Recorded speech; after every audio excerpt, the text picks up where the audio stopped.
Through every age and every civilization, 5 pillars have carried us forward. Mental wellness, The belief that I can do anything, the belief that I'm worthy of love and support and abundance. It's a mindset job. Everything around you is like a three-dimensional vision board. That environment is affecting 33.3% of your results.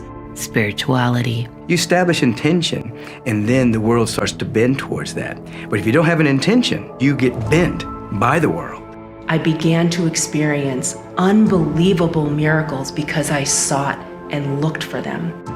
money, There are two kinds of wealth, visible wealth and invisible wealth. Immediate gratification costs you, long-term vision pays you. The law of attraction is ask, believe, receive. The more we give, the more we receive.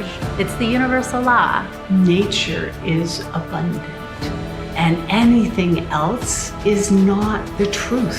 relationships, Relationships are fundamental to getting any of the results you want in life. The hidden secret behind achieving greatness is to be unapologetically authentic.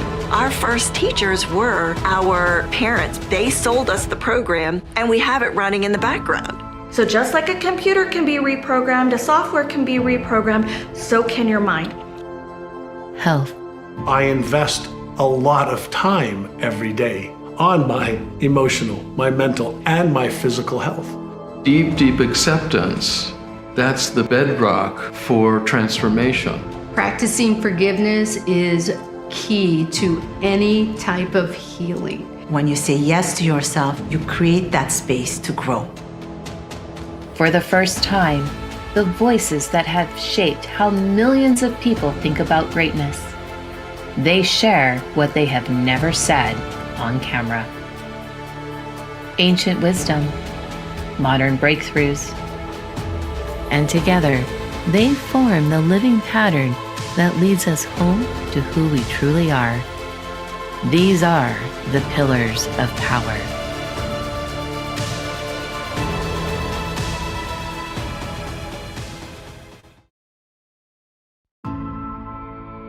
Through every age and every civilization, 5 pillars have carried us forward.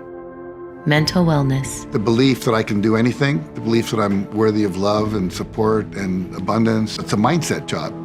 Everything around you is like a three-dimensional vision board. That environment is affecting 33.3% of your results.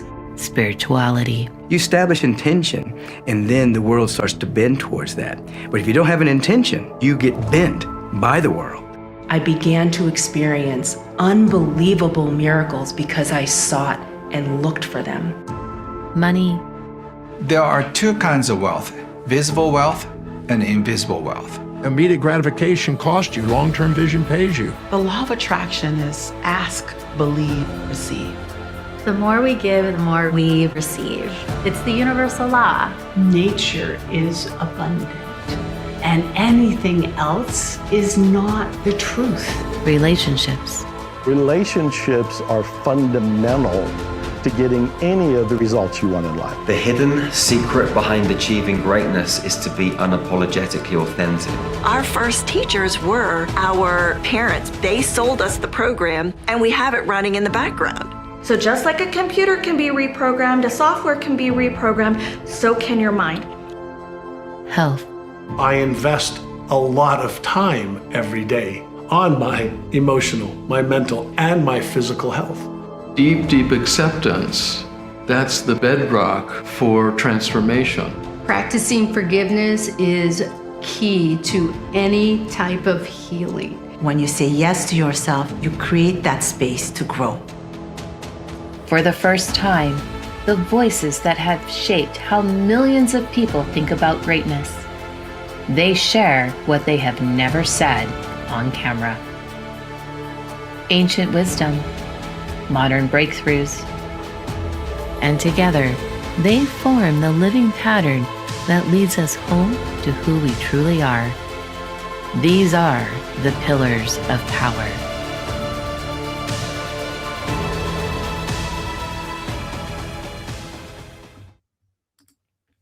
Welcome, everybody, here to the Los Angeles Tribune. And yes, it is Pillars of Power Day. We are having live conversations throughout the entire day with our cast and crew for our featured documentary that is going to be premiering June 11th this next week. And I am so super excited. I am Donna Campbell. I'm the Executive Vice President of the Los Angeles Tribune.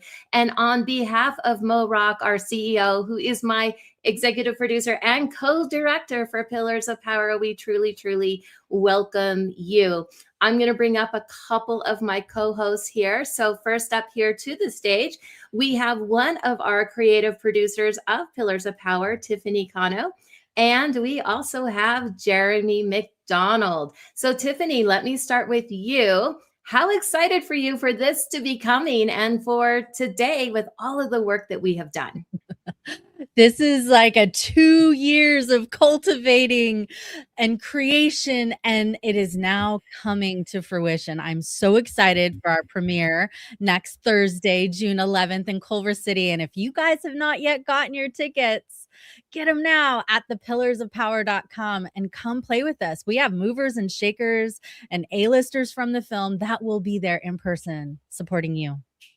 Yes, absolutely. And I am so excited and so thrilled for this next week because you're right. It takes a lot. It takes a village. It takes more than a village. It takes multiple teams to put something like this together and to have the level of expertise and excellence to really showcase what we're doing here with our film division. And so, Jeremy, share with us a little bit about your thoughts as well. You're muted. Always makes me Google. So I'm just so excited about the direction this movie has gone in from the moment that you started talking about it and started putting it together and seeing it just manifest into existence. I'm just super excited to be there next week as part of the premiere and get to meet all the cast members. I got to meet them a few weeks ago, and I am just excited to see what it's going to do to change people's lives like other movies have in the past. And so, but I think this is going to be a revolution or an evolution of consciousness. I'm really excited about that. Yes. And I'm just going to say with our cast, we have 7 of the original cast members from The Secret in Pillars of Power. Never been done before in the last 20 years. There's always been a combination of 2 or 3. There is 7 here to share their expertise. Several of them will be featured today, as well as some of our other cast members and some of our crew that were working behind the scenes. So we are excited to share this day with all of you. And I know our first guest here is in the green room, and if he's ready here, he is ready to go. It's one of my favorites. I'm going to have you, Tiffany, introduce him, but in a moment, I'm just going to say, he was the second person to say yes to this movie, and I had the pleasure of traveling to him and filming with him with my crew, and the stories. Every single time I see this one segment, because it happened in filming, I just want to burst out in tears because it is so good. It is so heartfelt. And every time I see it, it's like I'm back in that moment of filming. And actually, when we were filming, we stopped the cameras right after because I was the one that needed Kleenex. That's very, very, very, very hard for me to do, but he is one of my most favorite people. So Tiffany, let me have you go introduce him. Wonderful. Dr. Joe Vitale. I love you. He is an author of over 90 books. Can you imagine 90 books have been written through him? He's a transformation leader, powerhouse, was in that original Secret movie. He has been in so many other transformation documentary movies, including Zero Limits, that goes along with his book, Zero Limits. He is one of those movers and shakers that I've had the pleasure of being in a mastermind that Donna created with him in it. Oh my gosh. I'm really excited to have Dr. Joe come up. Welcome to the stage, Dr. Joe Vitale. Are you kidding? I've been waiting for this moment all morning. So thank you. Thank you. I'm honored and excited. Thank you for this. Thank you so much. Go ahead and kick it off, Tiffany. Well, I was curious, Dr. Joe, of all the 5 pillars, money, health, relationships, mental wellness, spirituality, do you have a favorite? That's a great question. First, we need all 5 pillars. So if I pick one of them, I don't want people to think that's the only one or that's the most important one. It's just we're going to highlight one for a moment here. But we need all 5 to hold us up in life.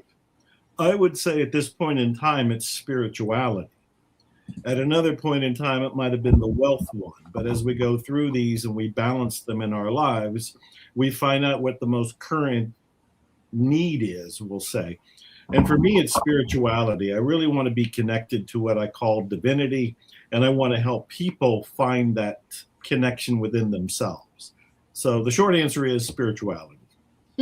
I think it's woven under everything. I do too. That's a good point. I do too. I think that's Dr. Joe, thank you for being here. And so one of the things I was just thinking about, because I saw you in the mastermind, you were talking about that very particular subject, spirituality, and you mentioned how you got deeper into your own spirituality with your last book, Zero Limits. And so it really sank in with me when you said that, and the journey you went through on why that's the most important pillar to you now. And I just thought that was a really, really powerful thing for you to say. And I don't know if that's something you could share here with everybody and why that is the most important to you. Well, it's good to see you, and thanks for bringing that up. The most recent book is Zero Limits Living. The Zero Limits, the first book about Ho'oponopono, came out around 20 years ago. So just for clarity, the most recent book is Zero Limits Living, and that's what you were referring to. And yes, there was what we'll call a divine awakening, where I had the revelation and the illumination that I was connected to this power source that some people might call God or the universe or the cosmos, or Napoleon Hill called it infinite intelligence. And I always liked that phrase because it seemed to strip away the baggage that some of the other terms would bring in. So I'm connected to infinite intelligence, and this infinite intelligence is trying to live and move and breathe through me. And this is where the concept in my most recent investigations are all about. Do we have any limits? When we identify more and allow more of the divine to live through us, we start to experience a zero limits world. Any of the things we say are limited. We can't do this because of, this isn't going to happen because of, we're expressing the mental limitations that our 3D body and mind are accustomed to. And most of the people on the planet are going to agree with you because they're going to look and say, oh yeah, that's limited, you can't do it. But when I identify with this awakening source, which we all have, it's all in us, then we start to realize truly anything is possible. There are no limits whatsoever at the divine level, at the spiritual level. And the more I can connect with that and allow that to breathe through me and I act from that, the more I can have this transcended life.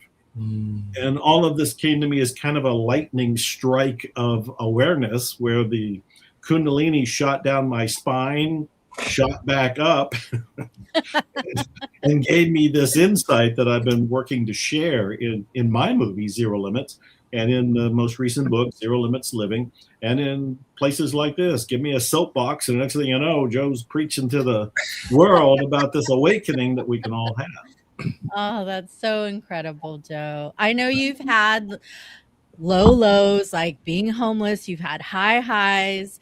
And I'm curious, what do you think about manifesting from love versus how a lot of people are having these fear-based scarcity thoughts? How can you teach them how to manifest from love? Great question. It is a rotation of perception. And what I mean is, most of the world, again, and most of us, as we're brought up, are taught that we live in a scarcity universe. And it's really easy to look around and find evidence for it because it's all over the place. But because of this awakening that I'll call in my own life, I look out there and I realize we live in an optical illusion. You get to experience whatever your mindset wants to bring into your life. So as long as we're living from scarcity, we'll look out there and we'll find reasons to feel there's scarcity. We'll find the evidence. We'll find the authors, the speakers, the studies, the Google reports. I mean, it's overwhelming. You'll find all of that, but you're finding it based on the attraction principle, law of attraction, that it's matching your mindset. When you have this rotation of perception and you start to realize, what if we lived in an abundant world? What if we lived in a love-based world? And you shift into that new way of seeing things. Now you find the evidence for it. There are authors, there are teachers, there's studies, there's programs. You can Google this and Google that, and you'll find all the evidence for a love-based world. Well, I usually tell people which one is true. Is it scarcity or is it love? Is it scarcity or is it abundance? The reality is, in an objective world, both are true. So which one are you going to choose? And by explaining all this to people, I hope that they realize they have a choice, that they can start to see abundance, they can start to see love, and they can start to practice it in their day-to-day living. And as beginning any new chapter or new habit, it might feel a little clumsy and awkward at first, but as you start to do it, it becomes your new reality. As you pointed out, I was homeless at one point. When I looked in the world, it was scarcity, and I had all the evidence around me for it. Well, I look out at the same world today, and it's abundance. What changed? Me. That's so beautiful. You know, that leads me to the question, because I was just thinking about these teachings. They're not new. I mean, we have great teachers that have come out, like you and many others. I was just thinking of Emma Curtis Hopkins, taught, Charles Myrtle Fillmore, and all of them. So it's almost, to me, sometimes we come in knowing, our souls, whatever we want to call it, comes into this world knowing that we're going to have to walk through all this stuff to figure ourselves out again here in this human existence, almost on purpose. And then, teachers like yourself come in with a soul contract to say, hey, I'm going to come in and help wake people up. And so it just kind of wonder what your thoughts are on that as far as the journey of the soul. It's kind of the fool's journey, you go through that, hero's journey or whatever you want to call it. Yeah, that's a great observation. My view of it is the divine itself set up this experience for it to express the life experience and to have the awakening within the life experience back to spirituality.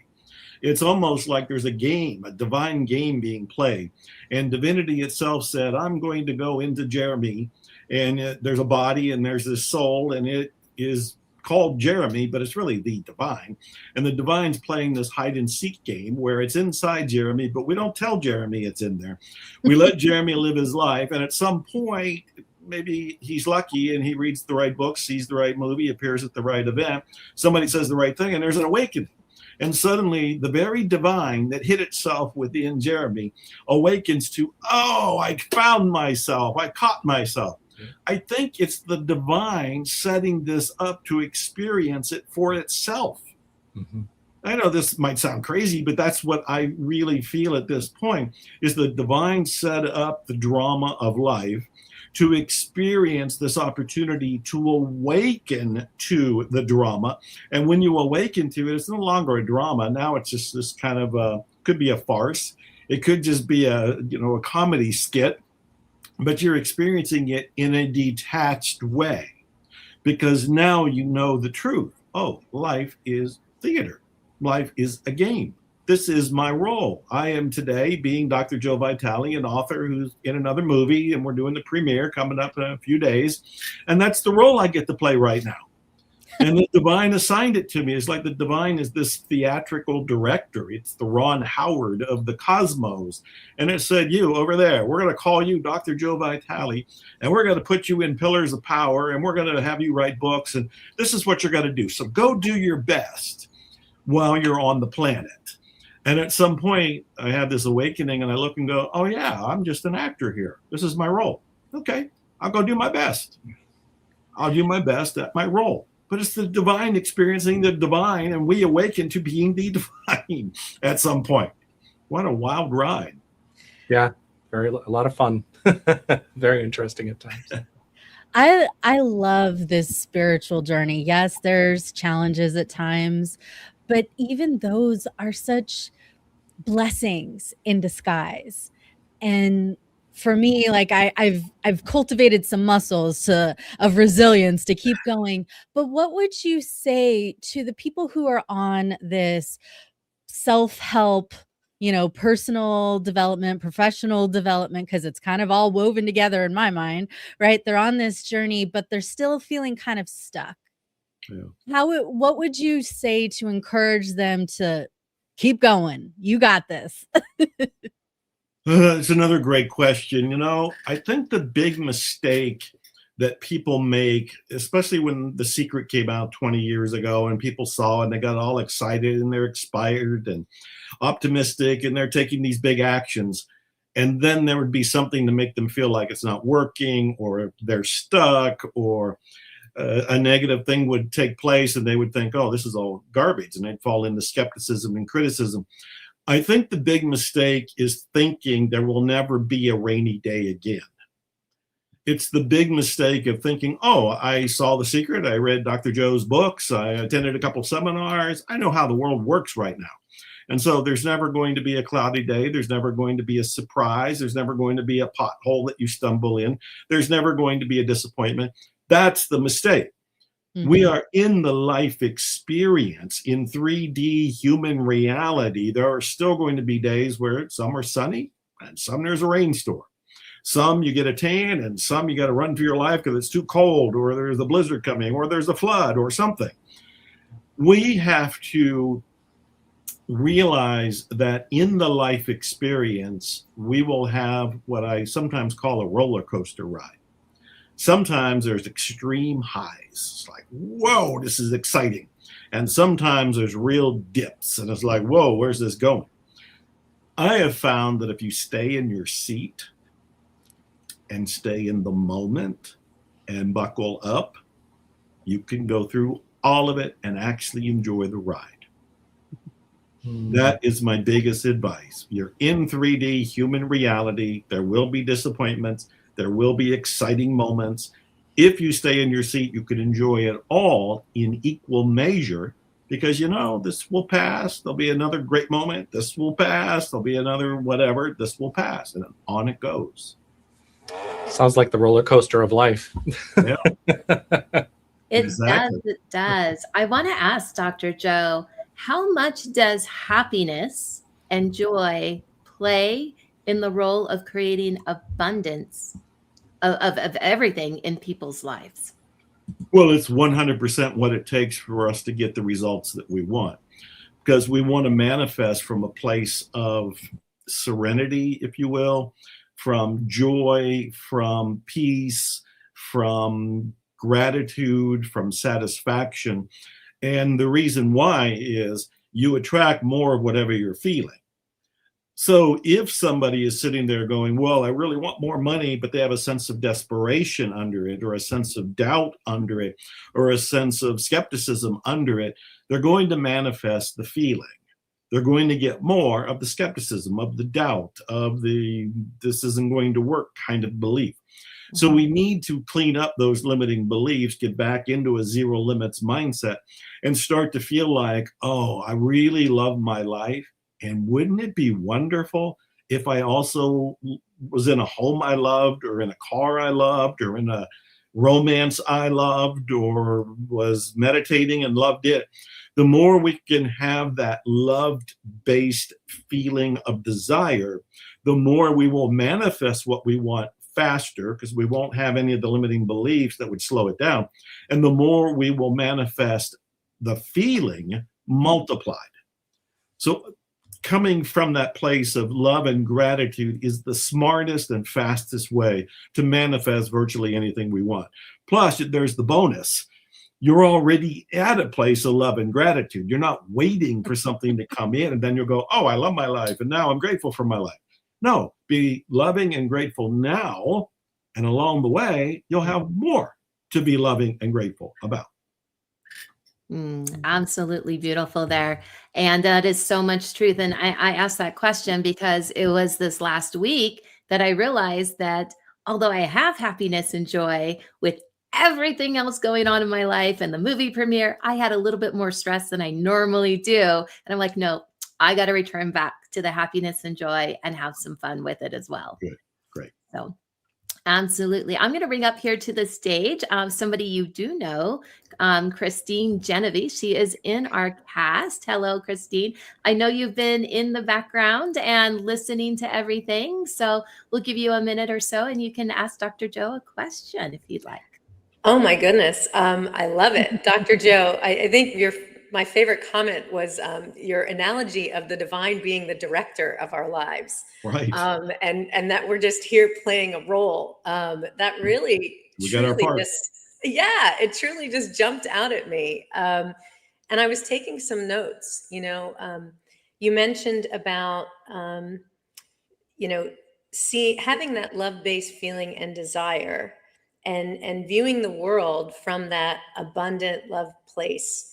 How do you personally shift your vibration when you feel yourself getting sucked back down into the lower levels of 3D Earth life? That's a great question. I think all of us have to have the discernment and the sensitivity to know when things are starting to drop in our being. And so I'm doing that as well. As I go through my day, if I notice that, I don't know if it's negativity or doubt, but there's a drop in the vibrational level.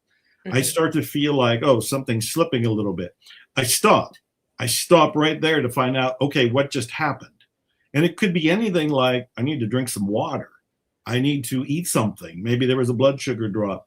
Or it could be that I suddenly had a limiting thought, an old belief that might have been triggered by whatever it is I was doing or reading or planning, whatever the activity was. And when that negative thought shows up, I got enough in my bag of tricks to know and take a moment to question it, to examine it, to find out if it holds up under the light of intellect, of research. And when I can let that go, then I can reserve and return to that level of a high vibe.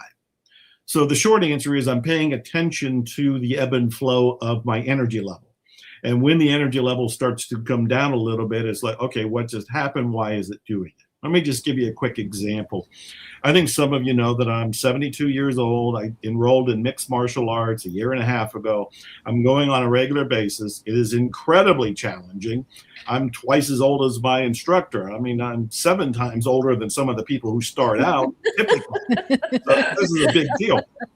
Well, I can send you some nutraceuticals, something called Power Fuel that'll give you the extra energy boost you're looking for, Dr. Joe. I can hook I don't think he needs it. He's dialed in. I appreciate it, but I don't think I need it. And here's why. All right, tell me.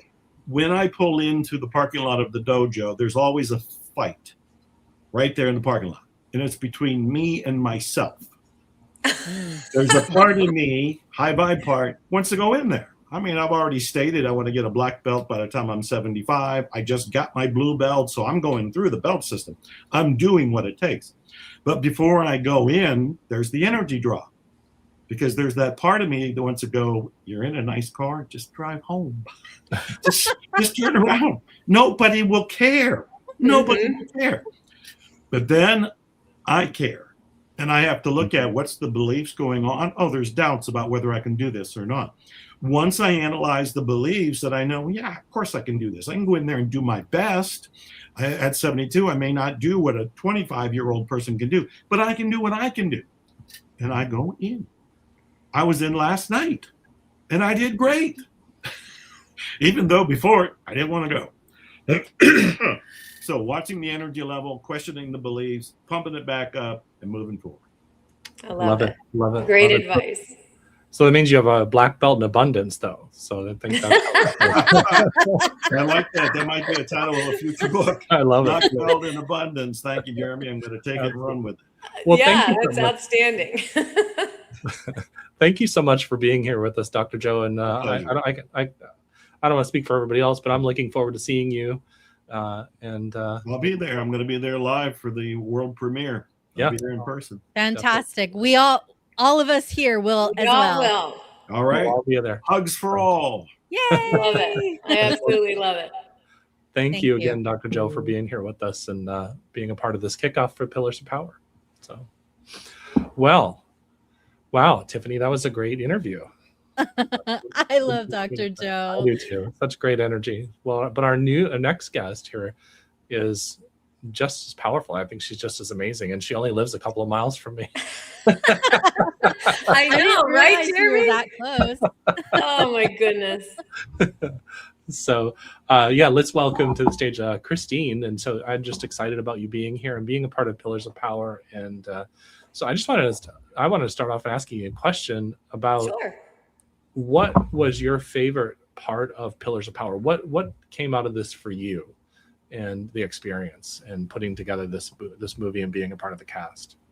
Well, I think, we talk about, the Pillars of Power in general is how do you live your best life? And to be, shoulder to shoulder with, the pioneers of transformation and so many of the original stars of, The Secret, like Dr. Joe and Marie Diamond and all the others.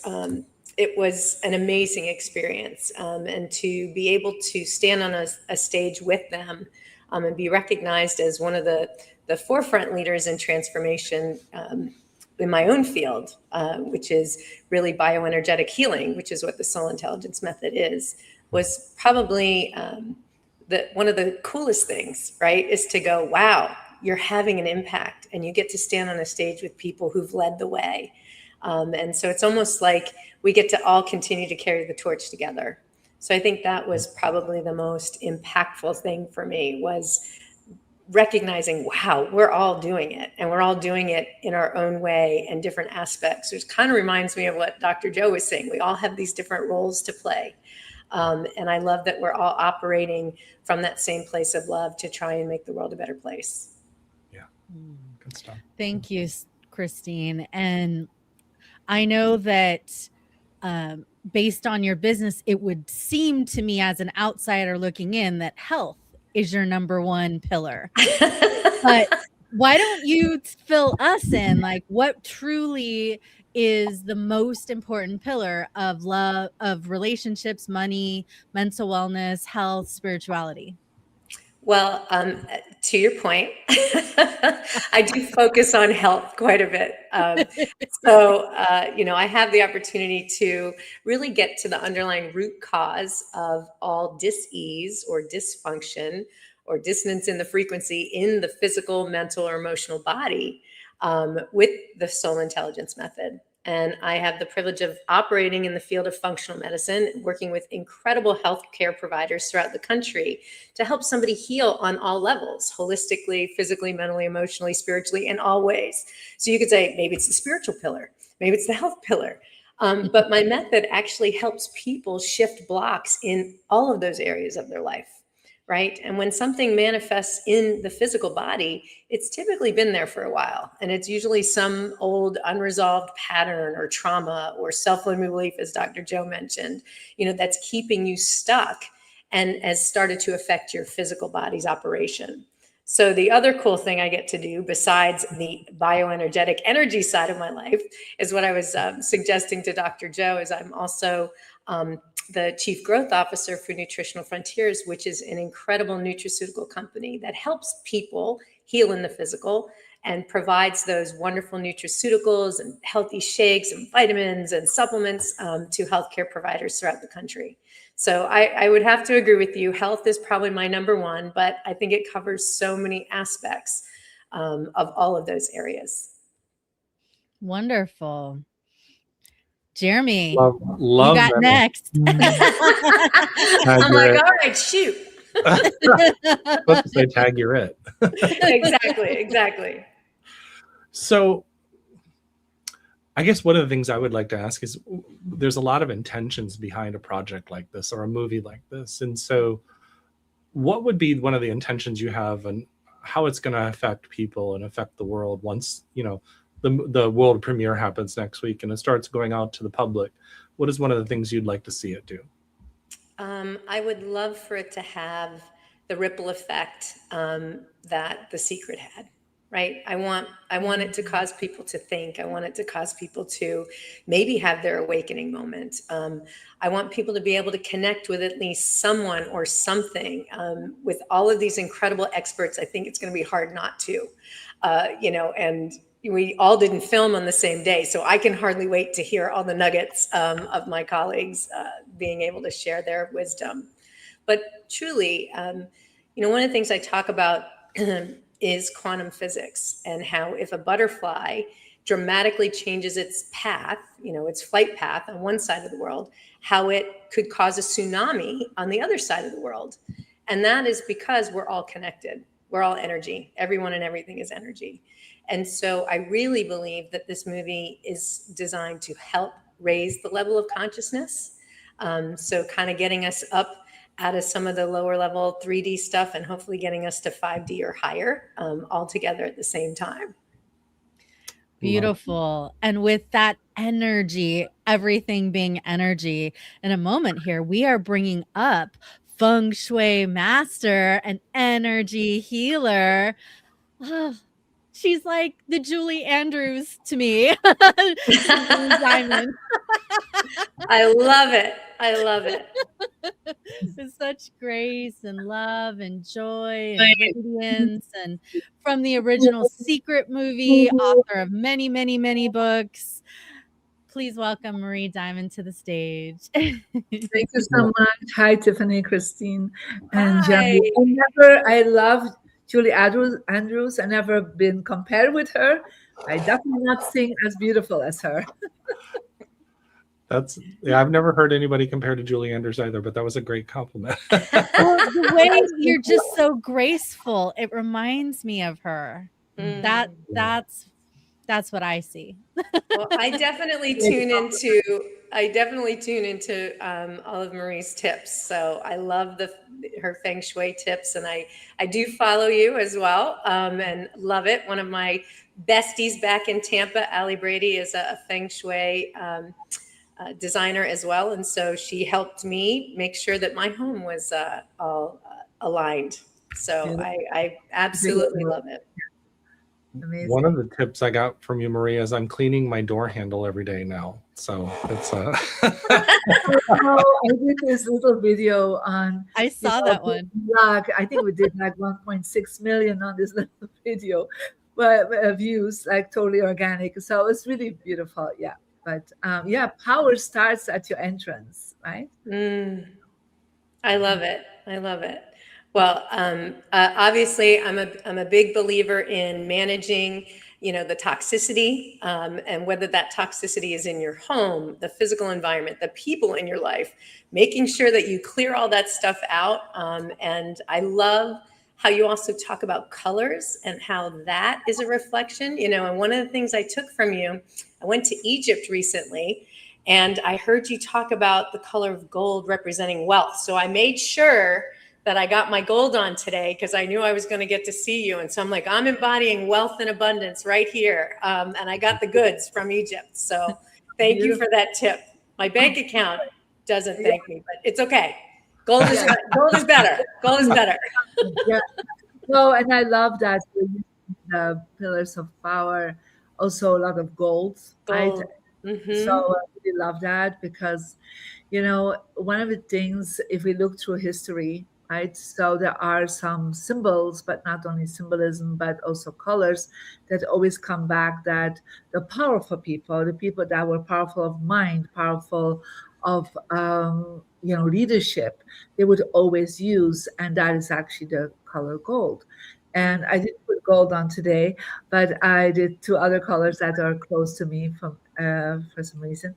And so when people are surrounding themselves with gold or have a gold mentality, right? Because if we think about, if we want to be in leadership, and you're the number one on the Olympic Games, or you get awards like the Oscar, for example, it is a gold looking energy, because in our brain it actually resonates with leadership and power. And of course, it's not only to do about the power that we are sharing with the world, but it's our inner power, right? Because ultimately in the pillars of power, we're going over 5 pillars where we actually are going to bring our inner power to a next level. Yeah. Because ultimately, this is not a movie that talks about the ego power. It talks about the soul power, the divine power that we all have within us. How do we use that? Do we use that for just an okay life, or do we use it for greatness? Yeah. And I do believe everyone that's in the movie is really always aiming for greatness. I do believe the Los Angeles Tribune is part of their leadership role in the world, and the movie and whatever product they're bringing forward. Even this interview is all about inspiring people for greatness. And that's a choice that we need to make every day, right? And I had this conversation yesterday with a very well-known NFL player, and he said, like, I always pray for strength to God. And I said, that's great, but what if you would pray for greatness? Yeah, greatness in who you are as a human being, greatness for you as your role, as Dr. Joe Vitale is beautifully sharing in the movie, right, of life. Greatness of as a mother, a father, a daughter, a child, a friend, a colleague. If you could aim for that, yeah, then that I think your life is really going to be a life that leaves a legacy, right? Not just and it can be in all aspects of your life. You can pray for that. You can focus on that. You can aim for that, and always ask, what can I do to get there, right? And I know, Christine, your work is really, releasing some of the blockages that people have. And I know, Tiffany, that's the same for you, is that, sometimes we are blocked into get into that and stepping into that greatness of our life. But I chose, when I was 15, that I was choosing for greatness. I was choosing to really contribute to humanity. And a lot of people only focus on contributing to themselves because they don't know they can actually contribute to humanity in a bigger way by being themselves, by being who they are. But just making that little shift in yourself that you're going to contribute to the greatness of humanity, right? And inspire people for that. That is ultimately what shifts your life. Yeah. And even if you're just saying like, oh, I just have this kind of part in the world, doesn't mean anything. Play it at the level of greatness. I love it. I'm going to add that to my morning ritual. Pray for greatness. Thank you for that tip. Yeah, it's a beautiful tip. It's not just a tip. It's a way of living, right? Like in anything I do, anything I bring, anytime I speak, anytime I connect with somebody, I'm in a moment of greatness because I am in my best self possible, and I'm using this power that I have, not just to be random, not just to be okay or average, but I'm always there for supporting the greatness in that other person. And I do believe the movie, the Pillars of Power, will help to inspire people to live a life of more greatness, and inspire them, because we all talk about uplifting and getting higher consciousness, but it's a lot of people not very tangible, right? To live in more a conscious life, a more awakened life. What does that looks like? Right. But when I speak to people that are not yet at that field, when I say you can choose for greatness, it makes it more tangible for them. Well, really shifts the energy too.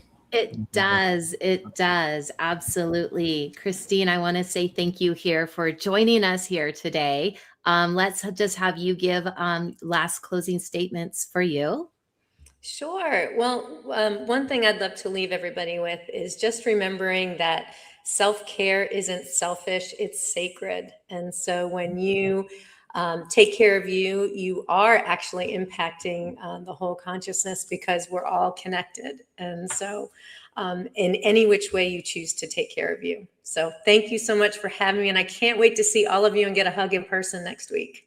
I know it's going to be so much fun and amazing. Thanks so much for making this happen, guys. Really appreciate it. Bye. See you next week. So Marie, I wanted to share with everybody, when this project first started, there was some things that happened before we actually started moving forward. One of the things that I remember for myself is that I flew to Los Angeles for a different filming a day early. When I arrived, I followed your advice, always go to a Hilton. So I went to a Hilton, and the original interview fell through. And I was there in the lobby, and I turned around, and there you were. And you were on our list of people to contact about starting and moving into the Pillars of Power movie. And then you said yes. And the next day you were filming with us. So that's how, for me, this project kicked off. So share a little bit about some of your little secret techniques, because I've heard the story more than once, not just happening to me, but people turn around and there you are. Yes, I'm telling you, I'm just there in the physical form, though. Yes, physical in the real world. In the real world, yeah, it's really interesting. You know, for me, I always want to really focus on. It started when I was 15 to really. After near-death experience, I was really committing to what the vision was that was given to me on the other side, was to enlighten more than 500 million people. So my whole day, every day, is focused on that. And that means meeting the right people. And that's why sometimes people are like, oh, you show up like out of the blue, right? And I'm like, yeah, it's like I just follow always every guidance I receive to be somewhere, don't know how it's happening. It's like I'm just a vessel of the universe, right? A vessel of God, whatever you call that for yourself, the creator. And so many times I have this little, oh, you need to go there. I'm like, okay, I'll go there. And then I meet this person, like I met you, Donna, at that moment. And it's like, or I remember Tiffany was like, last moment is like, oh, you're invited for that gala. And I was like, should I go? Should I not go? Yeah. The alignment was go. And then I met you, Tiffany, there, right? I remember it was like, oh yeah, that's why I needed to go, right? So these are always the things I do follow. I'm so trusting my intuition, but my intuition is connected with my vision, right? Because other people don't know how to follow intuition because they don't really have a huge vision for their life. Yeah. And so just even if the vision is, I am going to contribute my greatness to inspire the greatness of humanity. That's a beautiful vision statement anyhow. And then listen to that and just each time align yourself with asking the questions, what is the next thing I need to do? And, you know, I remember many years ago, Mo invited me for a dinner in Orange County, and we started talking about The Secret. And I said to him, like, you should make the next movie that follows up, you know, The Secret. And he was like, oh, I'm like, yeah. I said, but he just started really with LA Tribune, moving that forward. And I said, yeah, you know, I think you should do that. And it's like, I trust also what comes in, what I speak from that place of high energy. And, you know, that's what I experience with my clients. I'm mentor and I'm consulting. Like they're always like, when I say something like, oh, Marie says something, or I ask something. Sometimes it's a question I'm asking. People, my students always say, oh, Marie asked a specific question. We need to listen. Right? Or says something, and I don't always know where it's coming from because it comes because I am that aligned vessel with my vision and with my intuition. Thank you so much for being the catalyst that like dropped the little like ping into Mo's consciousness about the next secret movie. And then I do remember Donna telling me, texting me or calling me right after she met with you, like the most synchronous thing just happened. I met Marie and, you know, in the lobby of the Hilton, and she's going to be filming. I mean, it was one of those magical moments. Now, living in the realm of magic and energy and also like physical 3D world here, and with your mastery in feng shui, how does that weave into all 5 of the pillars? Yeah, well, you know, feng shui is an energy system connected with your environment, right? And so, in order to manifest things, we cannot just manifest things just in spirit. We also need to manifest it through our mindset, through our body, through our actions. But we also always manifest something in the world around us. Yeah. And the world around us is not just our body, it's literally where we live, where we work, every place we go to. So there is that energy field of manifestation is the matter around us. So feng shui is really helping you to look at all these pillars and then to see how can we really support our self, our manifestation of these pillars through our environment. So in the movie, we touch on that, but it's actually literally, there could be one of the pillars that you feel is weaker when you will watch the movie. You're like, oh, this is a pillar that is weaker for me, right? And then could be abundance, could be health, could be relationships. And so then to start looking and the awareness of your own home and looking like, what is my home telling me? Like I say, that's in my latest book, Your Home is a Vision Board. It's a 3-dimensional vision board. So everything you're reflected out through colors, through images around you. And then sometimes we need to look like, is this reflecting what I really want to increase in this specific pillar?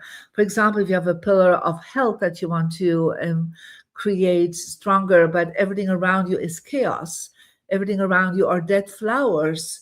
Everything around you is messy. Then your health will also create that reflection back into your body. If you are sleeping in a bedroom that is, you know, very dark and like the images around you are like not very uplifting, right? Then you're like, oh, this is going to affect perhaps my romance. Yeah.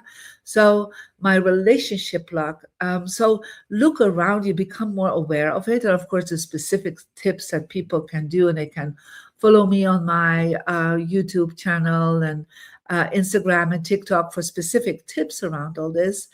But people need to really start becoming more aware that if they want to increase one of the pillars, that the environment needs to reflect that too, because surroundings are actually affecting us nonstop, subconsciously. And that's why we go to places and we feel so uplifted there. We feel more powerful there. We feel more healthy. Our conversations flow better. And then we go to other areas and we feel like down and we feel like, oh, something is up. We don't know. We don't feel so powerful anymore. And it's because that environment is not supporting us and supporting that inner power or one of these pillars that we want to focus on. So I want you to pay attention to that, because it's one of the things that people are not aware of, but your environment is responsible for 33% of your manifestation. And so even in The Secret, right? So when people, The Secret was filmed, we wanted to bring it forward, and it was just not happening. And that's when I started working with a person that was, bringing forward The Secret, Rhonda Byrne. 50% of the people in the movie, they were my clients, and I brought their environment in alignment. So for each one of us that is in the movie, they should at least have then the image of the beautiful poster and put it in their success direction. So how can you find it out? You can download the free Marie Diamond app and check out, based on your birth and birth gender, where is your success direction in your office. put there the poster. If you go to the world premiere that I'm super excited for, is to, if you're on the red carpet with one of the stars of the movie, then make sure that you are taking that picture, put it in your relationship energy. And that's all something you can find on the free Marie Diamond app, because that is what we've done in The Secret, right? We use this information. They brought me in as an advisor to make really that go global. And that's why people call me the secret behind the secret. So, and perhaps one day I'm going to be the power behind the pillars of power. I don't know.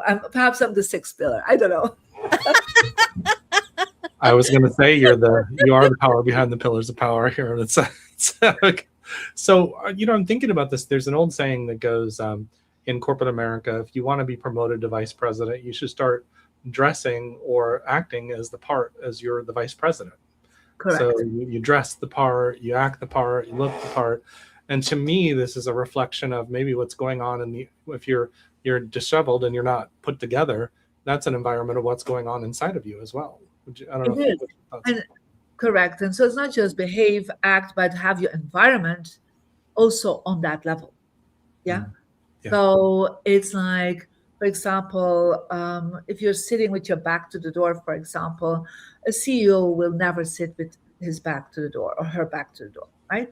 So they would turn their desk around, they would see the people, they would have a chair on the other side for the client that comes in.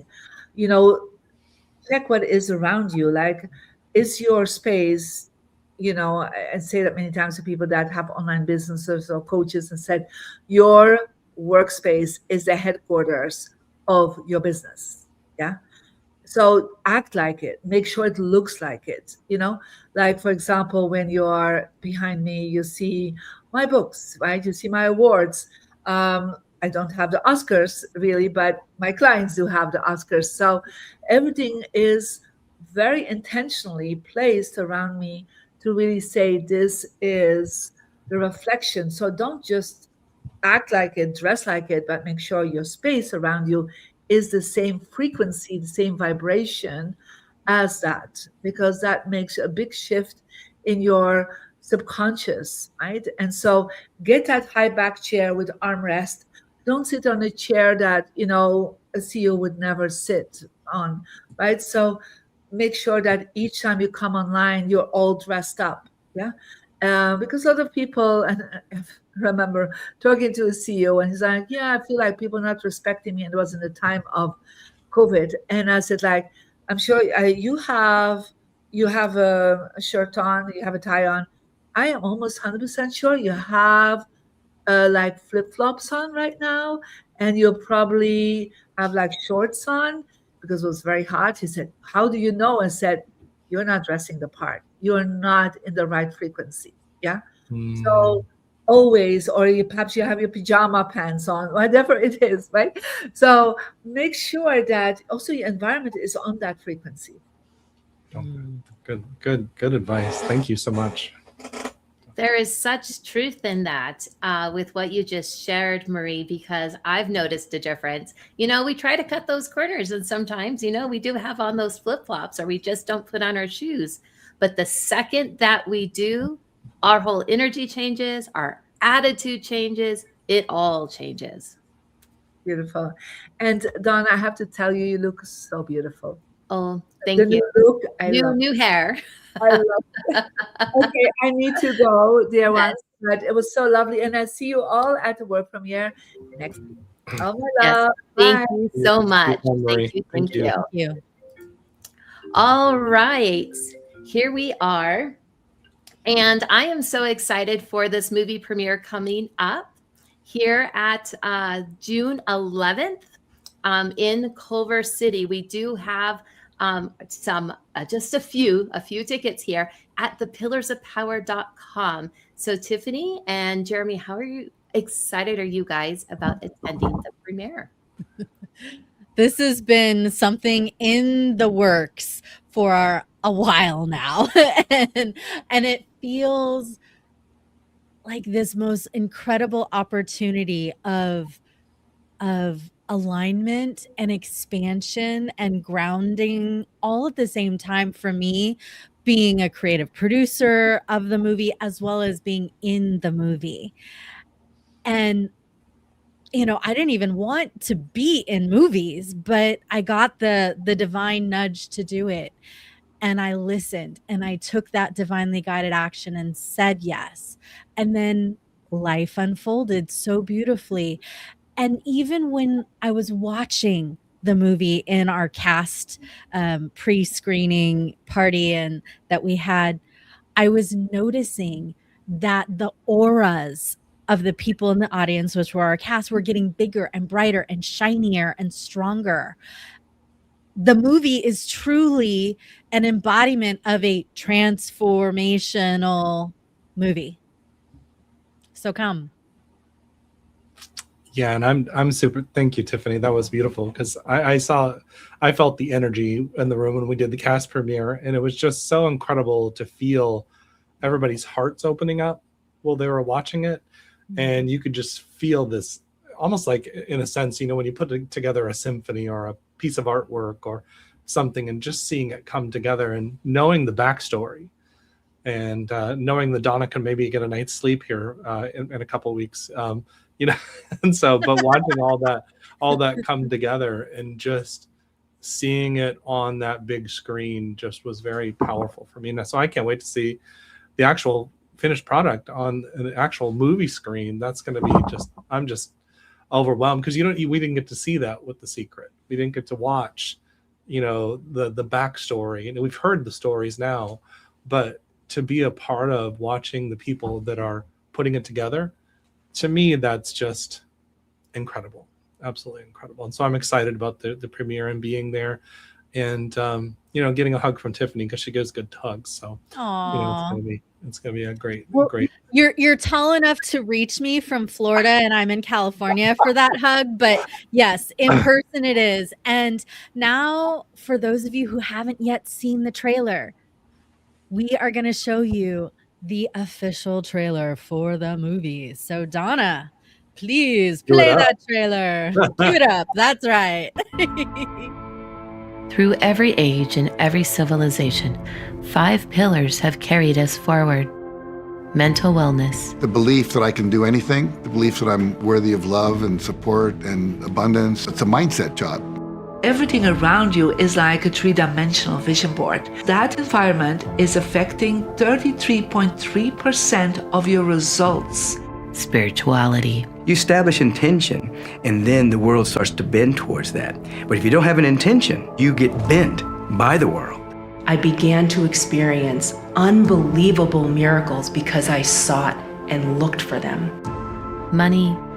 There are 2 kinds of wealth: visible wealth and invisible wealth. Immediate gratification costs you, long-term vision pays you. The law of attraction is ask, believe, receive. The more we give, the more we receive. It's the universal law. Nature is abundant, and anything else is not the truth. Relationships. Relationships are fundamental to getting any of the results you want in life. The hidden secret behind achieving greatness is to be unapologetically authentic. Our first teachers were our parents. They sold us the program, and we have it running in the background. So just like a computer can be reprogrammed, a software can be reprogrammed, so can your mind. Health. I invest a lot of time every day on my emotional, my mental, and my physical health. Deep, deep acceptance. That's the bedrock for transformation. Practicing forgiveness is key to any type of healing. When you say yes to yourself, you create that space to grow. For the first time, the voices that have shaped how millions of people think about greatness. They share what they have never said on camera. Ancient wisdom, modern breakthroughs, and together they form the living pattern that leads us home to who we truly are. These are the pillars of power.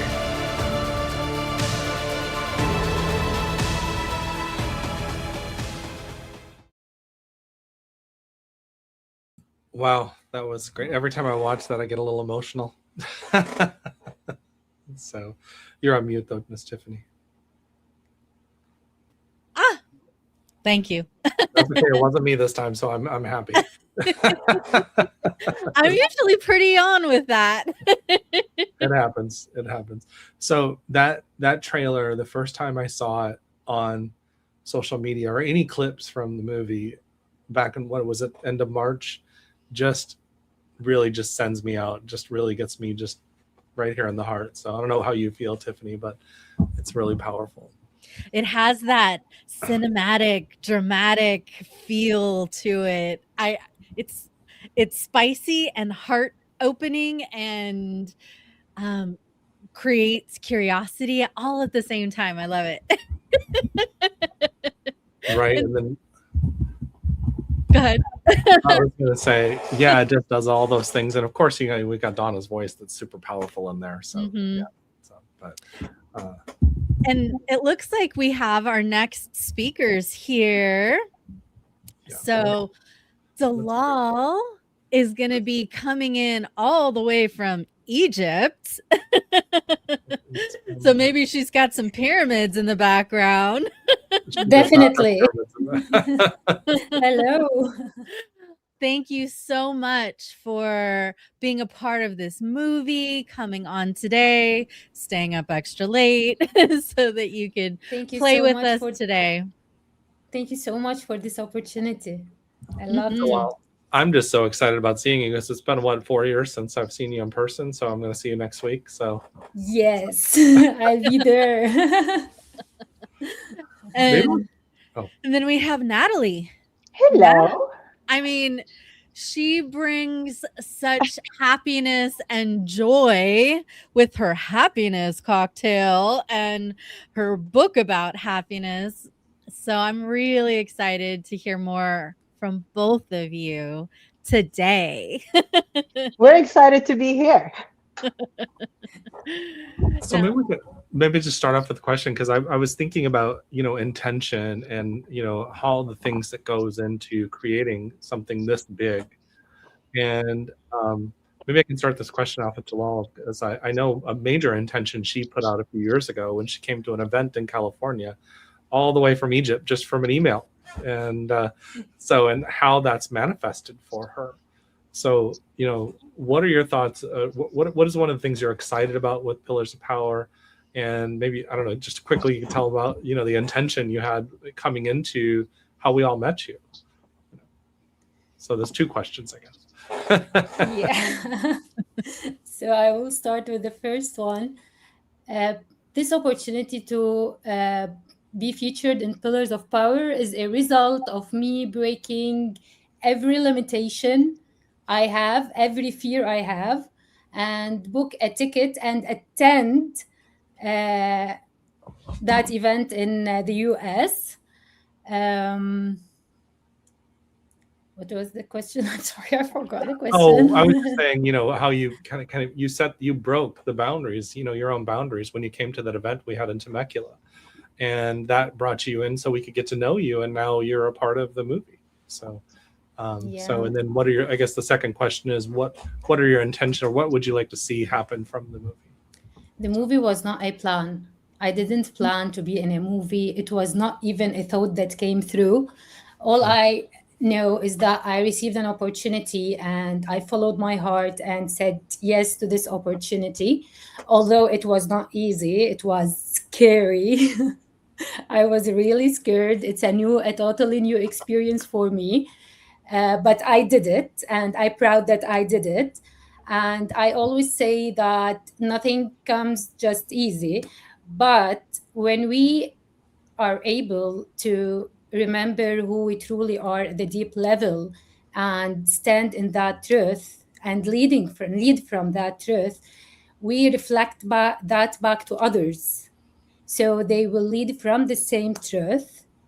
I think it is like, you know, I've noticed that earlier after this experience that the field does all the work for you, your field, the one that we just were born with this field. It prepares everything for you before your mind even knows about it or before you are aware about it. So this whole movie or this whole documentary, I can't say was impossible for me because I even didn't think about it, but I'm so proud that I was able to do it. Thank you. Thank you so much. Be brave, be bold, just say yes, right? Whatever. Say yes, just and move on. and Natalie, I mean, you talk a lot about happiness, and I think happiness can be a choice, and sometimes there's also some brain chemistry that might affect people's happiness. What would you say to inspire people to choose happiness and weave that into their life in more profound ways? Dalal just said, or you guys just said, you have to say yes. You have to say yes to be happy and take the risk. Take the first step. Instead of sitting on your corner and expecting that things to come to you, manifest without taking any action, you have to say yes. You have to take action. Small steps, but you have to start somewhere. Love it. Love it. It makes you kind of wonder how many times we haven't said yes, and then we just miss out on opportunities. And so I know I have a whole sheet full of those, but. I mean, I'm in the movie because I said yes, obviously. Course, I was like, because like my field, it's not manifestation, it's not, all this, but I am more on the practical side, taking steps, going, the background of manifestation, because a lot of people think that manifesting, trying to get something, they can just repeat the words every day and it's going to happen. No, it's where I come in. And I teach them and I help them to break their patterns and to learn how to get there, how to be better, how to be happier. What's one step that they can take after they say yes? Like, what's the next step? After saying yes, the first step is self-love.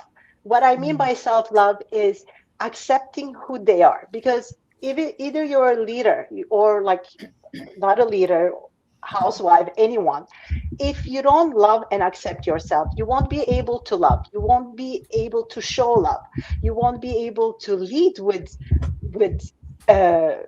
the way you should. You cannot do anything. So it's really starts with you, with finding that self-love, and for that you have to go deep and accept yourself the way you are, and that's really the key.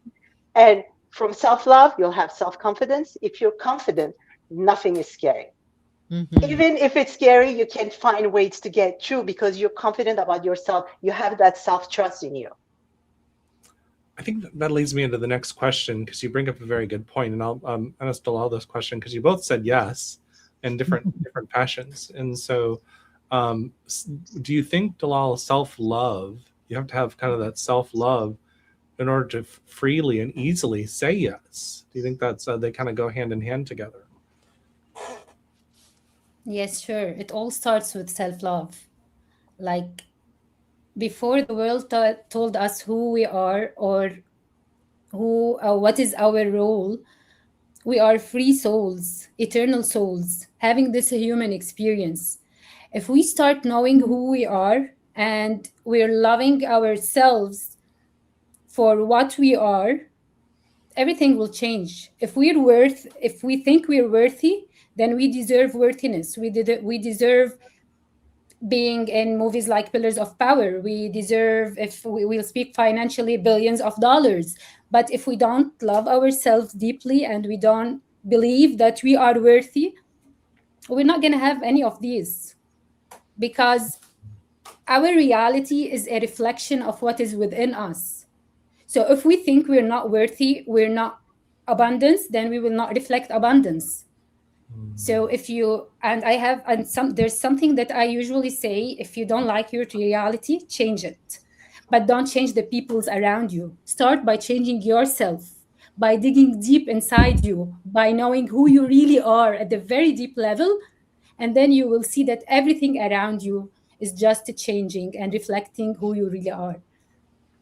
I totally agree with her because I have like a lot of clients who come to me and then they complain about their relationship, either with their partner or like their colleagues, and they're like, they have to change, like they're this. And I said, like, maybe you should start with yourself. Before asking to everyone, anyone to change, put a mirror in front of your face. Look at yourself and see if your message is right. If you're perfect, and we're not all perfect, we know that. So work on yourself first, and then your progress, your efforts will have a ripple effect on others. Love that. Love that. Yes, and it's very easy to blame others.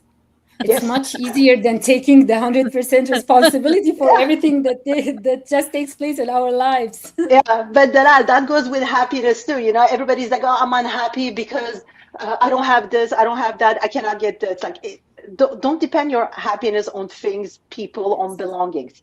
Depend your happiness on yourself. So it's true that it's so easy to blame. Yeah, I totally agree.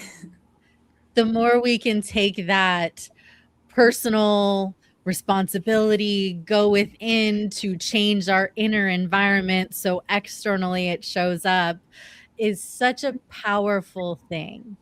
Now, I'd like to, probably go Natalie, then Dalal on this one. What are you hoping that the audience is going to get out of watching Pillars of Power, and ideally even showing up to the premiere so they can be with us in person next week? You want to start, Dalal, or you want me to start? Go ahead.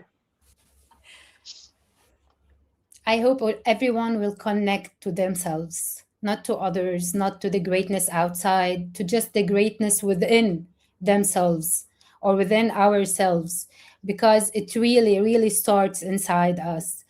The 5 pillars these are the pillars to live or to achieve the greatness in our lives, but we need to just do it correctly, like hold the responsibility and make the balance between the 5 pillars. Like spirituality alone without the mindset alongside it, I think we will end up in another place, not the achievement that we want to achieve or the greatness that we want to achieve. So I would like the audience to connect to their true selves, to themselves, and know that they are capable of doing everything, anything they just dream about or any goal they have, they can achieve it. Beautiful. Natalie. Thank you. I think, first of all, they should come because it's amazing, but also listen, because Los Angeles Tribune, put together so many experts, so many different point of views. And it's not, only one angle. As I said, like, I'm not talking about manifestation. Dalal is like, she's doing something else. We all give another advice, another tip, another way of seeing things. So I want people to listen and get all the angles, because like in life, nothing is like one way. We have all these different ways. And I think the Pillars of Power, with all the experts that we are in, it gives that option to hear from everyone and learn.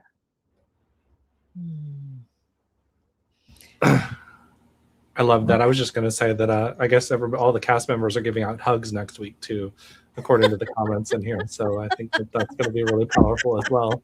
We're talking about love. So, but I kind of want to throw out the question. A movie like this is, to me, the beginning of a new era.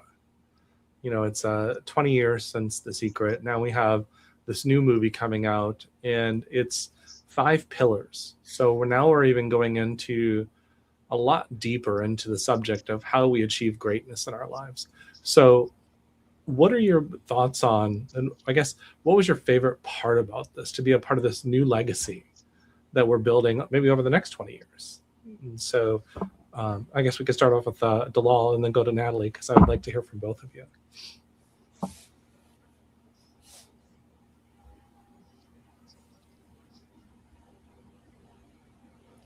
I think it will help I think this new era, I think it's all about leadership here also as well.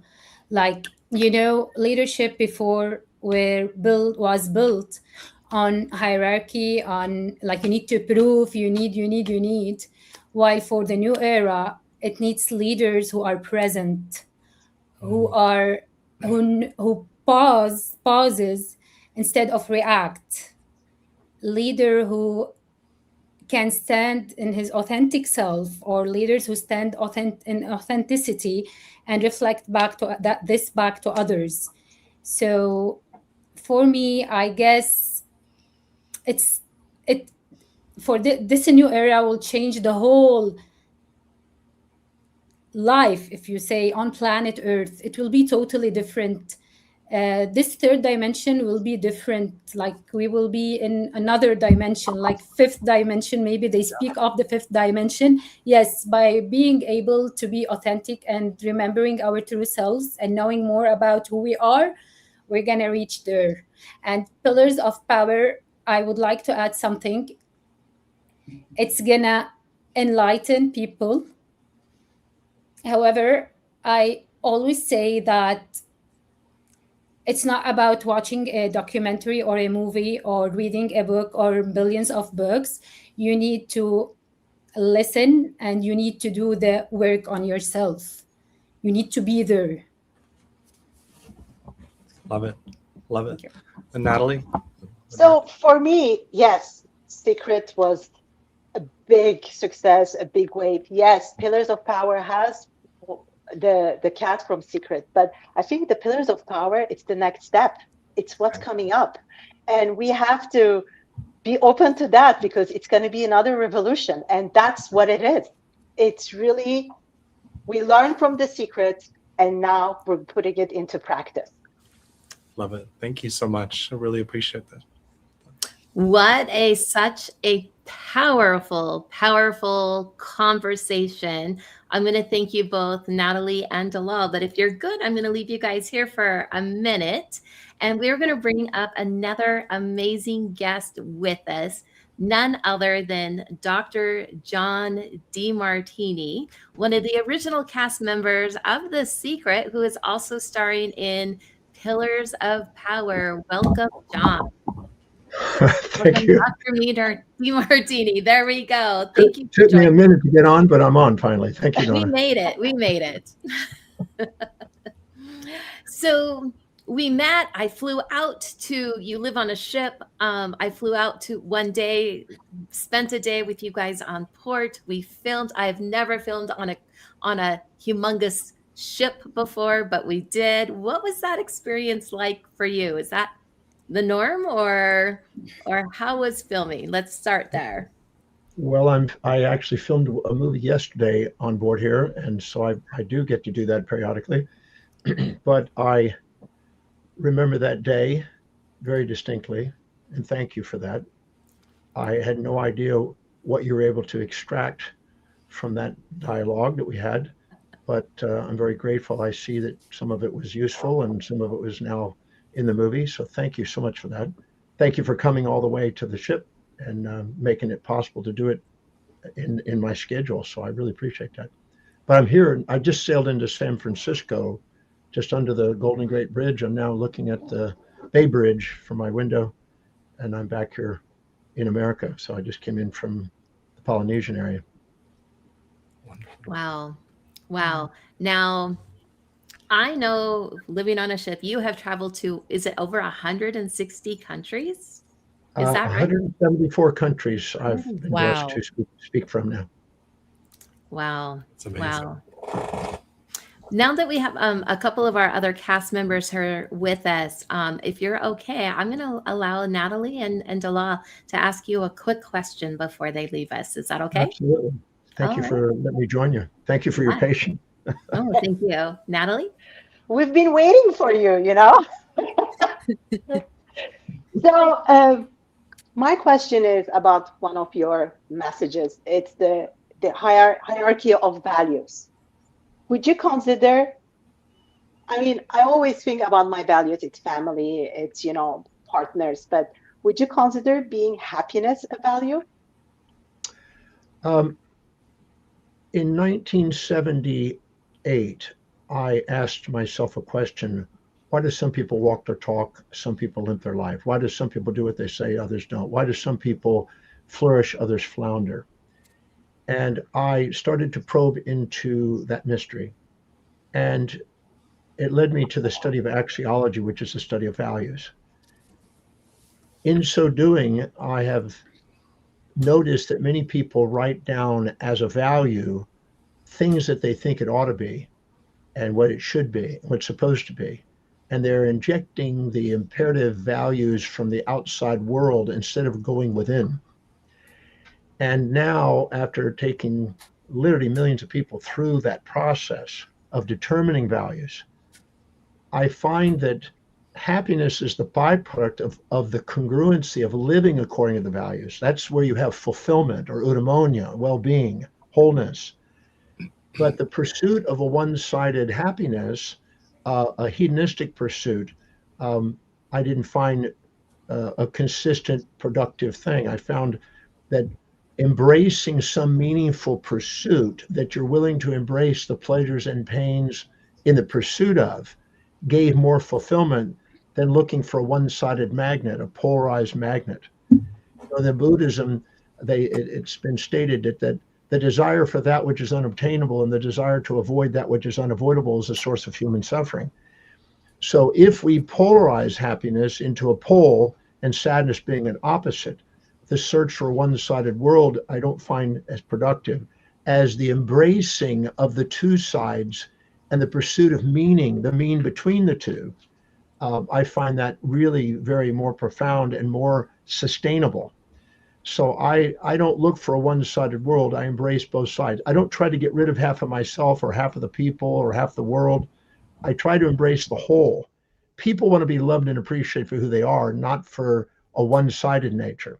So if happiness is the embracing of both sides, then that as a value can be found. If it's searching for a pleasure without a pain or a high without a low, hedonic adaptation will automatically temper that and dampen that back into a more greater awareness. So I don't have that as my highest value. I love teaching and researching and gathering information and disseminating information. And when I'm doing that, I feel fulfilled. So I'm in more of an embracing of fulfillment than a pursuit of a one-sided polarity myself. But some people have what they call fulfillment as a value. They want to fulfill it, but that's vague. It's wiser to have a very specific objective. Whatever's highest on your value, your ontological identity, your teleological purpose, and your epistemological area of expertise revolve around it. And pursuing that and living by priority according to that is the most fulfilling and most self-actualizing pathway I've seen. Thank you.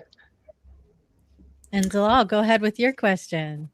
Hello, Dr. John. My question for you is a kind of deep.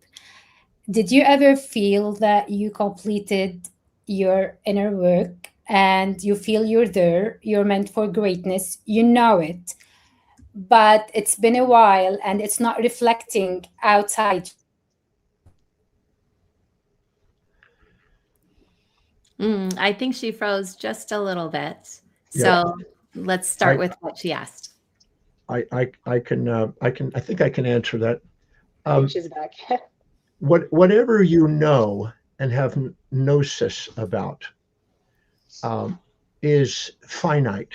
In fact, it's an infinitesimal compared to what you don't know. And so there's no end to learning. There's no end to knowing. And so the second you think, I always say, as long as you're green, you're growing. As soon as you ripen, you rot. I'm a firm believer in a pursuit and living with holy curiosity and continue to growing. The second you think you've arrived, you're aware, you're enlightened or whatever, I think this is foolish because that means you finited the infinite. So I consider myself a young child, in a candy store exploring the different candies because I learned something every single day. So I don't ever think that I've arrived. I think more that I'm thirsty for growing tomorrow and the next day. Holy curiosity is what Einstein called it. So I don't know if I've ever had the feeling that I'm done, I'm arrived, I'm enlightened, or any of those things. In fact, when I see somebody that thinks they are, I start to think of a little individual spinning around on a planet, sitting in a lotus position, going around at 1,000 miles an hour on the planet, 86,400 seconds in a day. And then I imagine the sun being 93 million miles away, one astronomical unit, and looking from the sun back at the Earth, and it's not even discernible without a telescope. And then I think of the sun relative to the center of the Milky Way, and looking back from the Milky Way at our sun and not even being able to see it. Then I think of the local cluster and the Virgo cluster and the Laniakea supercluster, and then the cosmic web of the observable universe. And so when somebody thinks that they're all knowing, I kind of chuckle and realize that that is an insignificant speck in the vastness possibility of awareness. And I'd rather just keep myself with holy curiosity and see what I can learn tomorrow and see if I can grow some more. Einstein said it's enough for me on a day-to-day basis to probe into the mysteries and penetrate another mystery each day, hoping that he uncovers another little gem, another sand grain on the sand shore of eternity. Thank you. Yes, thank you. Thank you, Dalal and Natalie, for staying and joining us here. And Dr. Demartini, I'm going to let Jeremy and Tiffany take over here for a minute, and you can continue sharing some of your wisdom. I kind of want to piggyback on what you just stated, because thank you, Dr. Demartini, for being here. It just hit me when you were thinking about, your analogy of the sun and the planet and stuff like that. And I think about somebody that hasn't, thinks they know everything. They've lost their opportunity to grow. And holy curiosity tells me that you're setting this intention to have all this abundance come in of learning. And so I've just kind of, I didn't know if you could kind of expand on that thoughts, because holy curiosity is just such a cool concept to me. Because it's probably the root of your life of exploring. So, well, it was Socrates that people thought was a wise individual, but he always considered himself the most unwise, because he knew how little he knew relative to the infinitude of what's available to know. And I think that that's a healthier state than it is to be trapped in a dogma of thinking because you happen to have memorized a script or a particular scroll or some template of some form. I've been researching for 54 years almost, and I read every day, study every day, learn every day, and I don't think there's a day that I'm not awed by, how much I don't know and what keep expanding my awareness. So I'd rather live with a question and honor that than to assume it's done. I don't think it's ever done. Whatever we know now, it's easy to go back and look back 100 years or 200 years ago and look at how primitive it seemed compared to the technology advancement we have today. I can't even imagine 1,000 years from now how we're going to chuckle at our advanced awareness we think we have today. So, we'll probably be doing things that we just science fiction today.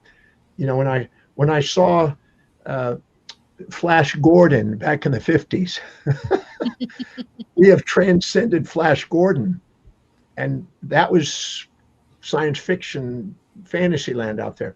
I have a feeling that we'll do the same. So we can't even conceive right now probably of what we're going to know in the future. And so I think our understanding of spirituality, our understanding of conscious awareness, what consciousness is going to continue to expand. And I love the idea of continually feeding my mind on a day-to-day basis. I think that that's a healthier perspective. Sometimes we want to finite the infinite instead of embrace the journey through the infinite.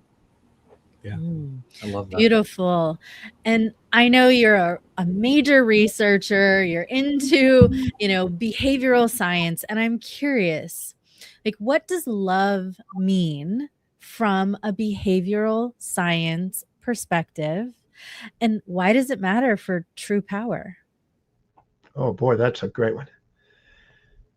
I think that is the true power, really. Um, first of all, Yes. when I was asked one time on a television show, a comedic show, what the heck is love? I know this is going to seem abstract at first, but I really believe that love is a synthesis and synchronicity of all complementary opposites at all scales of existence that we will experience through our entire journey. In other words, there's not a moment in our life that's not an expression of love. But what we've done is we have been missing information in our perceptions of what's present and not seeing the whole. For instance, I have had people who have had events in their life they thought were traumatic and torturous. And I've had them go to the moment where they experienced it and when they experienced it and define clearly what the action was that they judged. And then the context and their dynamic and role they played. And then in that moment, where was the equal and opposite? The brain automatically creates an anti-memory with the anti-content to counterbalance all perceptions. If we have one-sided perceptions and see only one, we're going to see ecstatic or traumatic. If we see both sides simultaneously and become present and extract space and time out of our mind and really become present, we will see both sides simultaneously and we'll have what is Heraclitus called the unity of opposites, the logos. This is what love is. It's the full conscious awareness without an unconscious component that's missing information. It's the full conscious awareness of what is, as it is, not as we fantasize and wish it would be.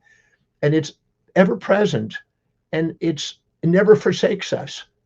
Love never forsakes us. We forsake it with our moral hypocrisies and our misinterpretations and our limited computational boundaries of awareness that we have in our mind. It's present. So it's the synthesis and synchronicity of opposites, a unity of all opposites. So no matter what you perceive, if you find the equal and opposite simultaneously, you will feel love. And I've taken hundreds of thousands of people through experiences that they thought were ecstatic or traumatic, balanced the equation, and tears of love and tears of inspiration were always ready and present. Thank you so much. And in a moment here, we're going to bring another one of our cast members, our headliner, Jerry Sargent, up to the stage so we can all play together here in this incredible space. Jerry is the founder of Star Magic Healing, and he has taught his workshops in over 70 countries. And he really brought some incredible wisdom to the Pillars of Power movie. So Jerry, I don't know where in the world you are today because you're always in a different country like every other day, but welcome to the show. Hi, Tiffany. Thank you for having me. Yeah, I'm in Romania at the moment. Okay. And hi, Jerry. I just was speaking in Romania just an hour ago. Yeah. Oh my gosh. We were just doing Synchronicity. Well, I was just thinking between the two of them, they've been to like 250 countries, so which is amazing. So incredible. And Jerry, do you have a question that you would love to ask Dr. John Demartini while he's here and has a captive audience with us? You know what? I've got no questions. I've got no questions. No, Jerry, I have a question, if you don't mind. Go for it. You know, they just asked me what I thought love was, and of course, a perfectly balanced mind opens the heart. What do you think the essence of healing is? You've been doing this for a long time. What do you think the essence of healing is? Yeah, I mean, for me, it's returning back to wholeness. That's it. Returning back to the truth. And if you look at that truth, what is that truth? It's energy. What is that energy? It's love. So it's about coming back to what we already have always been and just forgot. So it's a deep remembrance, and that is just the original truth. Source, infinite intelligence, God, whatever you want to call it, you know. Beautiful. I love that answer, because I think the Chinese when they talk about qi or ki, they're, you know, you think about how that energy is not flowing in the body, and love makes it flow. You know, but the, you know, our are not love, when we don't have love, it gets blocked up and it causes physical issues in the body. So I think that's very powerful. Thank you, Jerry. So, You're welcome. Miss Tiffany. I love that we have such incredible energetics here in this movie and in this live stream right now. I want to know from each of you, Jerry and Dr. John Demartini, like, what is the message that you want Pillars of Power to echo throughout the globe?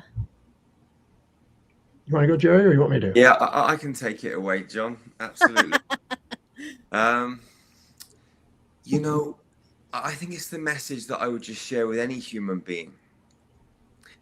And it is that they're powerful and that they have the ability to be whatever they want to do and be. And, there's so much magic inside every human. There's so many gifts and talents and just alchemy and people are just not allowing their gifts to rise to the surface. And so through the Pillars of Power, they've got access to all of these incredible humans that have walked the walk and been down multiple different paths and roads and all found their way to express their own talents and gifts. And like John was asking that question a minute ago, returning to love, and then Jeremy was saying, like, love helps the energy flow.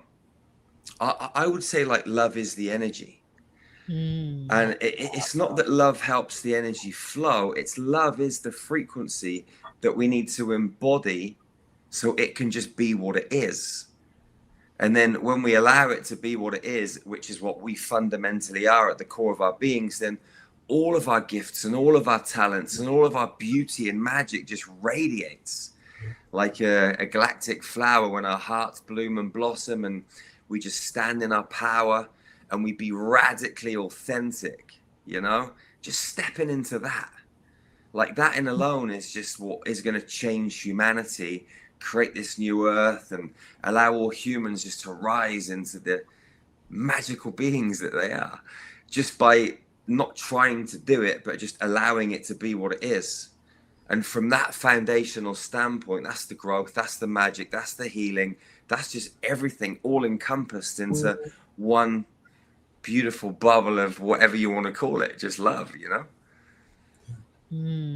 I love love. It is such a beautiful frequency. I have to confirm that. We sometimes meet people, we put them on pedestals and minimize ourselves. And we meet other people, we put in pits and exaggerate ourselves. Anytime we are too proud or too humble to admit what we see in others inside us and deflect instead of reflect, we go into an imposter syndrome with an exaggerated or minimized self.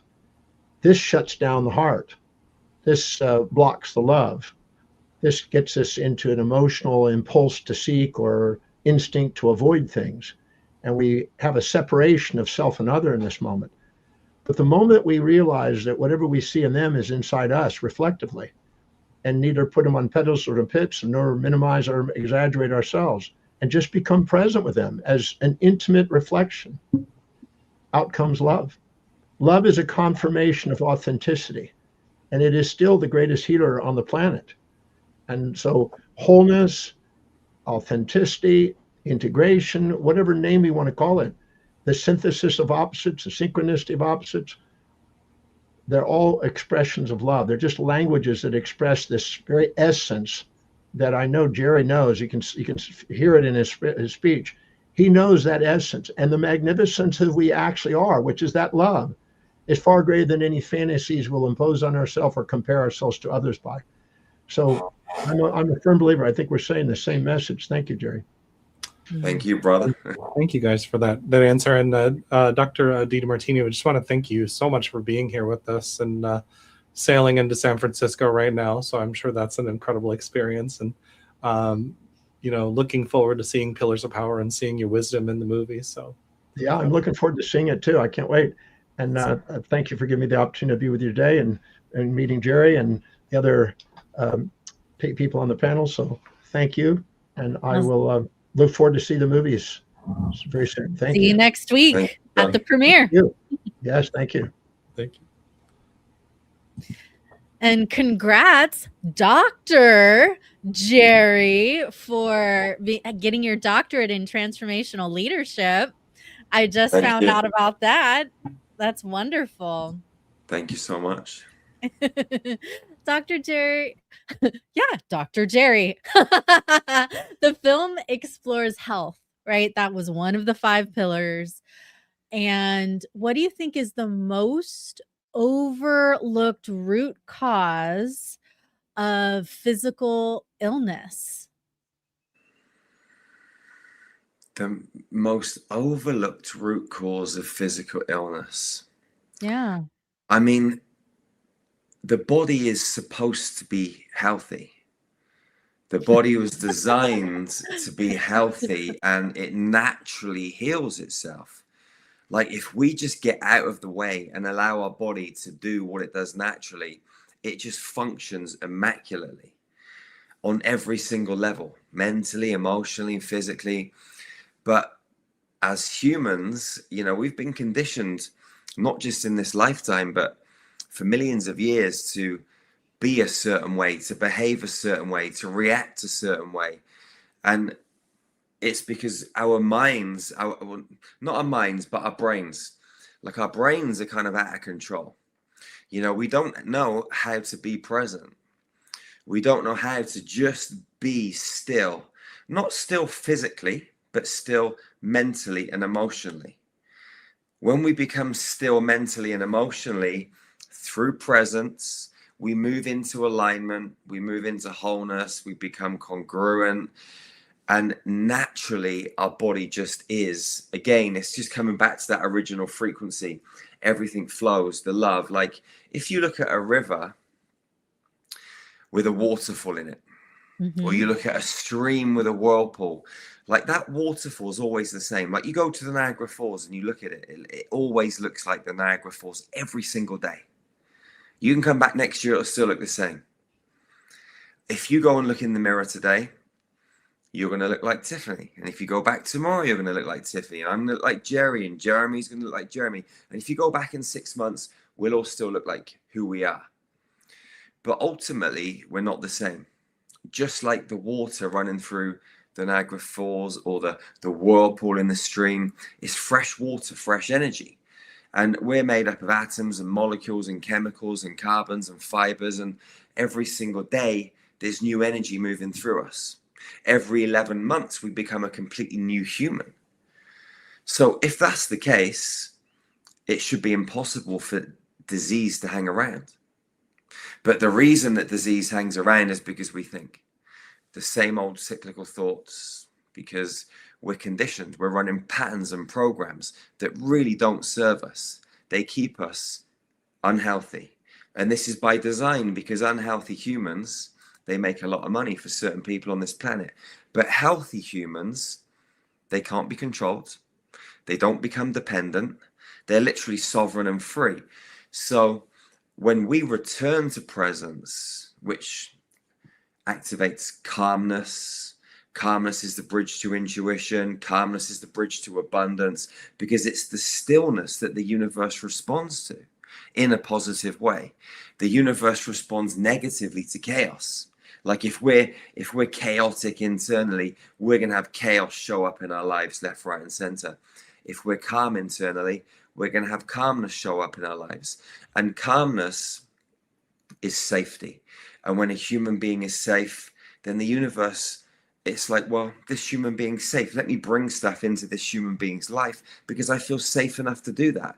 So it brings abundance and good relationships, and the body just flows and it's healthy. And this is our natural default state, to be healthy, high frequency, joy-filled, passion-filled humans. But because we think and we run these patterns and these programs, because we're conditioned this way from birth to show up in the world and try and fit in, to be loved by our parents and loved by our school teachers and loved by society, we think we have to be a certain way. So what we were coming back to with John just 5 minutes ago, being radically authentic. So if we allow ourselves to be authentic, that has to come from calmness. It has to come from presence, because anything outside of that is chaos, and that chaos, it makes us want to be someone who we're not, and then that just disturbs the whole frequency. So we literally should be healthy, happy humans, but we're not, because we're choosing not to be. And it's actually quite simple to come back to what we need to be, but it takes a lot of practice in a world that is designed to disturb you and distract you 24/7, 365. So just breathing deeply into our bellies, moving back into calmness and coherence is the ultimate challenge. And with a little bit of practice, you can master it. And those 80 to 90,000 thoughts that most human beings have every single day flying through their brain, you can move them back to zero. Or you can just bring yourself back outside of the equation, look back in and be an observer of your thoughts. And that does the same thing. You can be in meditation 24/7, 365. 80% of our energy gets wasted through our thoughts. Imagine when you're just observing them, or they're not there at all. You've got 80% more energy, you're calm, you're present, the energy's working. You just naturally are the authentic, healthy human that you came to planet Earth to be. So it's a kind of like an undoing and an unwinding of all the things we've been conditioned to think we must do, and come back to just the stillness and the beingness. So I think that's a very powerful, because I'm thinking about, you talk about programs and how we've been conditioned, and really, in a sense, we've been conditioned to look at everything outside of ourselves, instead of when we're breathing in and being present with ourselves. That's when the real magic happens, and we get stillness. You mentioned breathing into your belly. Is there anything else that you think a person can do that will help them? I mean, obviously they have to go to work and they have to do all these other things. So, meditating, 18 hours a day is probably not practical for everybody, but is there things that they could do even at their jobs or in their current life that brings them back to their present state? Absolutely. I mean, it's not about meditating 18 hours a day and thinking 18 hours a day is not possible. Right. Because what I would say is we have to be meditating 24 hours a day. But then you have to define what meditation is. And meditation isn't going and sitting under a tree, or sitting on a mountaintop, or in a cave, dressed in white robes, thinking that you're Jesus or Mary. Like, we can be in meditation 24/7, 365 by simply observing reality. Yeah. So if I'm here in this space right now, if you were talking, Jeremy, and I'm thinking about what I'm going to say back to you, or I'm thinking about what happened earlier that I'm not really pleased about myself with, or whatever it could be, like I'm not present. So meditation isn't necessarily sitting there like meditation is just an empty mind, being the observer, walking through reality without labeling it. If you walk down the road and there's a million people in New York or London or wherever you are, you just walk through all of that busy place without labeling anything. You don't label the cars, the taxis, the people, the shops. You just observe. And from that space of observation, you naturally move into meditation. No thoughts, no images, just peace and tranquility. I'm a meditator. I practice, being aware of the divine through my thoughts, words, and deeds as much as possible throughout the day. And being empty is my favorite thing. I actually feel the divine the most when I am empty. And I love that you brought that in. And of the pillars of power, with those 5 pillars, do you think spirituality might be even more important than, say, health, which you help people with? I mean, what's the most impactful pillar for you, I should say? I think all the pillars are just as important. Every human being came to this planet to have an experience, but not just an experience, a full human experience.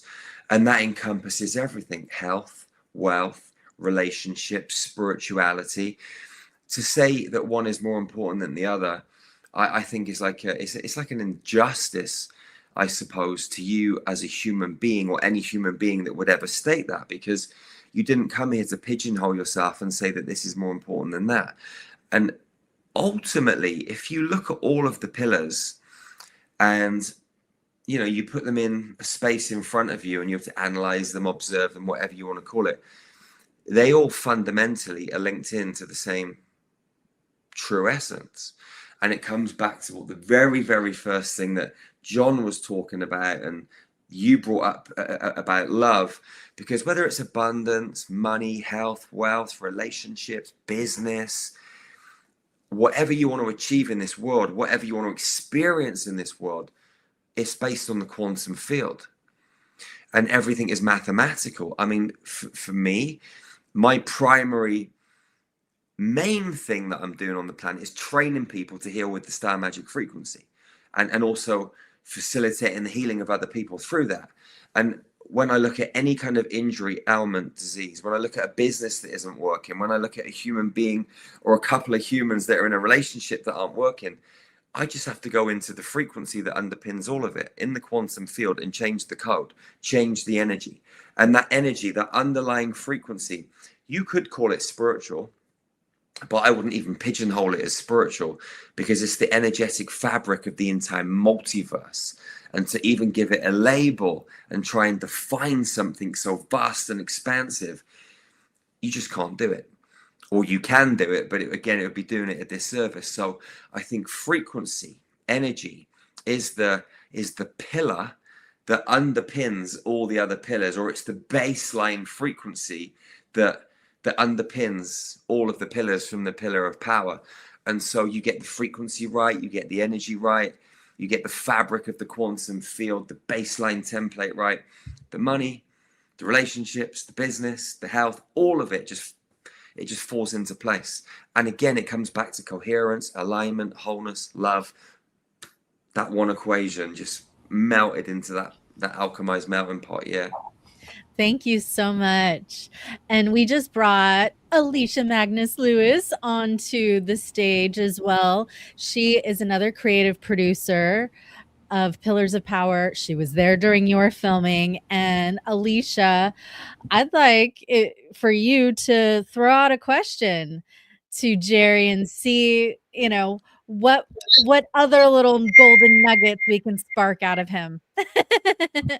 I mean, I want to start where Jerry just left off. And Jerry, it's so great to see you again here today. I'm loving what you were just talking about, where you just said that your baseline frequency, it undermines or it impacts, it's integrated to all of the pillars. So for people that may not necessarily understand what that means or may not be in tune with maybe what frequency they're at, what are some of the things that they can start thinking about to kind of unearth where they may be within and how that might be actually impacting any of the pillars?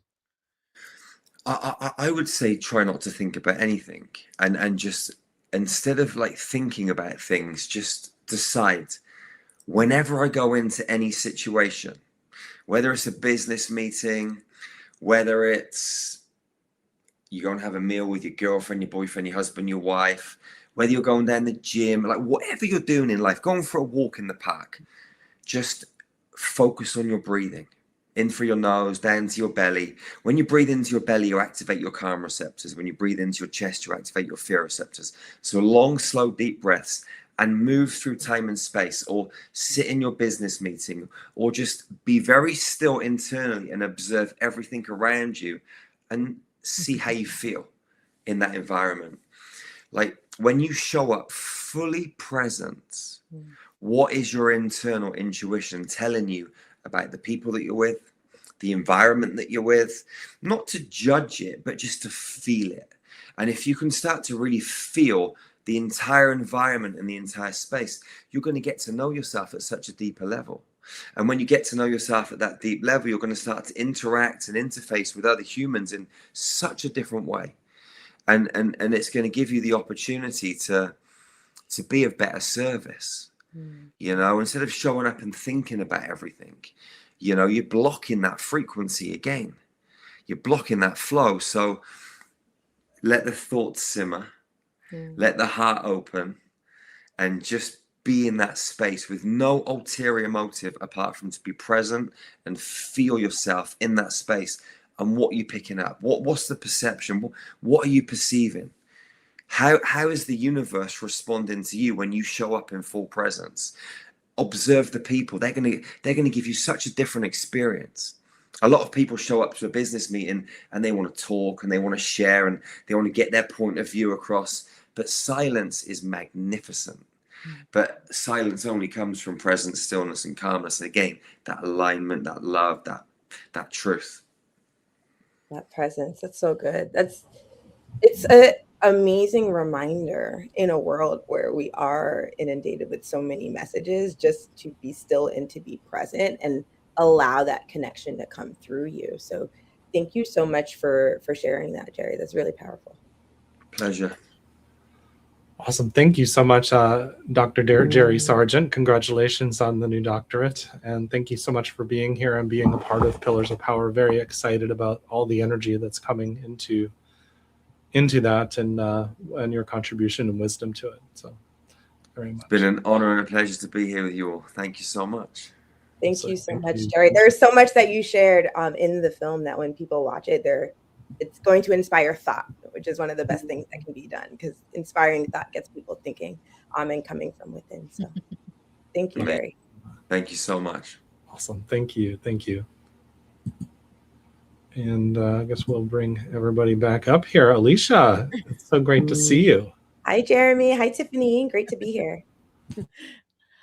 Likewise. I hope you got the dress. I know we were talking about that. In addition to all the consciousness work, there's also the everyday living, right? Yeah.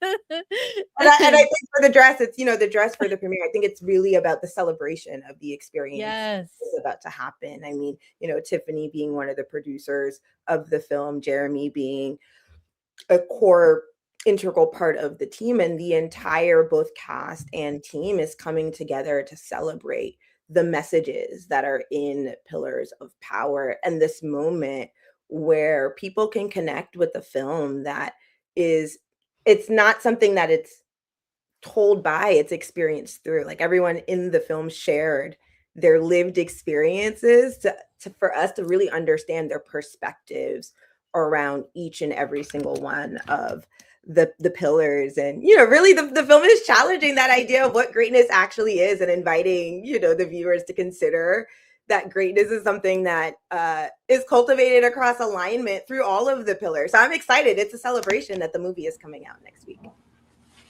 Alicia, I just have a question. When you and I met, we were sitting there looking out at an orb in the sky, I believe, at the winery, and just outside of Temecula, and we were having dinner with Dr. Joe.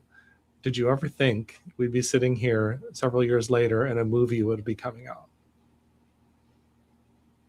That's a phenomenal question. Did I know that it was going to come out in movie form at the time? No. Did I know that some of these pillars that we're exploring were going to be discussed and thought about? I did. Because at the time, everyone that was at that dinner table, it was an event actually that Donna hosted in Temecula, and it was about helping people understand what it means like to go through within. And there were sound bats there, and Dr. Joe spoke, and it really was a conversation about, I think, that inner alignment, and everyone that was at the table understood that. And so did I know it was going to look like the Pillars of Power at the time? I did not, right? I cannot see into the future. That is not one of my gifts. But did I know that the type of conversation that we were having there was going to extend? I truly believed that at the time. And I think one of the most beautiful aspects about the Pillars of Power is that it sparks that conversation. It sparks that curiosity about what does achieving greatness really look like. It's, oftentimes there's people that are super successful on paper, but are unhappy. What does fulfillment look like? What does peace look like? What does flow look like in your life? Dr. Don DeMartini said it a little bit earlier, that he was talking to people about the balance of the experience, right? It's the integration of all of those pillars that are part of our everyday lives that I think that the film is shining a light on. And so I think that conversation is going to continue, Jeremy. Love it. Love it. And Alicia, when you were there for this most of the journey with, you know, all these different cast members and filming all over the world, like what was your personal journey like throughout this project? I love that question, Tiffany. I think it was one of deep reflection, but also stewardship. I think, you know, one of my biggest goals on this project was holding space in the container for everyone's gift and greatness of experience and thought to come out. And what I love about the film is that people are going to hear from neuroscientists, authors, business leaders. There are so many different kind of disciplines of kind of professional experience, of a background, of place of origin that the cast is bringing to the film. And so it was holding space for everyone's unique perspective to come out while also driving kind of the goal and orientation of having a broader conversation globally.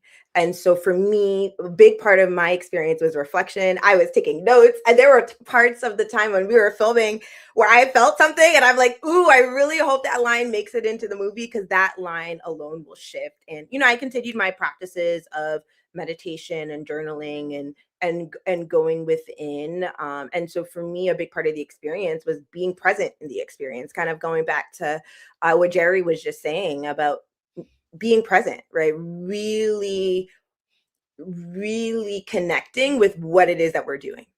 And I'm so excited. I'm so excited. Who in the cast surprised you the most?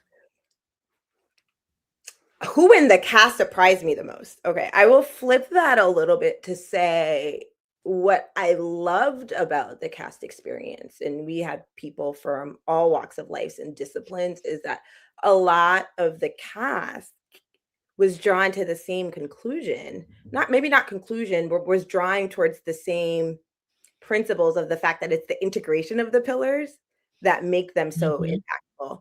And, you know, speaking with Donna about the film, it came up a lot that, you know, if there's a building and it's held up of 5 pillars, if any one of them is crooked, broken, or slanted, the structure, it tilts a little bit. And in each of their own unique ways and own voices, a lot of the cast got there. And I think that's the whole point. And so I think that, you know, I think the whole point, you know, but I say that because I think oftentimes, you know, we're and a lot of films look at at one of the pillars or 2 of the pillars. They look at money and relationships, or they look at mental health and relationships. But I think that what's really amazing about the pillars of power is that it takes a look at each one of the pillars, you know, your mental health, your wellness, your relationships, your wealth, and your well-being. It looks at all of those kind of different aspects of people to say, you know, if your mental health isn't great, it's probably going to impact your relationships and your working life, right? If your health isn't great, it may impact how you show up. It may impact your relationships. It may impact your mental health. And I think oftentimes it's one or the other. And it's like, no, it's all integrated. When we can find that true alignment across all of the pillars, that's when actually things start working together. And I think that, you know, the cast got there, right? In their own way, in their own words, but they all got there. And so I think that was, my biggest pleasant surprise, because you just never know, right? But a lot of people kind of, they landed there, which I think is the goal and the purpose. That really just tells you synchronicity brought it all together perfectly. So Yeah. it's just one of those things. And I think one of the things you're saying there is very similar to what Jerry was saying, is that, you know, we asked him about which was his favorite pillar, and he says, I like them all, because you have to have all of them to find a balanced life. Yeah. So, I really believe that's the essence of the film, is that, you know, it is a film that intentionally talks about the integration of all of the pillars. So not necessarily hearing about them in silo, but how they are connected. Because at the end of the day, can I say there's 5 me's? Yeah, but there's really one, just me, right? And so I am one person. I am an integrated person. So my ability to integrate different aspects of my being, I think it's like, you know, there's always that phrase, I separate life from work. Like that was a phrase that people would say often. And it's like, you're one person. Now, maybe you can compartmentalize to the best of your ability or extent, but at the end of the day, it's all connected, whether you're aware of it or not. So what actually happens when you have a very proactive, intentional conversation about how it is connected, and you can connect those dots within yourself, and then show up more authentically, more empowered, more understanding of what is happening both around you, within you, and through you. Thank you so much. And here in a moment, we are going to bring up another Alicia, and spelled exactly the same way as you do, Dr. Alicia Das. I know. She is my healing sister. She is a licensed spiritual counselor. She communes with angels and writes books about it and brings in angelic healing. So I'm really excited that you're going to be in both of the LAT movies that I'm in, Pillars of Power and Rise of the Lioness. So welcome, Dr. Alicia, to the show. Woo! Thank you, Twinsy. Flying on the fairy Dr. wings. Alicia. She's also the author of a new book that just came out just last week. So congratulations on your launch. Oh, Dr. nice. Thank you so much. Yes, your angelic ancestry. It's kind of in a glare, but there it is. Yes, thank you. Beautiful. I was here to ask if you guys were Alicia twins, but We are indeed Alicia twins. Sometimes I text Dr. Alicia when I'm trying to text myself a note, because she's the only Alicia in my phone. Or vice versa. I'm trying to text her something and I text it to myself. But it is so great to be here with you, Dr. Alicia. And you have been on the Pillars of Power journey since very, very early in filming. What has your experience been like with some of the pillars since you filmed Pillars originally and then continued filming through some of the other projects and films that you've been in? Yes. Well, interestingly, literally my town was burning, Pacific Palisades, during the filming. I literally had gone and bought an outfit the night before, and then I wore the makeup artist shoes. I wore half the cast's other clothing because I had no clothes.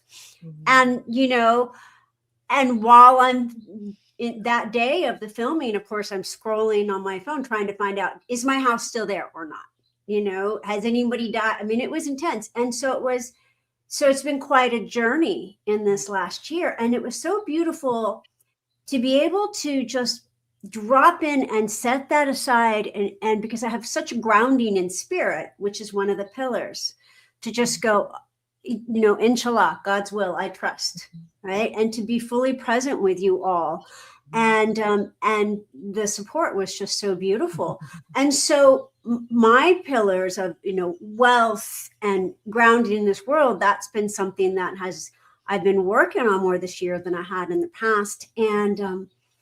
And health as well. When you're going, I think I was just displaced 4 days ago. So it's been ongoing. Oh yeah, it's been ongoing. And I think I've been in, 7 or 8 different places in the last year and a half.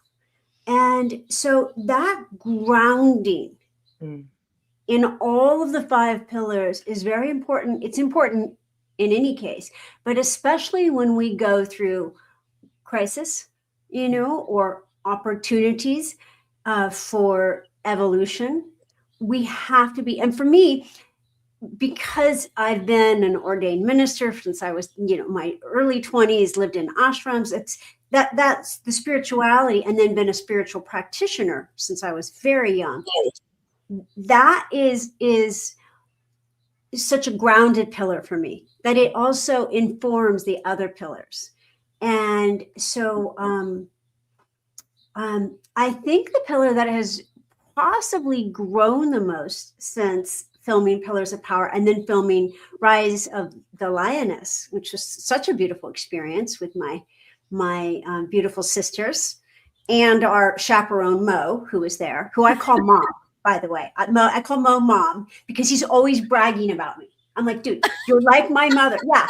So the funny thing is when I type in MO in my phone, you know how you have shortcuts, and then it could, so because I have kids, it fills in mom, right? So when I start typing Mo, it fills in mom. So perfect.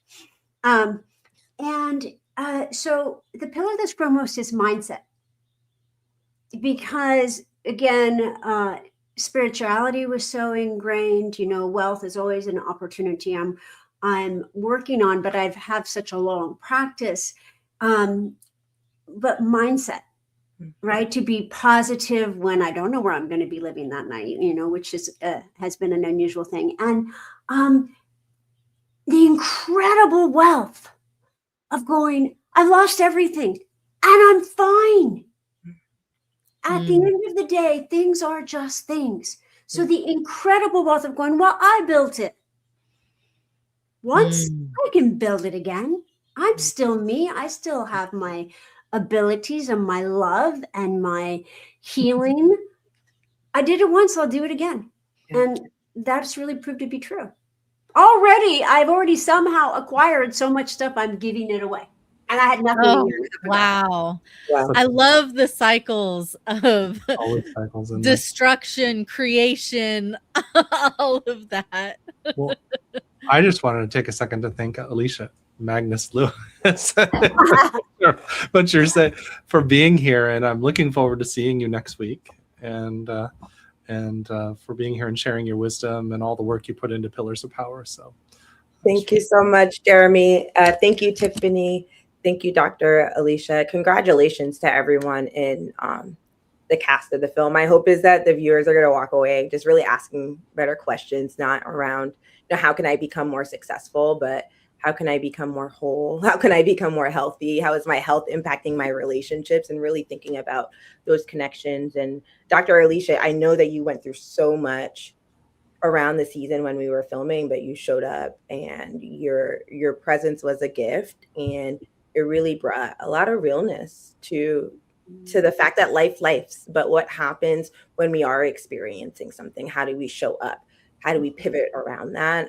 And so I know that your presence is a gift in the film. I'm so delighted that it's coming out and people get to watch it. So until the premiere, I'll see you all there.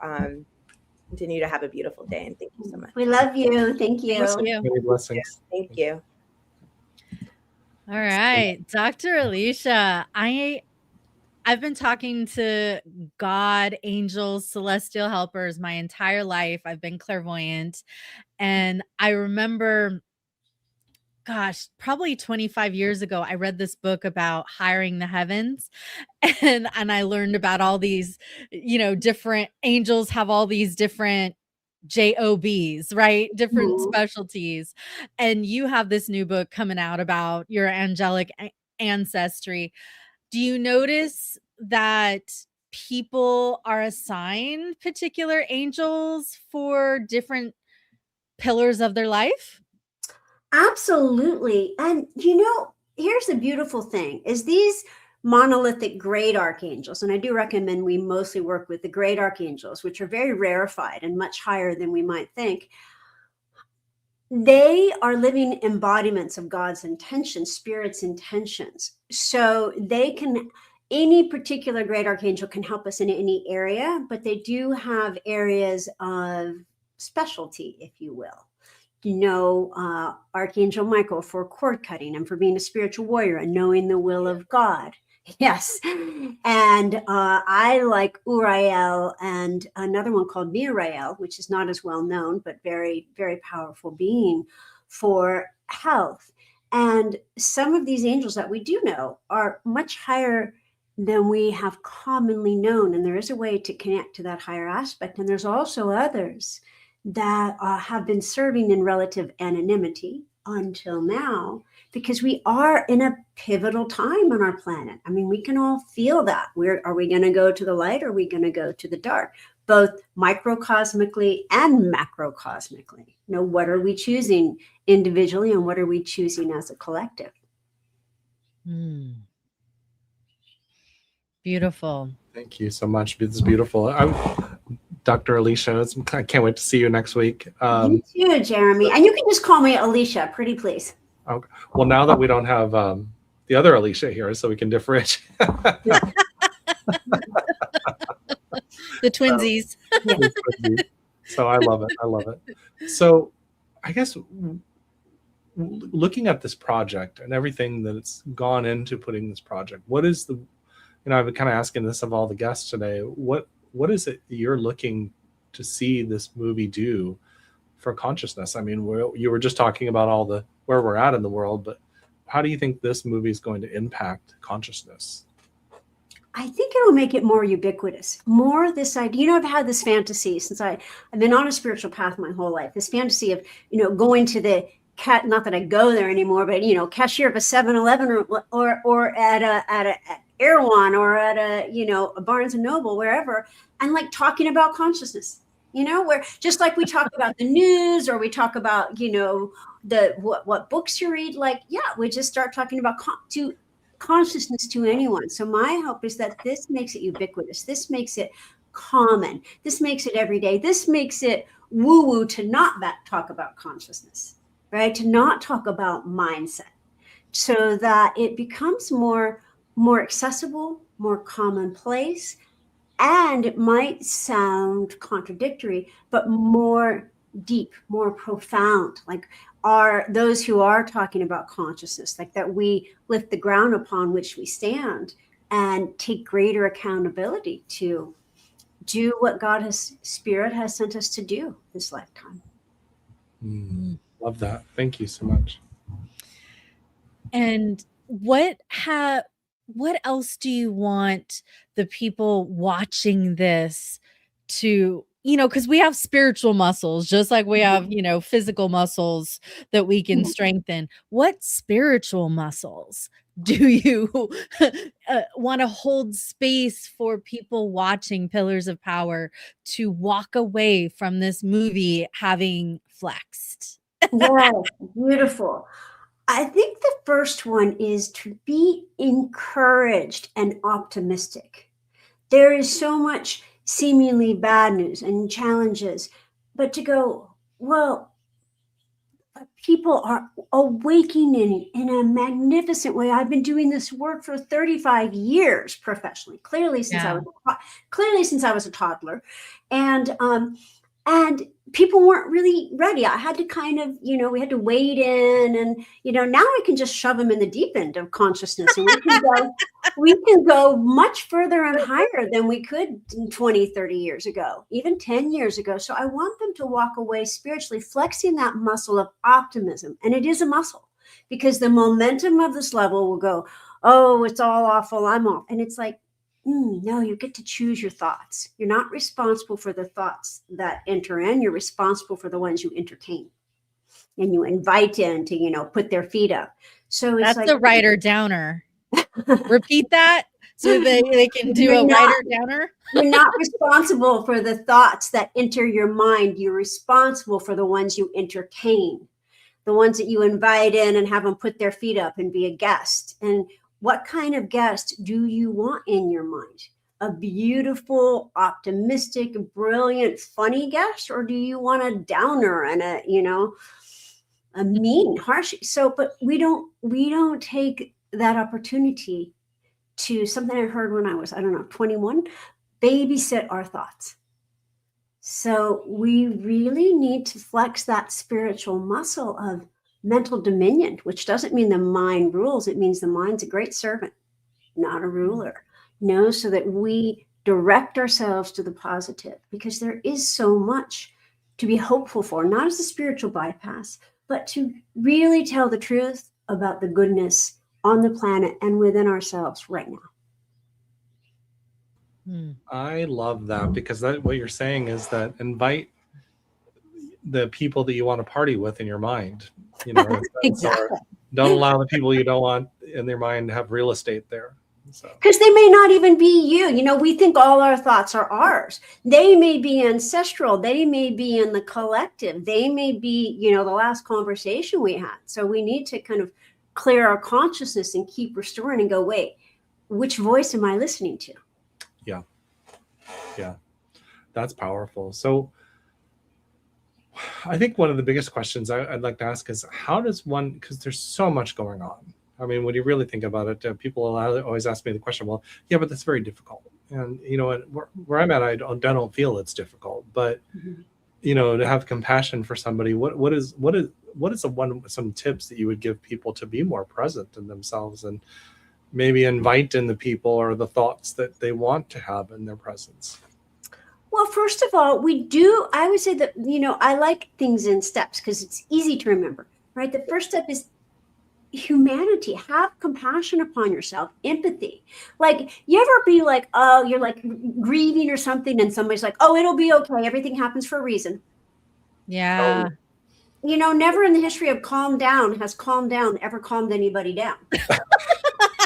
And that's when my thoughts in my mind go, thanks, Captain Obvious. You know?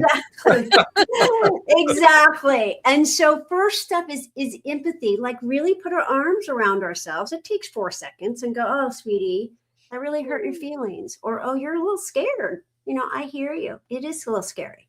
I love you. Right. So that empathy first, no spiritual bypasses. And then the second is very simple, is to tell ourselves the truth. Okay, because our mind goes, it all sucks, right? Or it's all perfect, right? And no, what's present, and this is where we want to come present, and the easiest way to come present, it's very convenient because we always have it with us, is our breath. I'm going to breathe in love. Like, let's just breathe in love right now. Breathe in all the love of the universe because it's infinite. And as you exhale, you let go of anything less than love. And you breathe in light. Let go of anything less than light. And we keep, you know, that took 4 seconds, but notice if you're just more present, right? So second is to just empathy and then come present and then tell yourself the truth about what's going on right now. I'm talking with my beautiful friends. We're promoting a gorgeous film that we didn't even know it could even happen 3 years ago. And here it is in the flesh, right? And the truth is, people are listening because they want the good news. Things are fine. Things are fine, and everything is figure outable, right? So really, so it's just 1 is empathy, 2 is present, breath, and 3 is tell the truth, and 4, I like to, you know, call in the light, call in the angels, call in God. Everybody help. Lift me up, right? Doesn't have to be, you know, our soul doesn't need beautiful words. Our soul doesn't need a beautiful place prepared. It is the beautiful place. It just needs our intention to go. Light. Okay, here we go. Mm-hmm. I love curling up onto the lap of Divine Mother and just like letting her envelop me in a warm, fuzzy blanket of love and peace and comfort on good days and bad days, right? I mean, both. And I know that when we have these moments of connection, and divine can look different for different people and have different names, but it's about that presence, you know, and it's just so beautiful. And I love that the Pillars of Power is bringing that presence into this, you know. And we're almost at time. If in like say 30 seconds or less, what are your final words for why people should come to Pillars of Power and watch it? You are in so much more of a community than you think. You are never alone. And you will be personally guided through each luminary, and each person is a luminary, to paraphrase Lincoln, the better angels of your nature. This will reinforce and call you forward into your highest self. Beautiful. Thank you so much, Alicia. I love you, soul sister. Love you. Thank you. And in a moment here, we're going to transition into the trailer and bring up the next 2 guests, which are the men behind the lens. So here we go for the trailer. Through every age and every civilization, 5 pillars have carried us forward.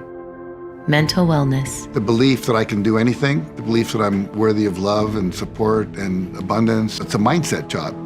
Everything around you is like a 3-dimensional vision board. That environment is affecting 33.3% of your results. spirituality, You establish intention, and then the world starts to bend towards that. But if you don't have an intention, you get bent by the world. I began to experience unbelievable miracles because I sought and looked for them. money, There are 2 kinds of wealth, visible wealth and invisible wealth. Immediate gratification costs you, long-term vision pays you. The law of attraction is ask, believe, receive. The more we give, the more we receive. It's the universal law. Nature is abundant, and anything else is not the truth. relationships, Relationships are fundamental to getting any of the results you want in life. The hidden secret behind achieving greatness is to be unapologetically authentic. Our first teachers were our parents. They sold us the program, and we have it running in the background. So just like a computer can be reprogrammed, a software can be reprogrammed, so can your mind. health, I invest a lot of time every day on my emotional, my mental, and my physical health. Deep, deep acceptance. That's the bedrock for transformation. Practicing forgiveness is key to any type of healing. When you say yes to yourself, you create that space to grow. For the first time, the voices that have shaped how millions of people think about greatness. They share what they have never said on camera. Ancient wisdom, modern breakthroughs, and together they form the living pattern that leads us home to who we truly are. These are the pillars of power.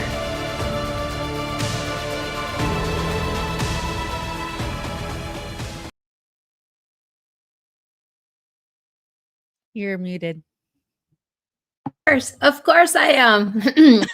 Oh, wow. That's all I'm going to say. I am so excited here for what's coming up on June 11th. And if you haven't checked it out yet, go to the pillarsofpower.com website. You're going to see all of the details there for our world premiere, which is going to kick off a tour that's going to happen throughout summer and various places. And then, of course, into Pacific Asia and Japan in the fall.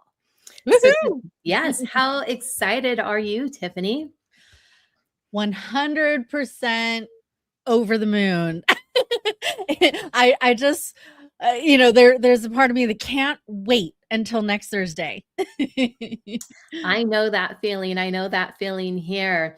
And so we have our next couple of people here waiting backstage. Our first person we're going to bring up here to the stage is our DP of film, one of them, and that is Ronnie Armas. Welcome, Ronnie.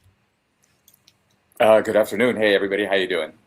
How are you? And what was it like? Because you were with us since the beginning when we started with Marie Diamond, showing up, not knowing how we're interviewing, what we're filming, but we just all knew we had a divine meeting. So you've been there ever since the beginning. So how was putting everything together, filming with Pillars of Power for you? You know, it was and is a testament to what my life has kind of been. Synchronicity, serendipity, providence. We had no idea, like I said, what we were walking into. You and I had just barely met. We're at the hotel by LAX, airplanes going by. We have no idea how we're going to deal with sound.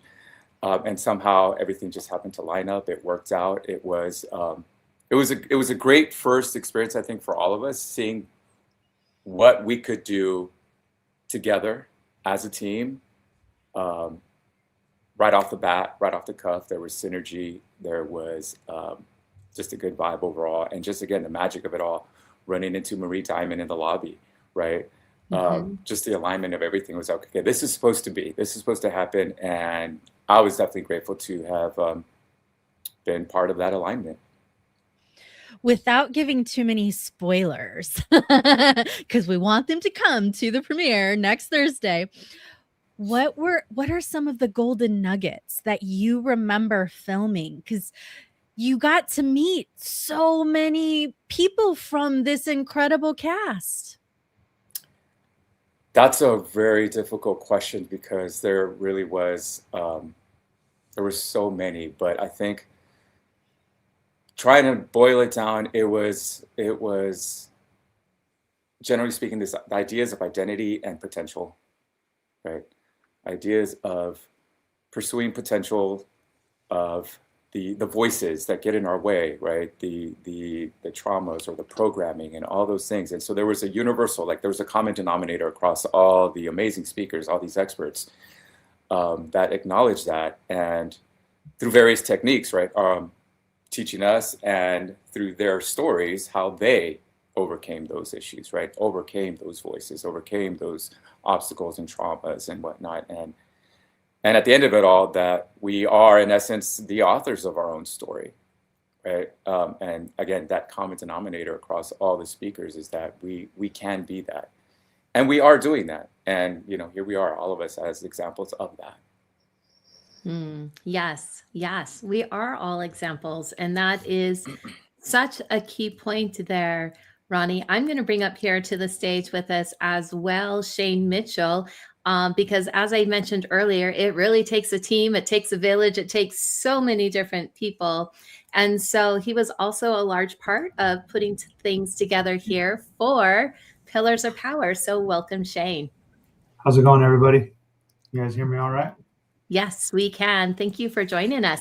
So your experience filming, share with us a little bit about that with some of the people that you filmed. I believe Tiffany's question was, without giving away any surprises, what are some of those golden wisdom nuggets? You know, it was a lot of fun on, you know, filming.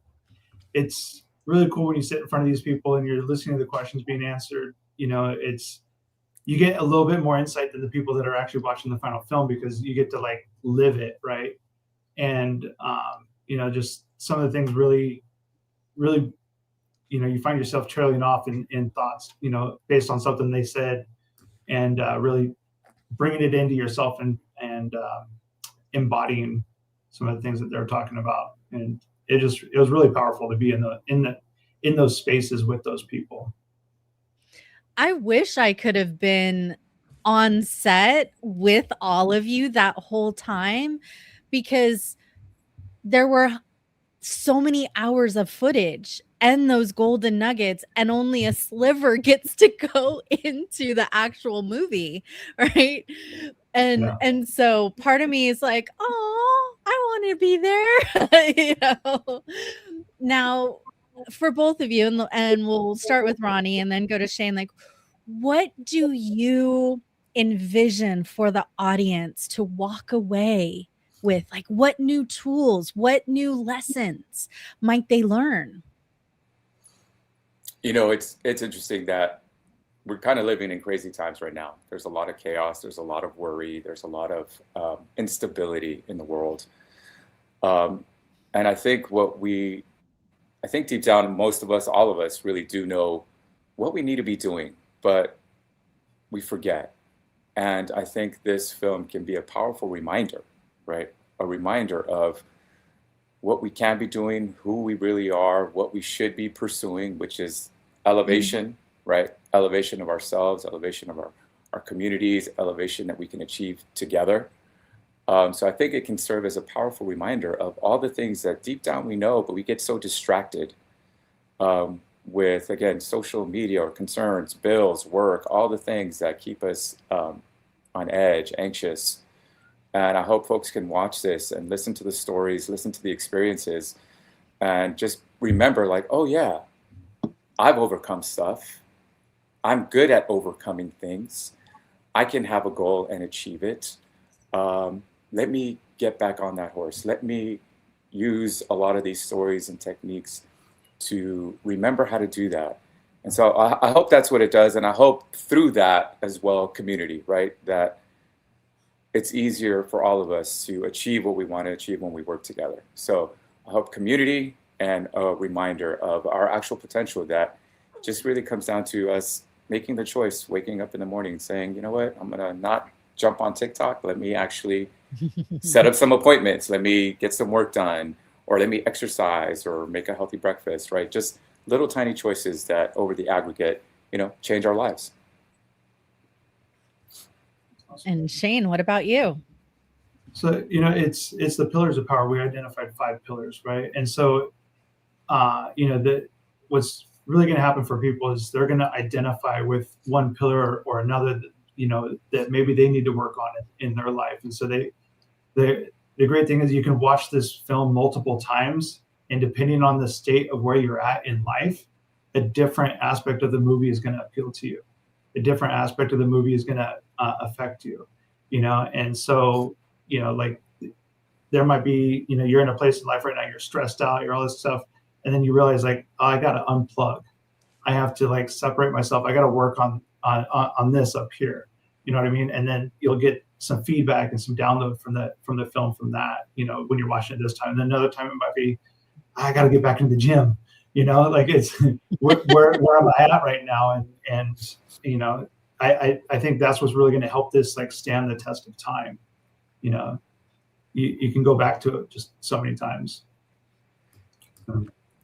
I agree. And there is so much in there to watch. And I'm going to just say, I have seen the film multiple times throughout the entire set of stages as we've gone through our entire editing process, making sure it was dialed in correctly. But every time I see it, there is always something new, even though it might be a clip that I've seen several different times.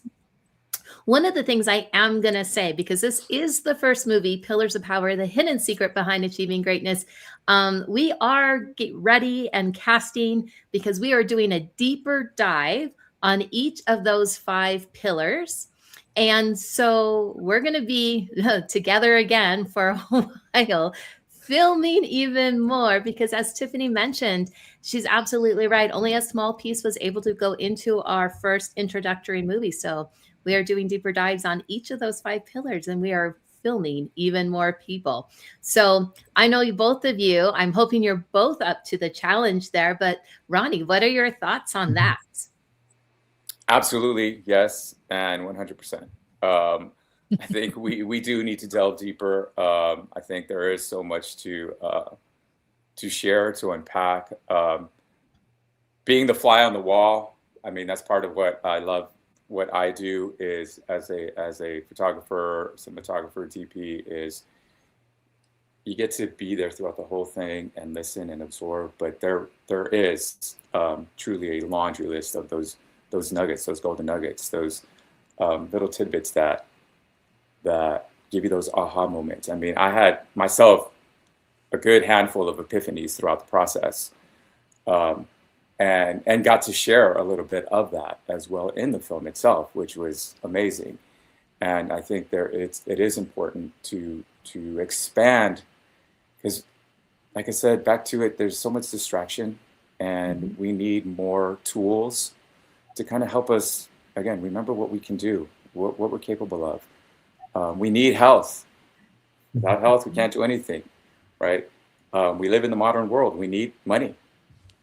We need relationship. That's our communities, right? We need our mental wellness, right? To cope and juggle and maintain a baseline of happiness, right? We need all these pillars. And so each one really could be its own mini series, actually, because there is so much to unravel there.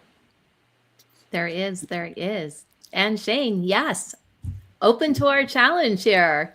Yeah. Well, yeah, of course. This one led to a lot of adventures in a lot of, crazy places, driving down some crazy streets, and it was just a lot of fun, So I'm all for, the excitement of life, So the more we can go around, the more we can challenge ourselves to, find harder places, I guess.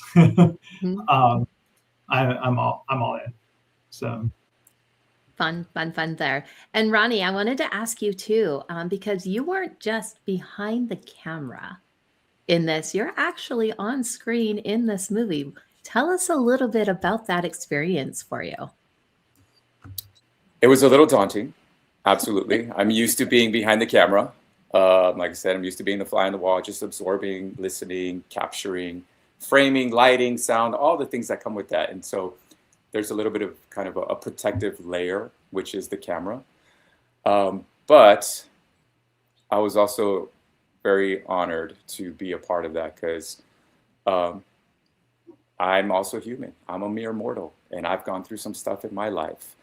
I've learned my lessons. I've delved deep down the rabbit hole and explored and faced, my demons. And I was absolutely more than happy to share that experience on camera because who knows who that might resonate with, right? And so it was a little weird, but it was also an honor, and I'm grateful for the opportunity to put my story out there because that's what it is at the end of the day. Is that in essence we're all storytellers, and sharing our story is imperative. There's no point in hoarding our story because then we're not sharing the experience or the lesson. So I hope someone somewhere gleans something from it, and I'm grateful for the opportunity. I am so grateful to have worked with you, Ronnie. I learned a lot about filming. I will say that, and answering all of my questions along the way. And I'm going to share, you have one of the most heartfelt, touching moments within the movie Pillars of Power. And it just really shows who we are as people, that storytelling, and how we can make that impact in people's lives. So I'm eternally grateful for everything that you have done and that you have shared. If I may real quick, it's something that hit me the other day. I was having a quick conversation and it just kind of blurted it out. The pain we suffer today could be someone else's solution in the future. Yes. Right. And so I went through it, and now I'm grateful to give it in some other form that hopefully it is a solution for somebody. Yes, absolutely. Absolutely there. And Shane, I'm going to have you just share some of your closing words and closing thoughts here. Ooh, put me on the spot. Working on the film obviously was an honor. Working with the Los Angeles Tribune, working with you, Donna, Tiffany, and Ronnie. We've met. We've been on different shoots. So, but working on it was an honor. It was fun and awesome to be in the presence of some of these, people that, I looked up to as I was like figuring out business, getting into business, what is this entrepreneur life? And then like getting into the books and the videos and all that kind of stuff. And then like, now I'm in the same room with some of these people that I like idolized. It's like, you don't get those kind of opportunities all the time. And so when you do, you don't say no, you say yes, and you'll figure out how to make it happen. Right. And a lot of my life has been, has culminated to this by me, saying yes to opportunities that come through. And so I hope, this resonates with other people that like, you just say yes and grasp, and like, you got to figure it out on the way, build a plane while you're flying it, I know, Donnie, you can kind of relate with that with this project and stuff like that. Yes. And so, I appreciate the opportunity, and I hope, people really embrace this film for what it is, and, view it in a different times of your life and see how it affects you. Yes, absolutely.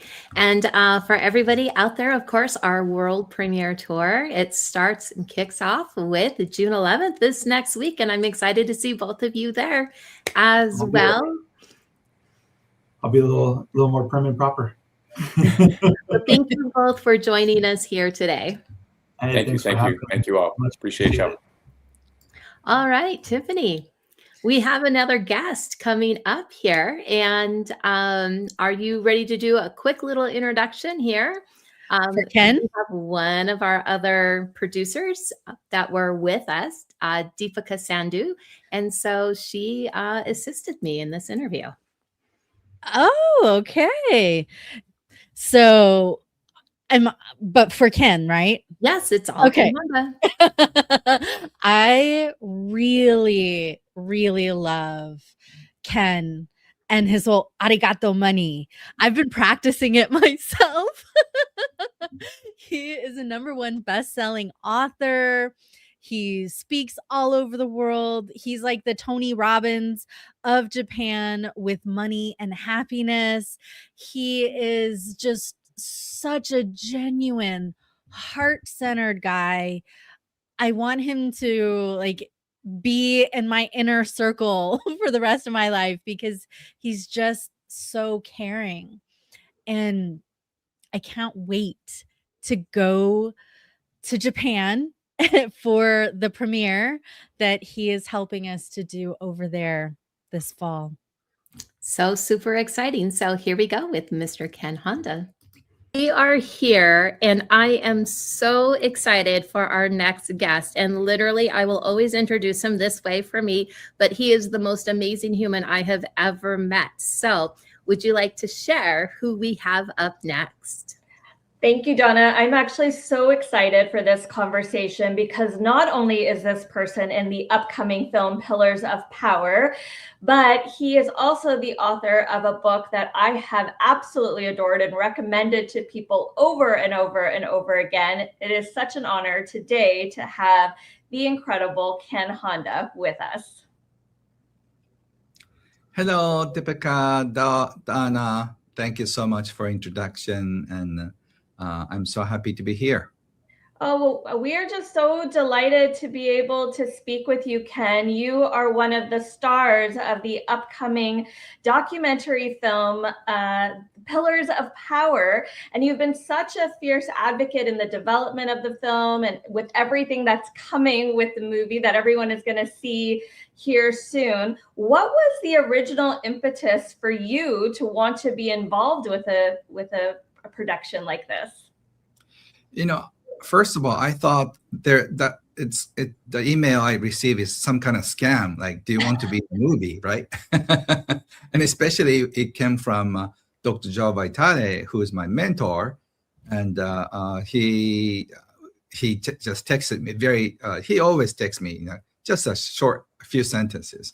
So I didn't believe it. So I sort of like let it slide for a while because there's no way I'll be invited to be this great, this grande, and it's exciting. And then, maybe what if the email is true? So I sent him back like, "Is this you?" And then we started exchanging email. So the beginning is like, I didn't believe it. And that's often how things, when they're landing in our life, can feel. I mean, you've had so many professional highs, personal highs, and sometimes, and lows, of course, like the rest of us. But sometimes when that thing is landing, that is a bit of a spark, something that is about to shift you in a different direction, it can feel a little almost suspicious, but yet you were still so willing and interested in being a part of it. What was it about what you heard when you spoke with Donna, when you spoke with Mo, about the movie that made you want to be a part of it? I feel, of course, excited because the other people who would be in the movies are my mentors, my friends for a long time, and I adore them. I respect them. So like being with them in the same movie is such a great honor. And also, as a Japanese, I wanted to share the wisdom, more Zen and money, all the wisdom that I learned from my mentors in the past. So I was so excited to be able to contribute at least like 10 seconds of the entire movie. I'm sure it's much more than 10 seconds. But it is such an honor for me. I'm also in the film as a creative producer to be with someone the likes of you in this film. And I have to say, I'm such a fan, Ken, because Happy Money is just an incredible, incredible book. And one thought that was coming to mind for me today as I was thinking about chatting with you was, you know, the fear that is in our world today and how heavy things can feel for people, especially when it comes to money. And are things going well? And are gas prices high or are they low? And what'll happen with groceries and this, that, and the other thing?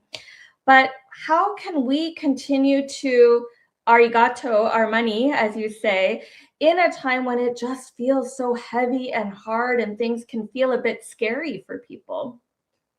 Thank you, Deepika. That's a very good question. I always think all the good things in life come in bad wrapping papers. They come in disguise. So what's going on is, to me, a blessing in disguise. Of course, you know, it's real when we feel squeezed about the gas prices and what's going on in the world. But at the same time, what's going on makes us think what I can do to get more money so we can pay all the bills. And this is when we become very creative. When we're having great time, we don't become creative. But when we are having a hard time or making both ends meet, then we need to start thinking very creative. Should I get a second job? I don't have time. So I have to do something creative. What's in it for me that I can just contribute to the world and then get money? So people start facing what's happening in their life. And they're looking back on their life and they realize, wow, what if I could use some of my gifts that I was born with? Could be listening, could be cooking, could be coaching. So if you're good at cooking, you should cook more. If you're good at listening, you need to listen more. And if you love connecting, you should connect more. By doing what you love and you're passionate about, you are going to be more energetic. And that happy energy brings you more opportunities. And as a result, more happy money. So this whole thing is a great setup to make us think, how can we give more? And in the process of finding it, I think we meet our destiny. This is so beautifully stated that the best things don't come in the best wrapping paper or the nicest wrapping paper, because you're right. When we are pushed and we're hitting that edge in our own lives, whether it's financial pressure, health pressure, relationship pressure, whatever that, or global pressure for that matter, whatever that may be, we are being pushed to that edge and we have a choice at that moment. We can either continue to do what we've been doing that got us to that moment, or as you say, can we be creative? Can we come up with something different? And I just love what you're saying, that if we're creative and come up with a different path that feels nice, like, can I double down? Can I lean into the things that actually feel good to me? That can create money for us. But what I think some skeptics would say, but how do I know will it happen? How do you give those people the reassurance that following your own inner guidance system is going to get you to that happy money? I'm writing a book called Happy Money and Ikigai. You know, when you find your Ikigai, which is your life purpose, that something that you're very good at and people are willing to pay and you feel so passionate about, you should find those in your life. If you have lived more than 20 years, there is something you love and passionate about. And if you start doing more, that Ikigai will take you to the next level. And if you keep doing, and if you keep polishing, for me, speaking and writing, you know, I don't need to get paid for speaking and writing because it's so much fun. I would do it even if I don't get paid. You know, I love it. I write all the time. I write in the car, I write on the plane, I write in the bus, and I write everywhere. So something like that will bring you happy energy and also happy money. That's so beautiful. And we have writing in common. We're both published authors. I have my own publishing house. So I know the joy firsthand that so many authors and people experience when they give themselves permission to write and to be creative and to open up that beautiful portal of energy.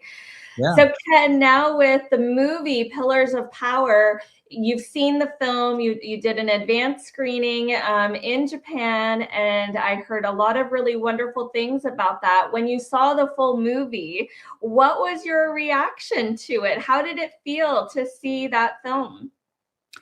I couldn't move for a few minutes because it was like, wow, you know, and I was really into the movie. The beginning, when I first saw me speaking, I wanted to hide because I was so shy. But after that, like I was so absorbed into the movie because whoever said I didn't know everybody, but everyone had a piece of a gem in whatever they said. So I wanted to take notes. I definitely need to watch, and I'm going to watch many times over. And I think whenever I watch it again, I will find different aha moments because everybody is so deep and also fun and diverse. So I so enjoyed watching. If it was not a premiere, I wanted to use my remote. Can I watch it again? Pause, rewind, write down what everybody said. Yes. So I think I love to do that when the movie is out. It's such a great night.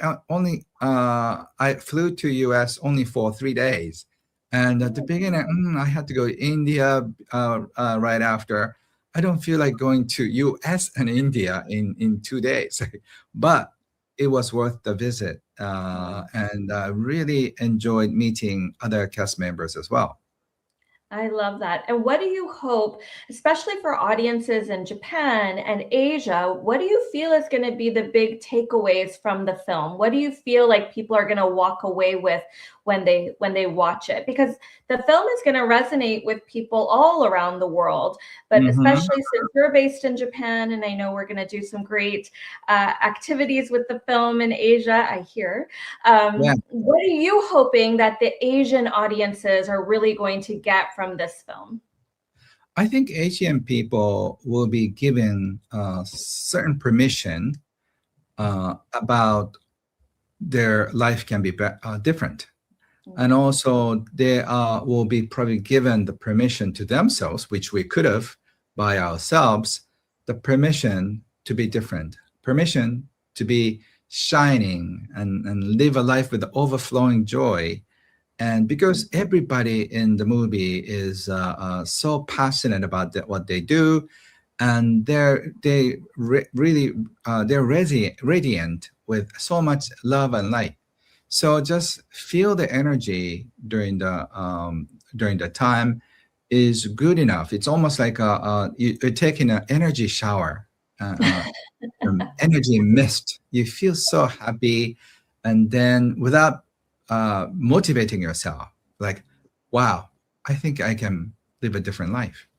Oh, that's so beautiful. I love the way thinking of it as an energy shower, because everybody in the film has shared such profound wisdom and, you know, has such incredible insights. They're all from different walks of life. So many of them were, half the cast was from the original Secret. So not only do we have all of them updating their wisdom that they've gained over the last 20 years, but new thought leaders that are here now, like yourself, that we're also privileged to learn from. And I think for all audiences, no matter where they are in the world, this is going to be a story and a film that is really going to be resonating with them. And you're right, everybody in that theater at the premiere in 2 weeks is probably going to wish they could hit pause too and write everything down. Yes. So Ken, what is next for Ken Honda? What is next for you? I know you're going to be very much involved in everything with the film as the movie releases, and I hear we've got some beautiful stuff in the works to bring the movie more and more in Asia as well. What for you? You mentioned your new book as well, but what is it that you're hoping to really leave people with, not only with the film, but with your upcoming works as well? So the reason why I'm doing this is to inspire people that they can have a different relationship with their life. For me, my specialty is around money, but with the movie, I can have a bigger reach with all my friends and mentors in the movies. So by showing the movie, I can really support people, an audience, to transform their life with only like an hour and a half, which is just a very short time. But just I will start doing the film tour with my lecture. I'm going to publish 2 books soon. So with those books publication celebration, I'm going to bring the movie with me. So I'm coming up with a very interesting model. So an hour and a half film, my lecture, and also the sharing party. Because after going to the movies, you want to share what you learned, what's your takeaway, what you decided. So I'm thinking of making it some sort of like a very unique format so people can get so much out of it. I still need to go over all the details with LA Tribune people, but I think they'll all love what I'm going to do. Oh, I have no doubt everybody is going to love what you do. Everybody already loves what you do. You're such an inspiration to the world with Happy Money, the book, and with all the thought leadership that you have out there. And I am personally just so excited. I'm one of the few cast members who hasn't seen the film yet, but I'm so excited to see it and to see your wisdom, because I just know there'll be so much that I will be able to take away from it personally. The film we're going to be at the premiere soon with all of the cast, and I know we're all just incredibly excited about this. And I am just so honored to share space with you and to be able to chat with you today and talk about Happy Money and talk about all of your wisdom and all the things that are coming up for you. So thank you so much, Ken, for giving us this opportunity to chat with you today. Thank you so much, Deepika, and I'll see you in 10 days. You will. I can't wait. Thank you. Thank you, Ken. Thank you. Arigato, arigato, arigato.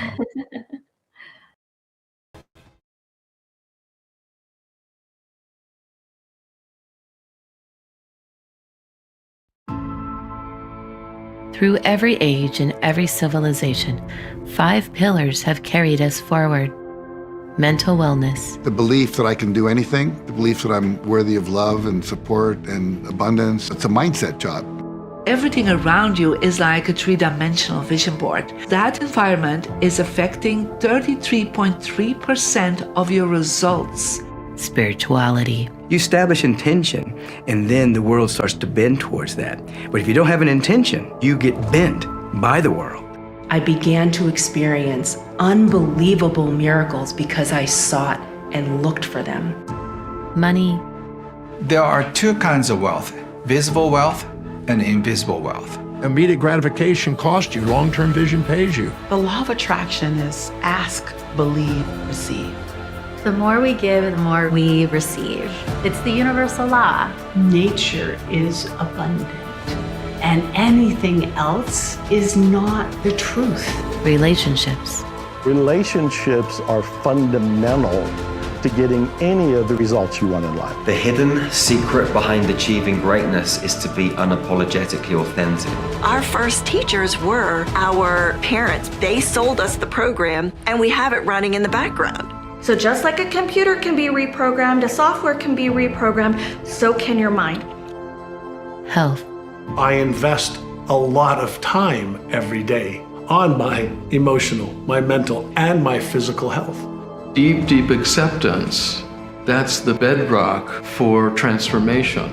Practicing forgiveness is key to any type of healing. When you say yes to yourself, you create that space to grow. For the first time, the voices that have shaped how millions of people think about greatness. They share what they have never said on camera. Ancient wisdom, modern breakthroughs, and together they form the living pattern that leads us home to who we truly are. These are the pillars of power.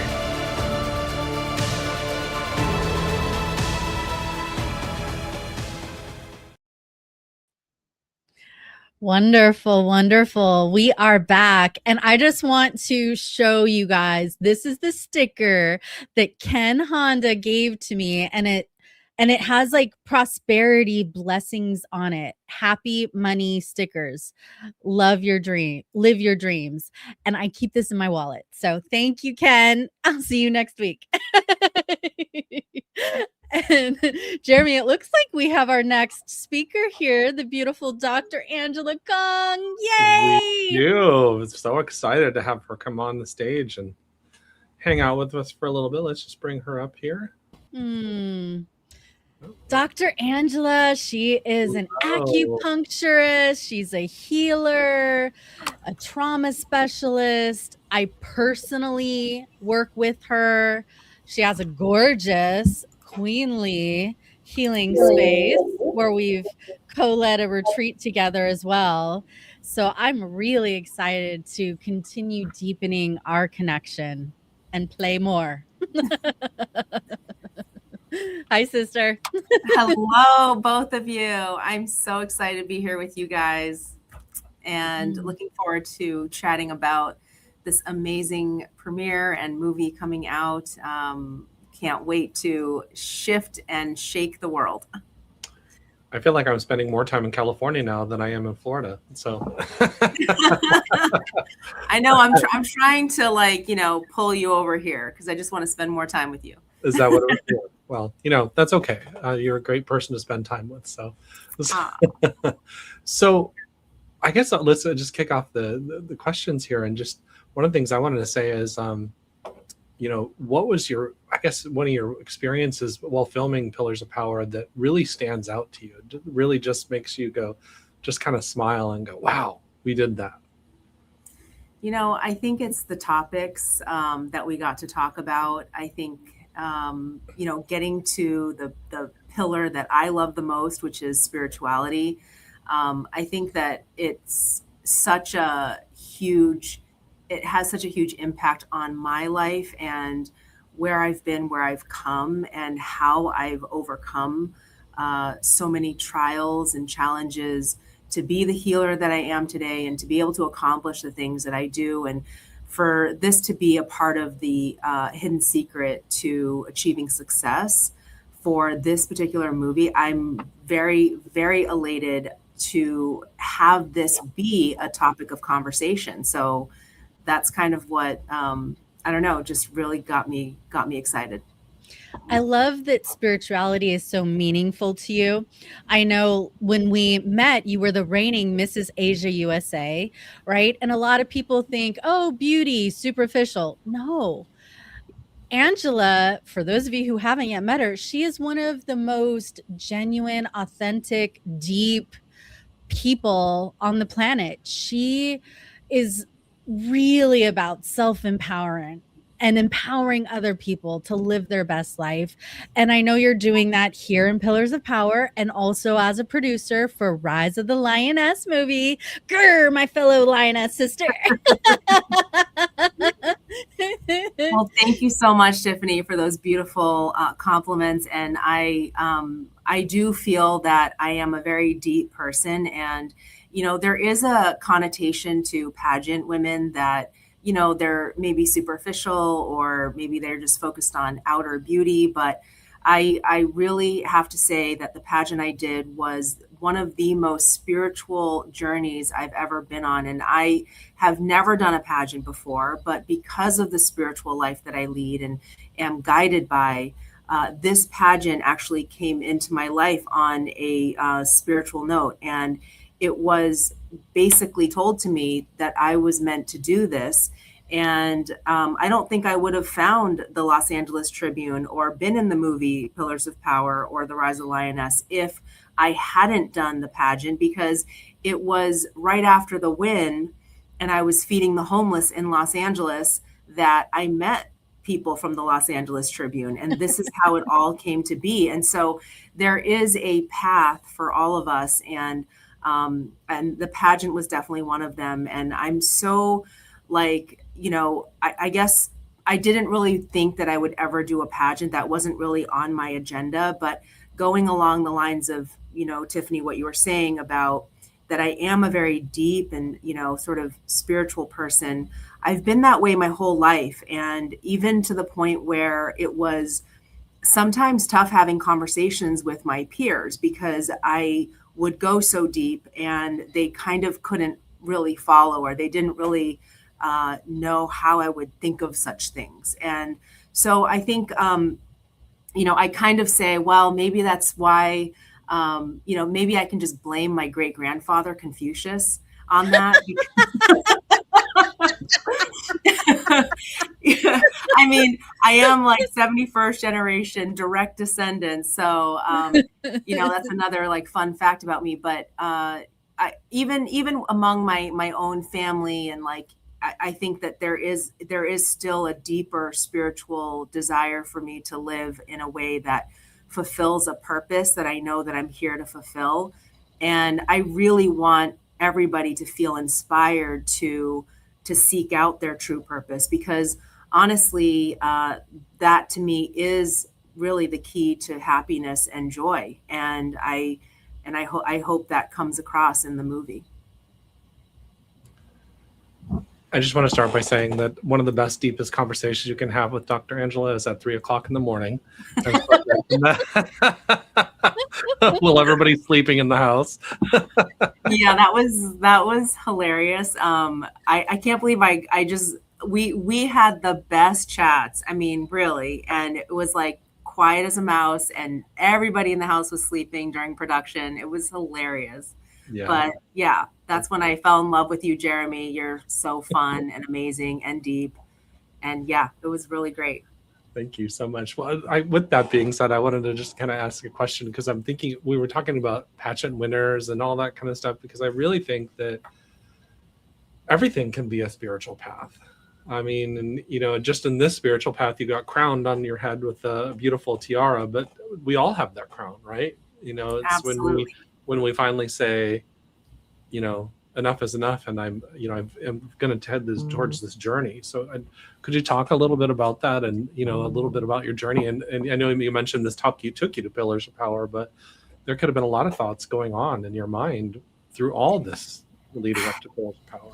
So. Pillars of Power is like, it's such a powerful name. And yeah, definitely the walk up to coming into the movie has been a very arduous journey for me. And I want to start by saying, yes, I am the crowned Mrs. Asia USA 2025, but I really had a problem with my own confidence and self-esteem ever since, coming into some trauma in my teenage years, where I did feel like I left my body and I did not have a grip on myself, my brain, my life, my emotions, and my physical health for a very long time. And so it can be very disconcerting. I really didn't even want to be on this planet anymore for a long time. So when I did, finally sort of seek out my higher purpose through, it took a lot of courage to do everything that I did, to take, put one foot in front of the other and take these steps to follow my path. And no matter how hard it was at the time, one foot in front of the other, like Lao Tzu says, to walk 1,000 miles. I did that, or 10,000 miles. I did that, and I continue to really strive to do the work, to do the deeper work for healing myself. And I opened my practice about 16 years ago. And during the first 10 years of my practice, I want to say I was still covered in anxiety and like lots of different things like shame and guilt or fear. I still had a lot of issues that I was battling, and I felt that I was already grateful enough that I was able to start a practice and dedicate my life to the healing of like sort of the wiring impact of the brain and the nervous system, and really dive deep into the digestive processes and all of the pain mechanisms that people go through. So as a Chinese medicine physician and healer, I had an opportunity to really put my passion into all of this to help myself and to help others because of how deeply I was wounded and how much I needed to heal.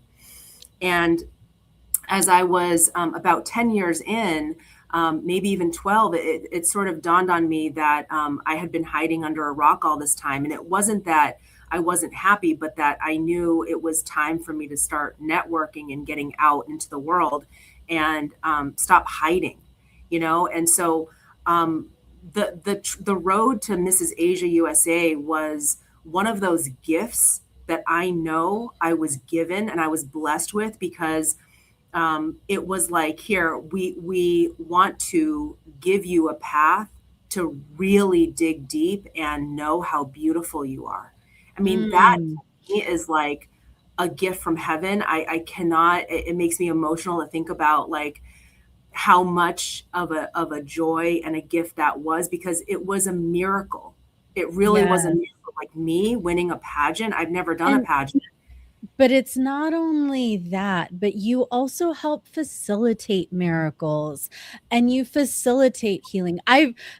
When I've had acupuncture from you, you are the most gentle with your needles and you know intuitively what's going on. And our next guests here are also really dialed in to the body and healing. And I thought that it would be really lovely to bring them on as well for this discussion. And maybe we can all chat about the health pillar for a minute. So please welcome Antonia Van Becker and Greg Lee. They are like the people who are going to be on this screen today are probably my closest friends, right? With everyone who's coming here. Are they coming? Well, okay. Thank you. Thank you so much. Hi, Antonia and Greg. Hi, Angela. Great to see you. You as well. You guys are always so shiny. Aw, you too. Thank you. And our esteemed hosts there. So great. Thank you. So I want to ask both of you, well, three of you, the 2-for-1s, and then Angela, what will people learn about themselves when they watch the health pillar portion of the movie? You guys can go. I think the most important thing for people to know is that your body knows how to heal. We don't have to figure it out. Your body innately has this deep sense of where you're at, what you need, but also in the background, it's doing things at light speed with precision that we can't imagine in our brain. Our brain doesn't know how to do that stuff, but our body is so intact with its, with our journey. And it's constantly reflecting and mirroring the experience that we're having and doing this little dance in the background to say, hey, I got to show you how life looks, but I've got you. I'm doing everything in a way that's going to really serve you. So if you have any doubts about whether your body can heal itself and you can assist with that, we hope that this movie will take away those doubts. Thank you. Dr. Angela. I love that. And I 100% agree with both of you on, you know, the body being that innately intelligent. And I think that the next thing I could add to that is giving people the confidence to ask for help. I know that we're not here on this planet alone, and we can't always figure things out ourselves or decode our own body and physical symptoms on our own. And so there are so many beautiful healers and people who are deeper in that with that insight in this area, with the health area, that I really want people to, allow themselves to be vulnerable and to reach out for help. And also have that be an intuitive part of them. Like, is this something I need help with? And if they're getting a yes, and who should I see? And also being guided with their intuition on that. So yeah, there's always a way. If there's, a desire to heal, then there's always going to be a way. Love that. Love that. Love that. Thank you so much for that. Was such a beautiful answer from both groups, all three of you. And I think I just want to add this thought just before we say thank you to Dr. Angela for being here. Do you think that one of the things that people have trouble with, and it is in the 5 pillars, right, that we have trouble connecting to what's going on inside of us? We're connected so far out here that we're not really feeling. We don't even know what's going on inside of us half the time because we haven't taken the time. Yeah, I'll just finish off by saying that I think that's a huge problem, Jeremy, where there's a lot of distraction. There's we can call it the ego, we can call it the worldly things, things that we want and desire, and we don't always have the permission to, connect inward because potentially we've grown up in a society and in a family where we have to put up a facade. And so it can be really, really difficult for a person to navigate that on their own. And, I think I really want this movie to be sort of like that safety blanket that, hey, there's a lot of us out here and we're doing it. We're walking the walk internally, and you can do it too. And you have a lot of internal empowerment to be had if you can do this. So I don't want to drag on too long. And I love that question, Jeremy. We can go on and on forever. But I want to thank you both, Tiffany and Jeremy. I hope you guys have a wonderful continuation of this. Antonia and Greg, have a wonderful, chat. And I will see you guys at the premiere. Yeah. And then after the premiere, we can all go to your healing facility and have a spa day in Orange County. Of course. All right. Open arms, always. All right. Thank you so much. So much. Bye. Bye-bye. Antonia and Greg, I mean, you've been teaching about Core Talk for decades with your Self-Health Institute. And I know that health might be at the forefront of that, but underneath it, I suspect it might be more spirituality.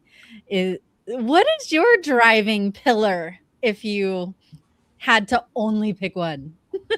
Oh my goodness. Well, what wakes me up in the morning and keeps me going is the vision of people being able to do the thing in their life that they dream of, and to be able to make that a reality. Because when we're all doing our unique thing, the world doesn't have any problems. Yeah.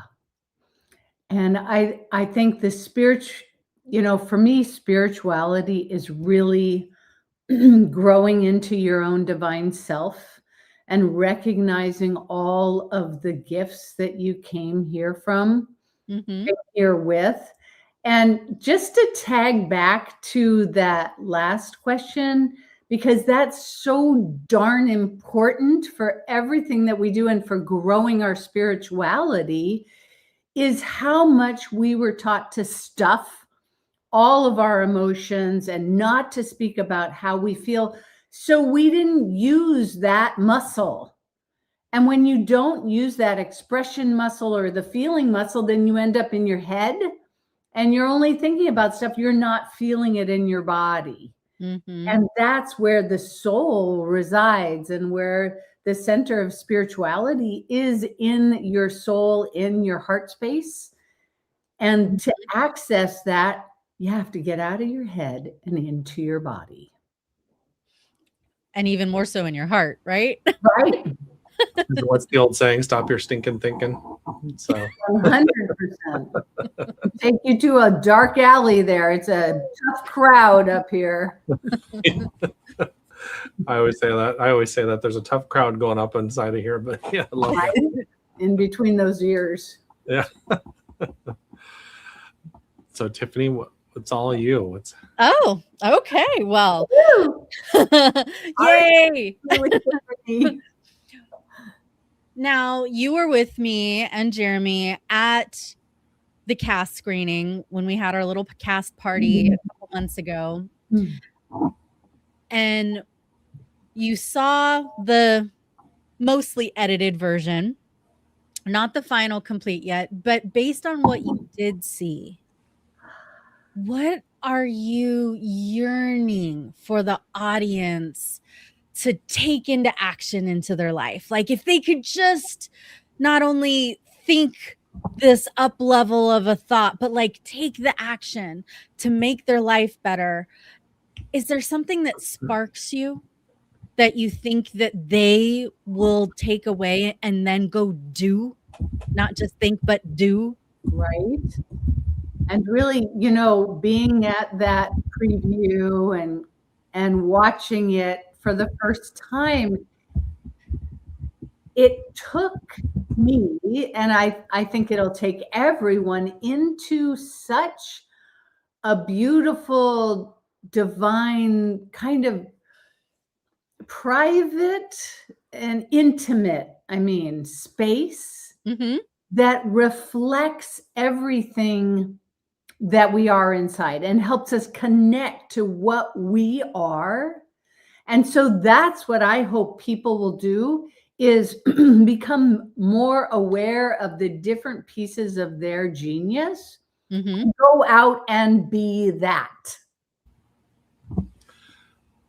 I love that, because one of the things I felt when I watched it was this: I could feel just off the screen the energy that was built, and then of course all of you were there, and I could feel your hearts opening up. To me, that's just such a, I call it an explosion into the universe, so to speak, a good explosion, one that really just kind of awakens people. So much like The Secret did 20 years ago, I think this is taking us up to that even higher state of consciousness, of the energy and the care and the love from the very beginning, from the direction and the producing and the cast members that come into it. And I really think you guys did such a fantastic job, and I'm looking forward to seeing the final product next week. So yeah. So exciting. What do they say? 91 person can affect 90,000 people. Well, we have all these cast members, and each person that you touch that watches the movie, they affect 90,000 people, and then 90,000 people, and 90,000 people. So that's literally this reverberation into the universe. So, and the beautiful fact that Donna and Mo built that feeling into the film, and we all helped create that, and we'll keep creating that in our lives. But the film itself brings that feeling to every single person who watches it, as long as they're paying attention. And even if they're not paying attention, they'll feel it, but maybe not identify with it. But they will literally feel that feeling of how to be empowered, how to take those steps, how to move forward, so that they may not know why, but they'll walk out of there and being like, wow, I could be my best self. I could go do that dream I didn't do. Oh, I remember this dream. I want to do that. I might do that. And that's what we want, right? For people to inhabit their very best self. Yeah. Yeah, absolutely. And I really feel that that's there. I'm sorry, Greg, go ahead. I was just going to say, for the viewers of this film, they're going to have a lot that they're going to hear. And everyone has very unique needs. And if we can fulfill, and I think this is where the viewers will really be able to allow that cascade of energy that we're talking about, the unique perspectives, and then the direction in the movie was so specific as far as what's really important. What do we want to talk about? How are we going to bring this incredible knowledge of all of these cast members in a way where people are going to be able to assimilate it instead of feeling overwhelmed by it? And I think the film has really done a good job of giving us areas of life that we can look at and see, is that my next step? And then take away a piece of that and go into their life and say, how does this feel now that I'm on my journey the next day? Mm-hmm. Oh my gosh. And plus the eye candy of the entire movie. It's so beautiful. It is so beautiful. It's so beautiful. I had a friend saw the trailer and they're like, oh my gosh, where was that? Oh, and they were just fascinated by, you know, all of the scenes and the placement, and it's just a gorgeous movie. Just tells you the energy. It's very powerful. Yeah. Right. Yeah. Very cool. I love that we are playing in this movie together, and I know it's going to have a great impact. And I'm really looking forward to it being a spark for, like, not only just a hour and a half of mental, emotional, physical, spiritual upgrades, but it being like a movement out that ripples out to humanity. Can you, like, see that as a possibility? Absolutely. Well, what's exciting about the cast is that there's not a single person in the cast. Everyone is ready to welcome in whatever the needs are, and they have very concrete, these are the actions that you can do to get the result that you want. So when you have a group of people whose intention is so high for the best of humanity and has tools and processes to take that person and say, let's go, the result is a phenomena that exactly the movie is designed and built on, which is create your pillars, stand in your power. The power is within. Allow your unique expression to fill any void that you feel you want to be in, and then totally just go with it. I just love where this movie is going, and it's so exciting what the potential is with the cast who's involved. I think one of the biggest lessons I love, and just even in the foundation, like you're mentioning with the pillars, in corporate America, they will create pillars of their foundation of their corporation, but that tells you that that's a sound organization built on a solid foundation. So what you guys are showing in this movie is that there is a solid foundation within you that you build because it was already there. And so I think that's what I love about this, is because it really encompasses all aspects of what we want to build as our strong foundation inside of us. You know, and just to add about the ripple effect of what this will be is that I believe that I can't think of someone in the movie who does not believe, and whose biggest desire, everyone's biggest desire, is to create that ripple effect of wellness, health, happiness, wealth, beautiful relationships out into the world. And so no matter who you look at in the cast, they all want all of this to ripple out already before they were in the movie, right? And so the movie just amplifies and exemplifies their own desires, so that it's just it'll be exponential. Love that. So we have another minute or so. Is there anything that you'd like to share with the audience here before we kind of wrap up? Well, our mission is to put healing into the hands of millions of people so that they can heal themselves, their clients, their family, and their communities, their cities, and all throughout. And that comes from our deepest spiritual pillar, and it goes into all of the other pillars that are so important for your foundation. And one of the biggest things, and this is how I always love to leave people, is be right here, right now, because that's where the healing happens. That's where the love happens. That's where the connection happens. And when you're right here, right now, you're watching that movie, seeing it, embodying all the lessons in it, you will be transformed. That's what I think. Well, and I think the piece to add to that is our body is designed to have this cycle, which is a breath at a time.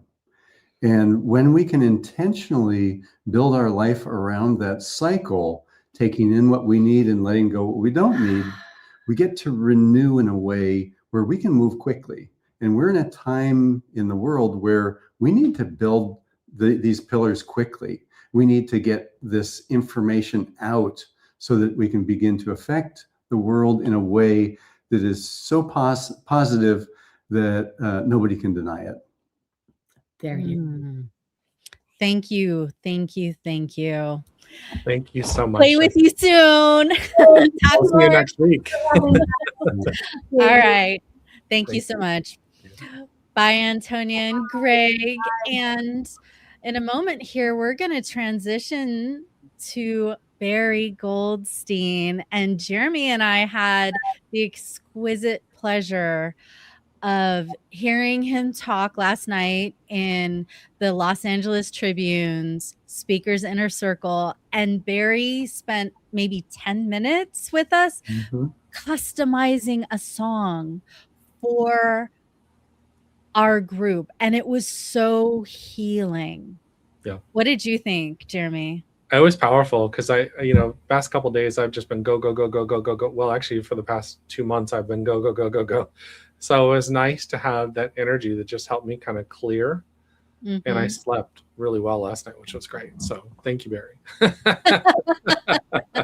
All right. Let's bring him up on stage here. Absolutely.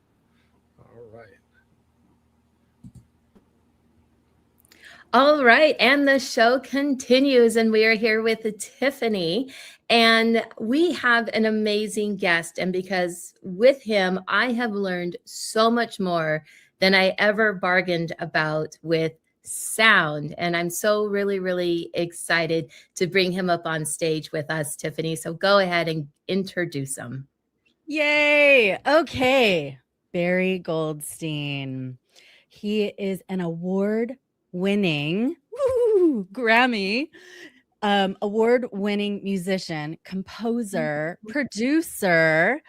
He is a best-selling author, and he's in our cast for The Pillars of Power. He's worked with the greats with their music and bringing in healing frequencies for Dr. Joe Dispenza and Greg Braden and Dr. Daniel Amen. And I'm really excited to have this conversation with him. So Barry, come on board.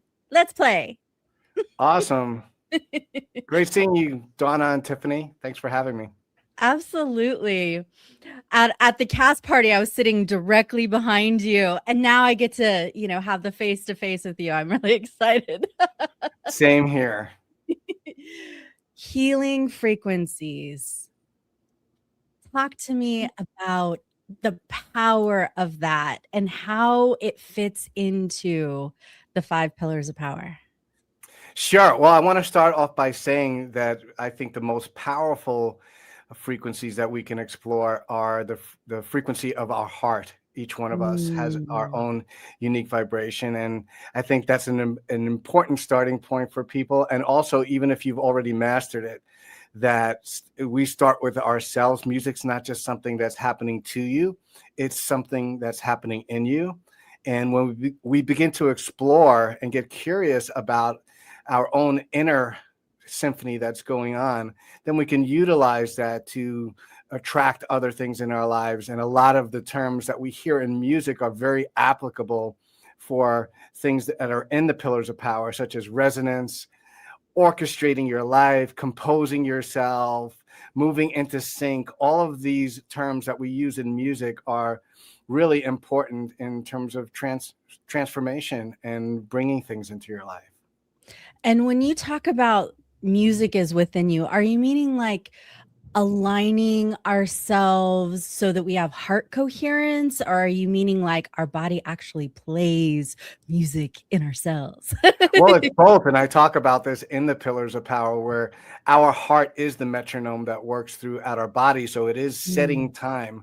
And we do have the ability to synchronize our systems within our body with utilizing music as a tool to what's called entrainment, which means that our heart can adapt to specific rhythms, and we could target states like relaxation or motivation. And when we move into those coherent states where our heart's producing these smooth and orderly rhythms, it also affects our brain. And more study and research is showing that when we move into these elevated states of emotions like gratitude, kindness, compassion, that we can move into these coherent states. And when we're doing that, our brain starts to produce more alpha brainwaves, which is that state of flow. And we want to move into the zone to bring in things into our life. And we want to utilize transformation in our life. Flow states are very important to birth and gift whatever our mission and our passions are. And music is really the bridge between all those, because nothing gets there as fast and effectively as music. And this is what I call acoustaceuticals, when we start to use music as medicine and low-cost, non-invasive ways. I love that. And for people who are still learning about what is coherence, can you describe that? I know when I think of coherence, the first thing I think of is heart math and the science behind how our body and our heart has this ability to be so intuitive. And when we're in this state of well, the flow state, as you mentioned, there's this peace, there's this spaciousness is what I kinesthetically feel in my body. But can you describe that coherence and how that helps us to align with the power within us?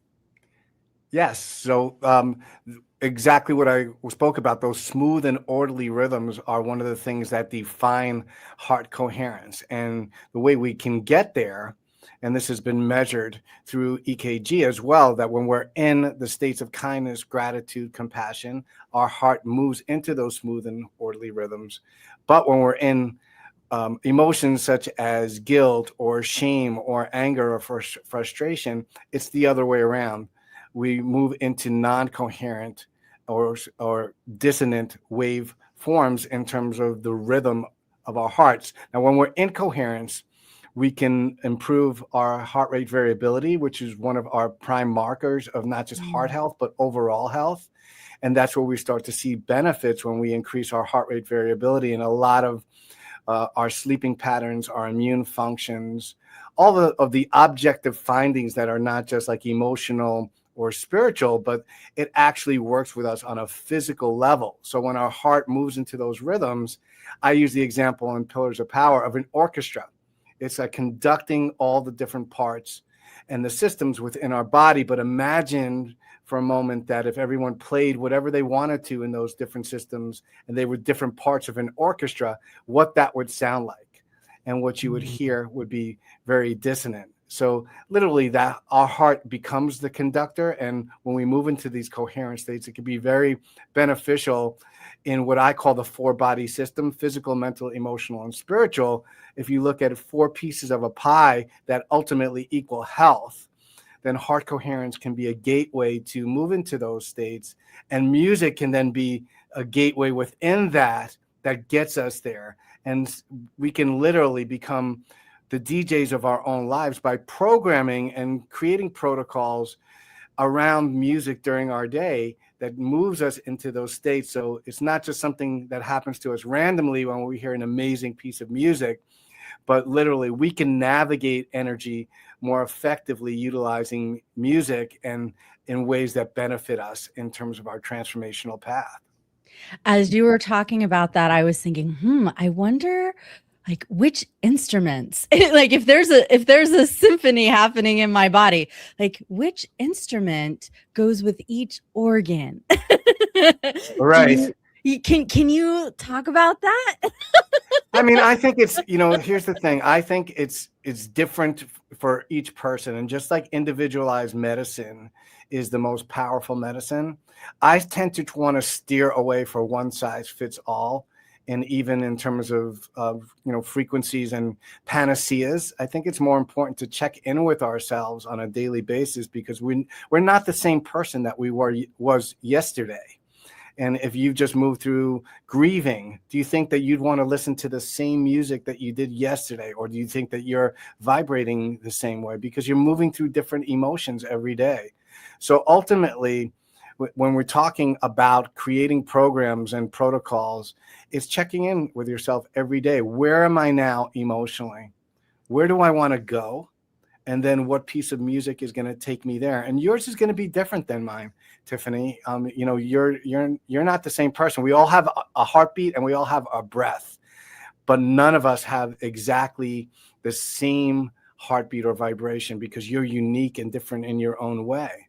And so what's going to be powerful for you might be dissonant for me.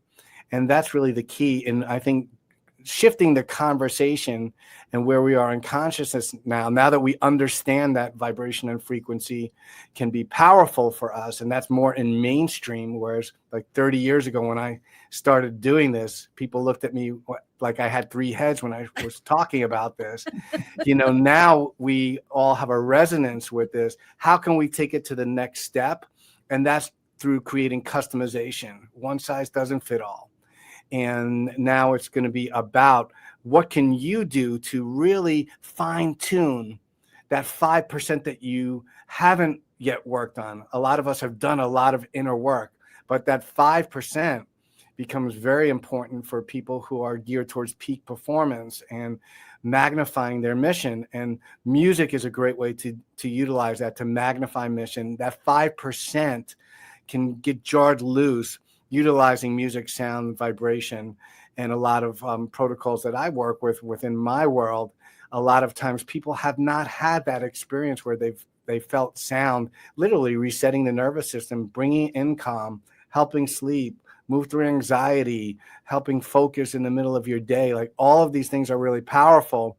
And most of the time, music is not our go-to that we're reaching for in this world of biohacking and technology. I think it's important for people to realize that we are the technology. Music has been around for thousands of years and has been one of the most powerful technologies that we can embrace.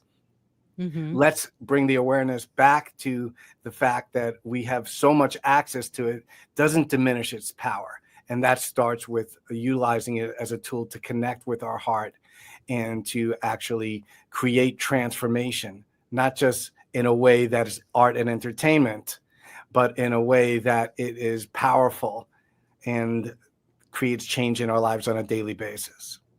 I love all of that. And after getting to know you throughout the last year and a half, what I'm really curious about, Barry, is you have always been behind the keyboard or behind the guitar or behind the scenes, putting this all together to amplify music and sound to create what is needed emotionally for the person either watching a movie or a film or listening to a meditation to invoke what is needed for them. Now, with Pillars of Power, you were actually in front of the camera this time around. And so being in front of the camera, now you are going to be doing some of the music for our Pillars of Power series moving forward, but this first time you were in front of the camera and did not do that. How was that experience for you, just filming, talking about all of these gifts for you?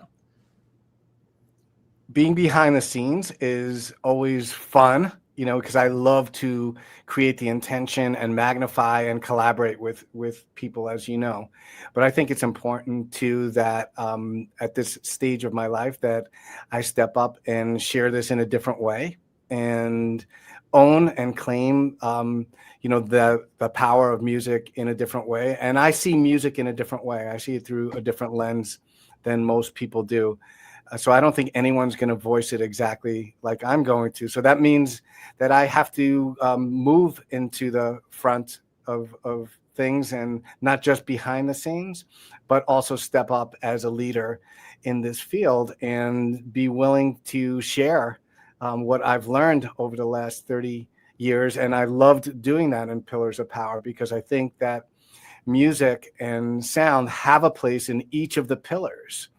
It's not just, you know, a one-trick pony, so to speak, but literally it can be plugged into every one of the pillars and in our lives very easily. So I loved bringing that to the forefront, and I love the amazing job that that you did in asking the questions that pulled things out of me that got to be featured in the film as well. And I think you all did an amazing job, and so excited for people to see this film, because I really think it's the next step in how we look at transformation. And I think resonance and sound and vibration are a unique part of how we move forward in this world. And was talked about a lot by different speakers who all have their different take in that. We all see it in different ways through different lenses. And I think that's important for people watching as well, because we all resonate with different teachers. And that when I was at the screening, I felt that with different speakers. Oh, I love the way they said that, or I love the way they approach that. And it just gives people a unique way to see things. That is just beautiful. And one of the things that you share within Pillars of Power is your story of when you were 14 and now fulfilling your purpose in life and the promises that you made. Now, if you want to know what this story is, definitely go watch Pillars of Power. But what does it feel like knowing that at such an early age, you were asked to stay in music and do things, and yet you fulfilled that commitment, that promise, and this is where you are today? It's like your purpose found you at such a young age. What would you say to people wanting to move and live the life that they are meant to live? Well, I think a lot of times we put a time frame on it, and that's where we kind of lose the power of it, because people expect that it's going to manifest overnight. And as you know, Donna, with my story, that guitar behind me, that Gibson Les Paul, was the guitar my dad gave me and asked me to make that promise when I was 14, and saw that guitar many, many times, right? And that name Les Paul became literally a symbol for me of my dad's belief, but it didn't happen overnight. It literally almost 30 years from the day that my dad bought me that guitar, I was asked to work and co-produce a track for the Les Paul album, which the track ended up getting a Grammy for Best Rock Instrumental in 2005, 30 years later, right? So wow. That alignment and resonance that we talk about, and that's what resonance is, when you match or amplify a frequency. I literally had to become the frequency of Les Paul, and then Les Paul came into my field, right? And that's what we know. Like, if you want to bring love into your life, if you want to see love, you have to be love.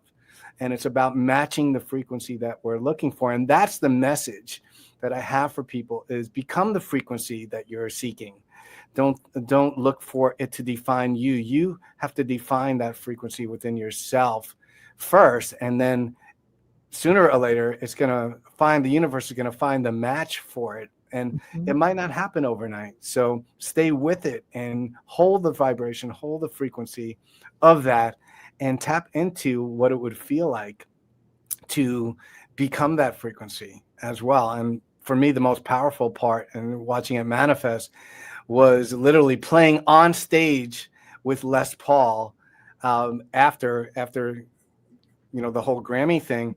I was invited to play on stage with Les Paul and got to tell him the story. So that became even more powerful than the music that I created with him, was in that place, in the moment, playing with him. The guy who invented the guitar, that I was part of that history of it in some small way. And I just love that ability that we have. And I've seen things manifest faster, but I think that's the point, is we never know. So just stay with the energy. I love that you said that, and being the frequency of the thing that you want to attract and bring into your life is so important. And The Pillars of Power, I think, is going to be a phenomenal movie.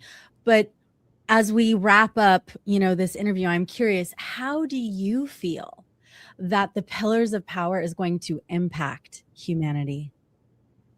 I think people are looking for new tools, and people are looking for the follow through to a lot of films that started 20 years ago. And I really think the next step is exactly what's in Pillars of Power. It's not just about like attracting, money into your life. It's about how we can magnify our mission and our legacy. And Pillars gives us new tools to do that from some of the top transformational and spiritual leaders out there who have not just written about it, but they have implemented it, and they walk the walk in their lives and share it with all of their amazing communities. So I think this is going to ripple out really naturally into the yearning that people have of what's next in this noisy world that's out there. Who do we trust? And Pillars of Power really provides trusted experts and transformational leaders who have implemented the tools that they're talking about.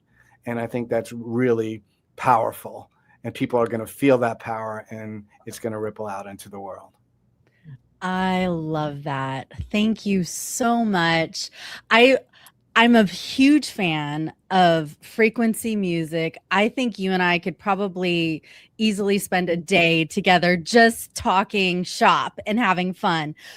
Yet it is time to close this particular segment. So come watch Barry in The Pillars of Power. Thank you so much for your time. My pleasure. So much your fun. Gifts, everything. Thank you. You got me early in the morning, so I have a lot of energy today. So Beautiful, beautiful. Thank you so much for joining us today.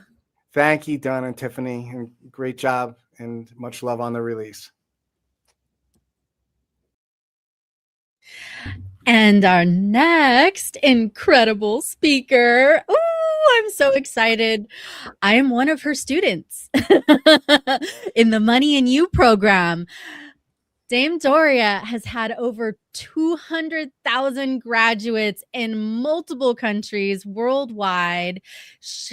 It's her purpose to uplift humanity through socially responsible businesses. And she is a rock star when it comes to having an elevated money mindset and business practices, especially in her accelerated business school. And Donna, I know you went to that. I did. Yeah. What was that like for you?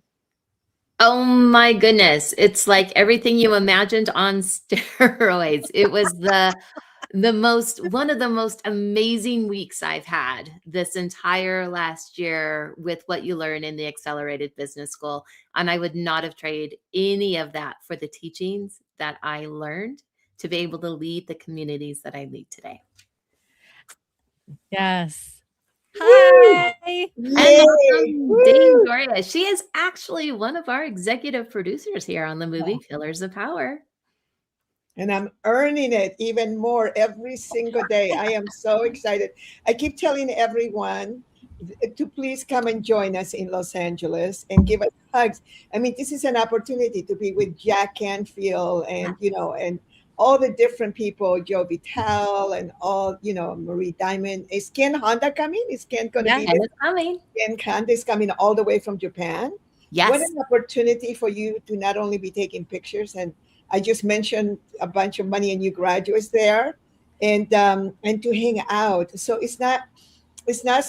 yes, it is going to be a film premiere, and yes, there is going to be a red carpet, and we are going to watch the movie. But the thing is about the proximity and the frequency and that energy that you will be around with those of us that are exiting.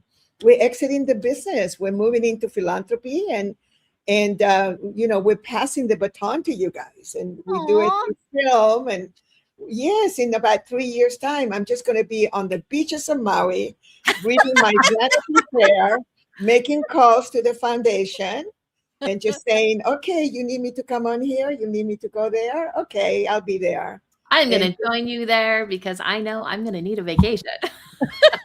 come to Maui Well, with being on the beach in Maui is one of the best places you could be. So, And that's what we got to make the world work better so that everyone has an opportunity to sit on their favorite beaches, enjoying their lives, not just, a small percentage of the world population, but everyone on planet Earth deserves all of the goodness of life. I've actually ran my business from a beach before. It's actually kind of fun. Just your laptop and you're just working. It gets sand on everything though, but that's. Oh, I got to teach you how to do it. Just a very quick story. Chris and I were sitting above this beach in this one area on Maui, and we were so happy, just typing away. And we had food, we had water, we had all these things. And you could see there was this businessman walking by, and he was like pulling on his wife's sleeve and going, "See, this is what I want." And he was like a little boy, like, "This is what I want to be doing. This is what I want." Oh, you're an inspiration to all. And when you are fulfilling your purpose of elevating the consciousness of humanity, and you've done so much humanitarian work that you've been honored, with the name Dom, right? And then when you're working with businesses to help them be more socially conscious, responsible, what does that look like in everyday practice? What that looks like is, because you are a Money and You graduate, you remember behind me, this is the rules of the game and the context. So in the context, in the fruit bowl that you create in your business, whether it's this tiniest business or you have a giant business, you need to create a fruit bowl where everyone in the company understands that your whole thing is a higher purpose. There's a higher purpose. So ours, in the old days, it used to be self-actualization through profitable business. And then it evolved into uplifting humanity's consciousness through conscious business now. And then we have a purpose. You create a purpose, you create a mission. One of us is to transform educational systems around the world. And in the old days, it used to be and eradicate poverty and hunger, but now it's evolving into creating regenerative resources in every area, because that's what I've been doing actually. So when you have a team of people that get behind a very strong purpose and mission and the greening of the world for me, then what you have is you have an aligned team that begins to kind of awaken to the possibility that not only can they work in a business and organization that carries those amazing values, but also you have the ability to be able to inspire others in your community, in your sphere of influence, and all around you, that people are going to be adding value. And we begin to move away naturally, because 99.9%, 99.9% of people are good people. We are good people. We keep focusing on that 0.001% of people who are horrific human beings, instead of focusing on the rest of humanity, which is basically really good people. And then people begin to see around them what problems they can solve. And in my Money and You book, and they can go to Amazon and put Doria Money and find it. And it's so inexpensive. You can download it for $10, right? Mm-hmm. And in there, I give examples of companies and organizations, not only Money and You graduates, but, Ben Cohen has been on social media a lot. Ben Cohen did Money and You 1979 of Ben and Jerry's, and people like him, but others that already are doing so much good and creating so much wealth. And Mackenzie Scott, I think I put it up on my Facebook. Mackenzie Scott, who is the ex-wife of Jeff Bezos, has now invested $25 billion on causes. $25 billion. The more money that she gives away, the more money that she makes. She owns quite a bit of Amazon anyway. because she built Amazon with Jeff Bezos. So you have all these examples. So now the world is catching up to something we've been talking about for 48 years and going, oh, how interesting. There's a lot of money in solving world problems. And in whatever you love, like that beautiful young man that was right before me, he loves music. I love music. You know, who doesn't love music? And he is creating a whole economic engine around that and inspiring people. And so now we are in a place in humanity in 2026 where people can look at their gifts, they can look at what makes their hearts sing and go, you know what? Now we have organizations like Money and You and many others that are teaching me how to create an economic engine around this. And I can live the life of my dreams, but also create and share my resources and access with others so they have the life of their dreams and we solve major world problems. See how easy it is? Easy peasy.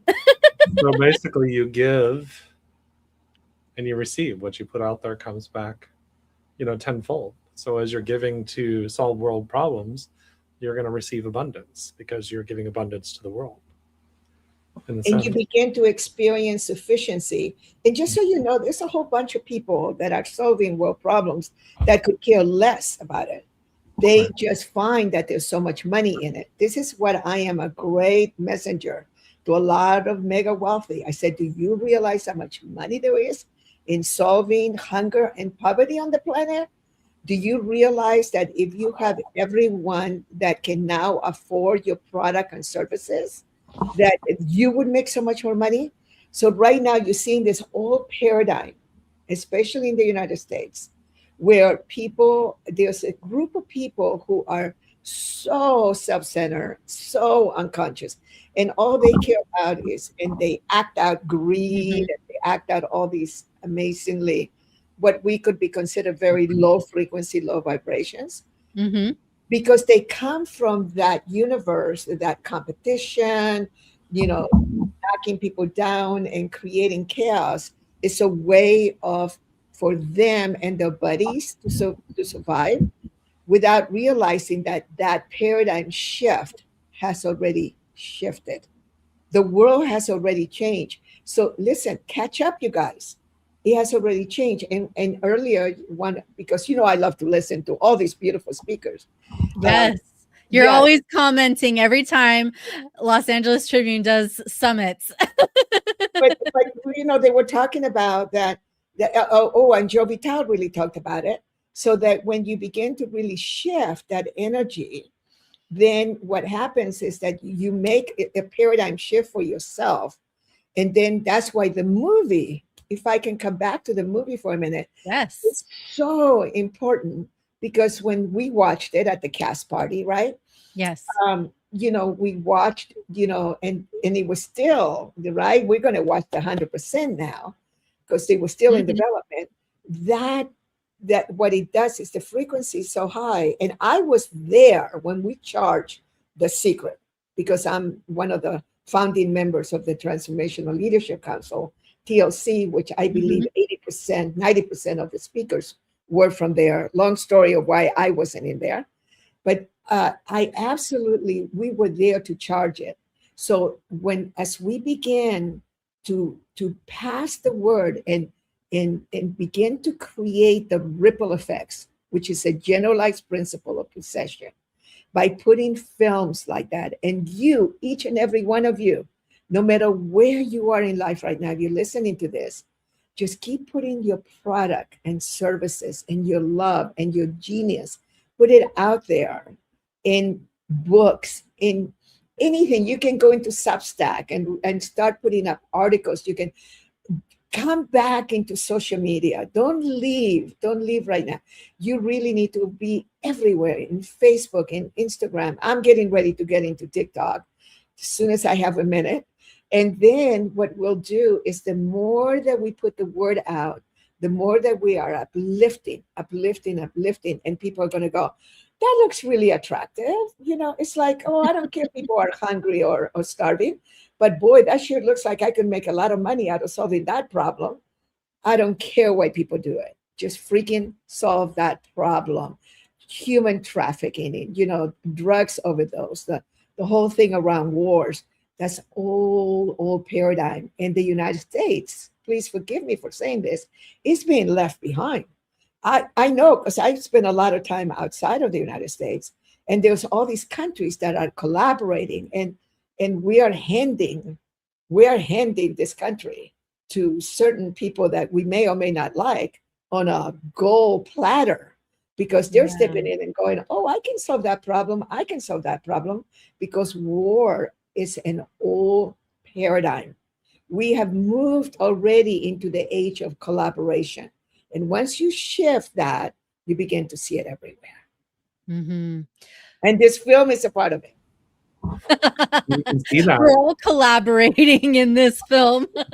I was going to say that because that's one of this film is an example of collaboration, because you see in the transformational or new thought communities, you see people collaborating and bringing their hearts together, and you just see it on a regular basis. So that just echoes out into the universe. So very, very cool. And I was wondering, how do you define abundance in a world of radical inequality? And I know there's a transition happening, but how would you define it and then create the fix? Okay, so first, have an understanding that we live in a universe that is based on a system of scarcity that was created by Malthusian, the Malthusian theory of economics. Back in the late 1700s, 1800s, there was a gentleman that established that. And at the time, it was the management of scarce resources. Most of our large systems of education, of banking, health, you name it, prison, any major system that's set up by a government or by private institutions, those are all based on scarcity. Then there is us that I've been working on myself officially for 50 years on October 31st. And many of us that have worked on the Hunger Project, we bring in Ho'oponopono, but we also have been bringing these principles to business, have seen now, at least for me in the last 48 years since I did the first business school for entrepreneurs of its kind, which was to bring these principles into the workplace, created by Marshall Thurber and Bobby T. Porter, brilliant, brilliant people. Now we begin to bring the teachings of Buckminster Fuller, which of course you see behind me, the Dymaxion map, Buckminster Fuller, of sufficiency. You cannot move from scarcity directly to abundance. What you are really wanting to focus on now is sufficiency, enough. And I'm going to make it funny now because I love Miss Piggy from I was Miss Piggy for Halloween when I was a kid. I totally love Miss Piggy. You know what Miss Piggy says about money management? What? That all you have to do is to manage to have enough of it. Okay. She was teaching that in the 80s. She was teaching sufficiency. Think about it, everyone. All you have to do about money management is to manage to have enough of it for all your needs, for thriving. My beautiful teacher, Jennifer Hoff, I have wonderful teachers. Jennifer Hoff has a beautiful teaching, which is surviving better, or thriving. So what we're doing, those of us here who teach, who are in this film, and a lot of the people who are famous or not so famous like me, who has been in the background, because I've been the one pulling the strings in the background. That's why so many people don't know me, right? But I am one of the people in the industry. We have been pulling the strings of bringing this work, of making people aware of the experience of sufficiency. And so now what we need to do is abundance is a result, is a precessional effect, is a ripple effect of sufficiency. So focus on that. And so what is enough? What is enough for you as a human being? What would make you happy? What is enough for you? And then as you accomplish those goals or that kind of money and you still feel empty, that is the biggest sign that you are being run by scarcity. So doing programs like Money and You, or and coming to all, and and imbuing yourself with all these beautiful teachings from the film, you begin to awaken and to begin to activate aspects of you that are now going, oh, I like sufficiency better than scarcity. And that will lead you to abundance. Okay, I want you to awaken and activate all of us here. Already done. Like, I've been doing it for almost 50 years because we are all doing the work. And I have friends who don't believe in any what they still call woo-woo. It's not woo-woo anymore, you guys. Quantum physics has already proven all of this. Let's not go there right now, because then you'll have to give me the whole afternoon, right? So when I say to my friends, I go, oh, please. But they admire me because of all the results I've had in life. So remember, your results will speak much more loudly than your messages, right? And I say, you be freaking thankful that we've been doing this work, that we've been uplifting humanity's consciousness. Because had it not been for the millions and millions of us that have been doing this work, we have no idea what the world would look like. So our work is working, you guys. Keep doing it. Yes. Thank you.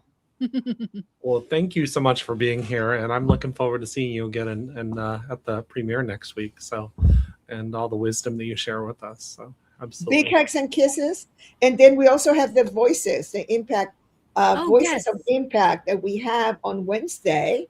So those of us who are near LA, and I'm assuming I'll be there. Yeah, so we have Wednesday during the day, and then we have Thursday at 2 p.m. California time. We will be at the premiere, and I would love it. I would absolutely love to meet many of you, give you a big hug. Thank you. And will you have any of your Money and You books there? Oh, no, right now you just get them at Amazon. Okay. I'll get to that soon. Okay. Right now, what we just send people to Amazon, but Okay. I make a whole $3 on the $50 books that are really Bam. beautiful. But guess what? I appreciate 1 penny, $3, 3 million, 300 million is all good. Love it. Well, thank you. Thank you so much. You. Aloha. Aloha. All right. I'm gonna call up here. Hi, Cynthia. Aaron, we need to check your audio settings. It's very echoey. Go to your settings. Thank you. Hello. Hi, Tiffany. Hi, Jeremy. Hey, how's it going? Long It's time no going see. great. I know, right? Here we are again. I love the Sedona in your background, which is literally your backyard. It is. Yeah, this is the view from my house. Well, what that means, Tiffany, is we all got to take a trip to Sedona. So, I'm game. I'm I game. agree. You're all welcome anytime. love it. Love it. This panel has healers in the house. And Cynthia does it by looking at our hands and discovering very interesting things about us. That's right. And Aaron, your sound is much better now. Thank you. Oh, but we can't hear you now. Maybe that's why it was, but I don't know. But Cynthia, we'll start with you. Sure. It's crazy sounding. Do you Aaron, have do a you have headset? Try that. Cynthia, with all the 5 pillars, do you have a favorite? That is a good question. I love all the pillars, first of all. And they all deserve special attention, but of course the one nearest and dearest to my heart is spirituality, because I am all about connecting to divine, connecting to spirit, and working from that place of your higher self. And what is your highest timeline? And that can't be done unless you're willing to go down that little rabbit hole. Right? We got to be willing to explore.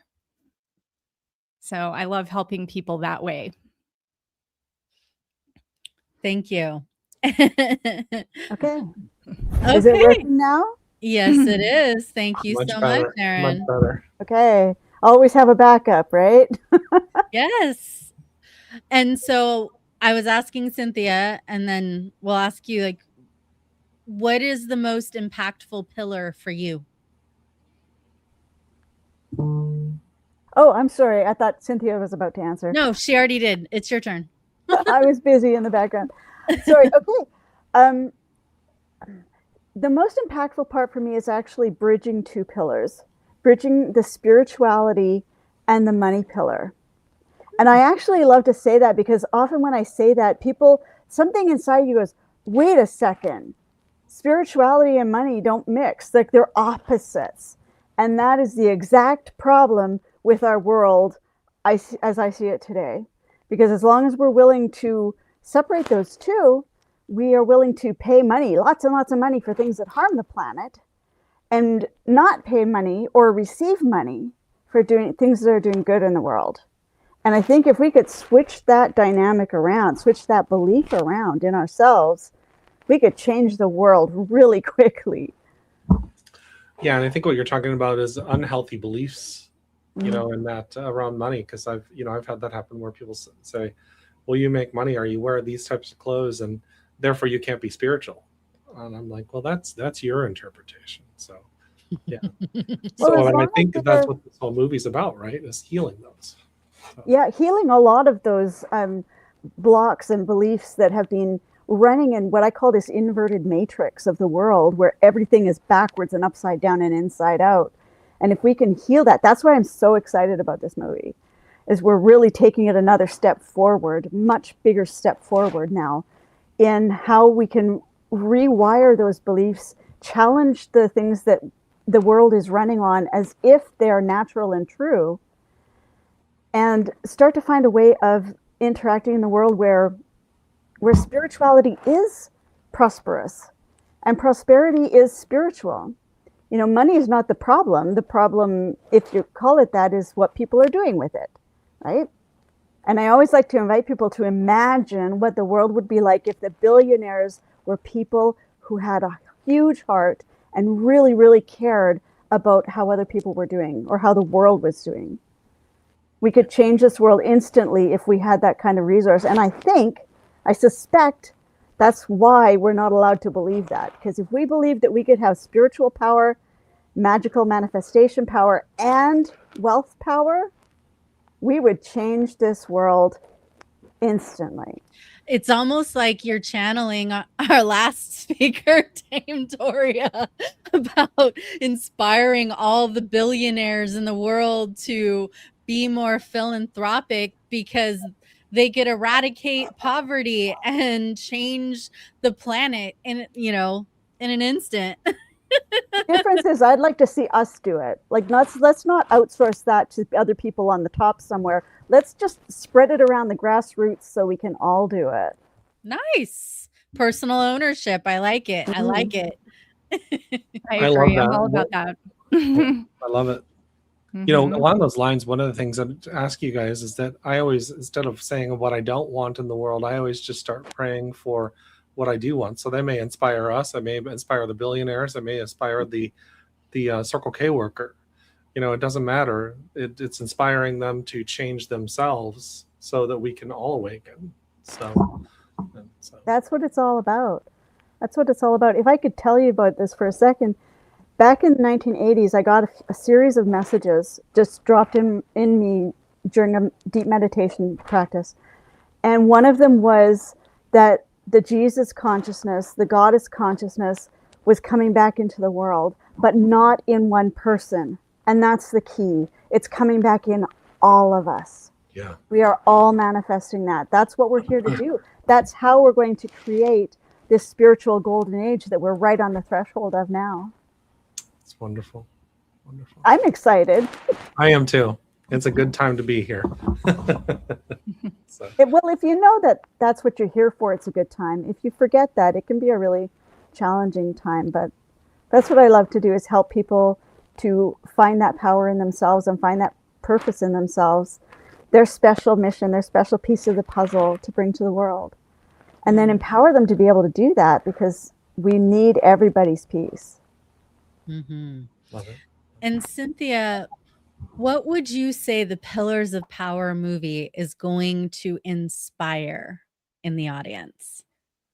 Well, I personally think it's going to inspire a lot of people in a lot of different ways, because it is such a beautifully created movie with so many amazing voices, including yours, including Aaron's. You know, it really is a beautiful film. And I think people are going to want to watch it multiple times. Honestly, I think that's going to be the key, because you're going to get something different each time you watch it. I already feel like I'm going to watch it about 10 or 20 times and I'll get something different each time. So I'm just thrilled that so many really powerful voices are coming together in this one film. It's going to really rock the world. I'm so excited. And you both are going to be at the premiere as well, right? Yes. Oh, yeah. And by the way, if you guys haven't picked up your VIP ticket for the premiere on June 11th, there's only a few left. So go to thepillarsofpower.com. It's on the bottom of the screen. Okay, Aaron, what do you think is going to be inspiring for the audience?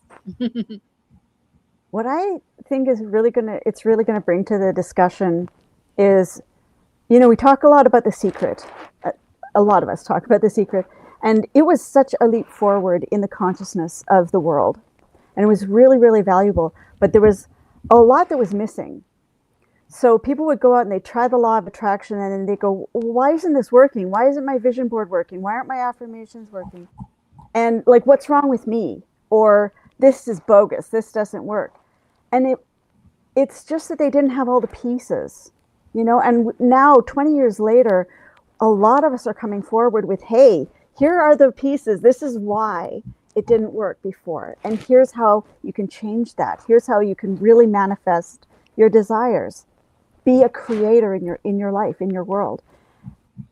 This movie brings a whole lot of those pieces together in this one rich, as Cynthia was saying, this rich, beautiful package. And that's what I think it's going to bring, is the next level of empowerment and belief and possibility that people can take away and go, okay, I've got more of the pieces now. I mean, I hope people go even further and get inspired and go, okay, now I want to know the real systematic method that this works reliably, repeatably, predictably. But even just taking what you've got from the movie, it's going to make, it empowers you to be able to create what you envision much, much more easily and effectively.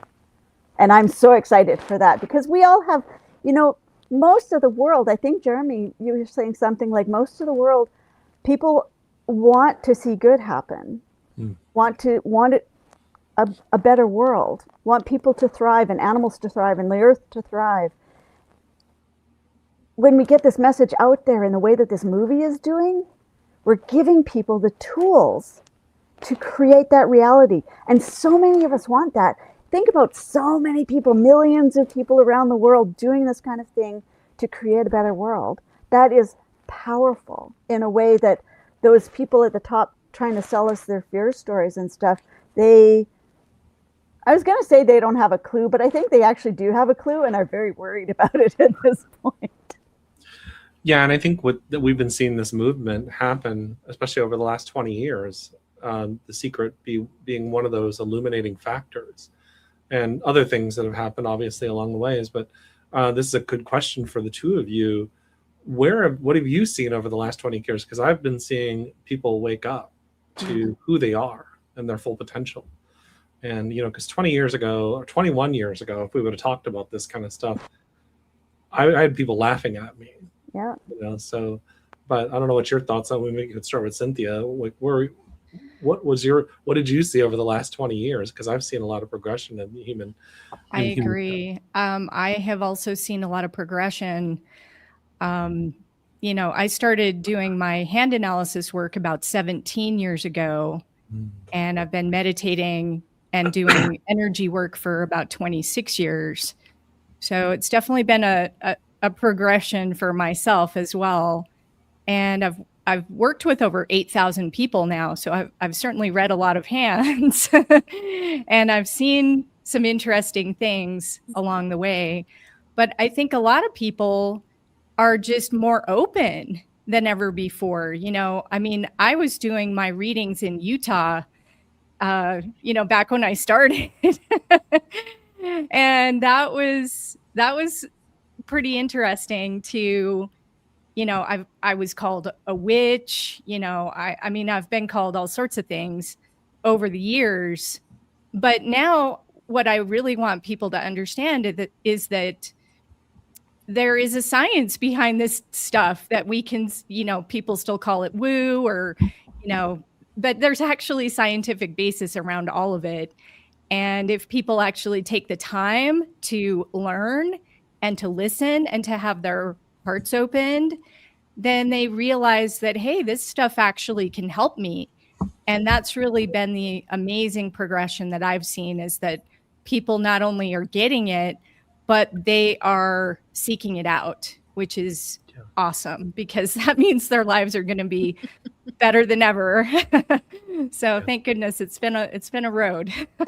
Yes, neuroscience, quantum physics, all of that is legitimizing what we have known in the spiritual and healing and energetic realms for years and years. So it's incredible. Love that. Go ahead. Yeah. Aaron? I love that question. And tapping on what Cynthia was saying, I read palms as well, and I have noticed the palms are changing. I am seeing a lot different things in people's hands than were common 20 years ago. And what I see, the consciousness has really shifted. The love awareness is starting to come forward, you know, and the ability, the idea that we have the ability to impact, that we're not just meaningless, helpless motes floating through a random universe, that we are here intentionally, purposefully, and that we have power and agency in it, is something that, like Jeremy was saying, you know, they were threatening to lock me away for 30 years ago, right?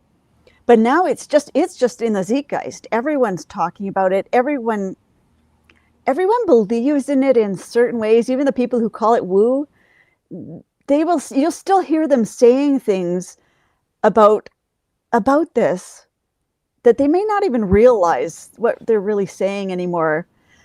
But it's a complete shift from what I've seen. In the 80s, it was all about 3D material achievement, me. And now, if you look around, I mean, you can still see that, of course, because we're in the crossover period. But now there are so many people who are in this whole other space and just sharing love and wanting to bring healing and wanting to bring their mission to the world. And as for the world itself, like because I read the energy of the world, the energy field of the earth, and what I've seen is dramatic. Like, we used to be so locked down in this heavy 3D energy, or more like matter than energy. And now that is so light and filmy. And we are shifting so much more into the wave form, the energy form. And people are starting to notice that and respond to it in certain ways, even when we're not conscious of it. It's influencing people in so many ways. And I love that, because that means those of us who are using it consciously, doing whatever we do consciously, we have the power to really share positive emotions, positive experiences, positive beliefs with the whole world. There's nothing better than that, right? Yeah. I love that. So we have about a minute for each one of you right now. We're a little under a minute. What is your final thoughts on why people need to attend and watch Pillars of Power, and to do it with an intention of fill in the blank. Cynthia. Well, yeah, so people need to watch Pillars of Power to recognize that they have the power within themselves to actually live a life of greatness. I mean, that's the whole purpose of the movie, is the secrets behind achieving greatness. And recognizing that the 5 pillars are really just the doorways that they can look through, the lens that they can look through.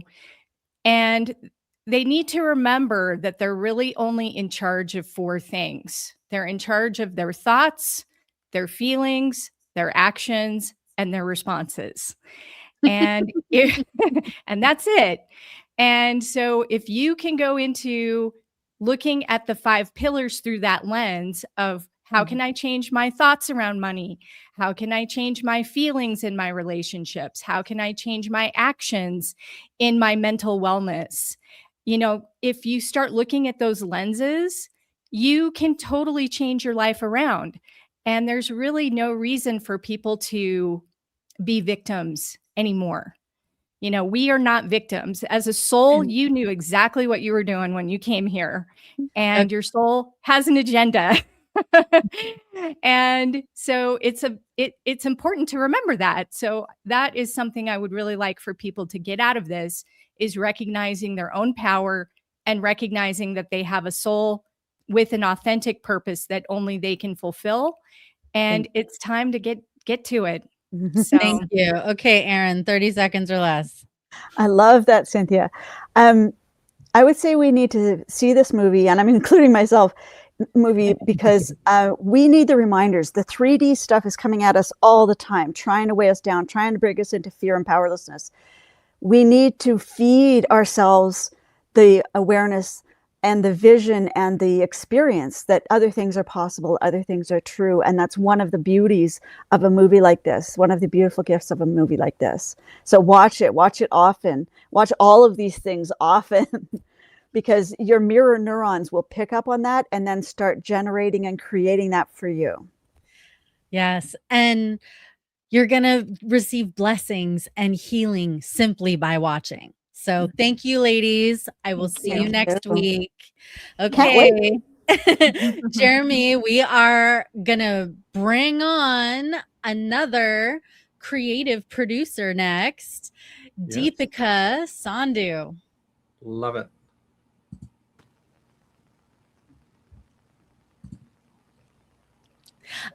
Hi, Deepika, my fellow creative producers in the house. Yay! Hello, Tiffany. Yes, we have so much fun together. So for those of you who have not yet met Deepika, she's the owner of Soul Sparks Press, and she brings to life fiction and nonfiction books and gets consciousness out there in print. And now she's getting consciousness out here in movies. Yes. Deepika, what had you say yes to this project? And in particular, wanting to be at a producer level, you know, of that type of involvement in this project? You know, I was in a phase of my life where I was saying yes. And it is amazing what happens when you start moving through life, being willing to say yes to things that do light you up from the inside. When you do say yes to things, instead of finding all the reasons you shouldn't do something, I was suddenly in a phase of my life where I was very, very happy to say yes to things. So my book, Hello Universe, It's Me, came out in 2021. And I think that was the impetus of my say yes era, where suddenly I was willing to say yes to opportunities that came to me. Otherwise, and I don't know if you were like this, Tiffany, but otherwise, my inner hater, my inner critic, it was the loudest at every table telling me, oh, are you sure you should do that? Do you really think that's a good idea? Is that really something that you of all people should be experiencing? And I would listen to the inner hater. But this was my era where I started listening to my inner champion. So when the book came out, many doors started to open for me, all the way to being asked to be part of this film. And I will never forget the day I got this call. I was on my way to the airport, and I actually said yes right then and there on the spot. And then I said, but I want to be a producer. And they were like, you can be a producer. That's how much I was in the energy of not only saying yes, but calling in that next opportunity too. So yeah, I said yes. And then I was like, what on earth did I just do? I've had those moments where it's like you're in the whoosh of like inspiration and blessings, and everything just feels like yes. And then it's like the contraction after the expansion, you know, the inhale, the exhale, right? Yeah. So, it was but like you the little pushed through it. angel, the little angel on my shoulder was yes, of course we do it. And then later the inner hater kind of woke up and was like, okay, that's great, you're doing that. Who the heck is going to want to watch you? Like, are you crazy? But you know what? You got to be a little bit delusional, I think, when you lean into some of these opportunities as they find you, because there's a reason that they're coming. So yes, my inner champion won out, and that's the way I like it. Awesome. And what have you learned from being a part of the Pillars of Power about yourself? Yeah. You know, I think early on, even after I got through the initial yes, I want to be a part of it, then it was really leaning into or the fear that started to come up is, do you really have something to say? This has original cast members from The Secret. This was a movie that changed a whole generation of people in the way that they thought and what they believed. Like, are you really going to have something meaningful to say? And I think for me, it was realizing that I 100% have something meaningful to say. And so do all of the new cast members that are in this film. They have beautiful, extraordinary experience and insight and wisdom to share. And we are in a season of life and of this world where we need this insight and this wisdom. So I just feel Pillars of Power is so perfectly timed to come out in the world right now so that these beautiful wisdom can be shared with people. And if you were standing on your soapbox with your, you know, little speakerphone, what would your message be to the world right now?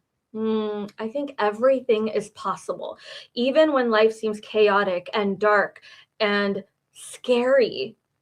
Within that fear, within that darkness, within that chaoticness is opportunity. There is opportunity to show up as the version of you that you would like to be.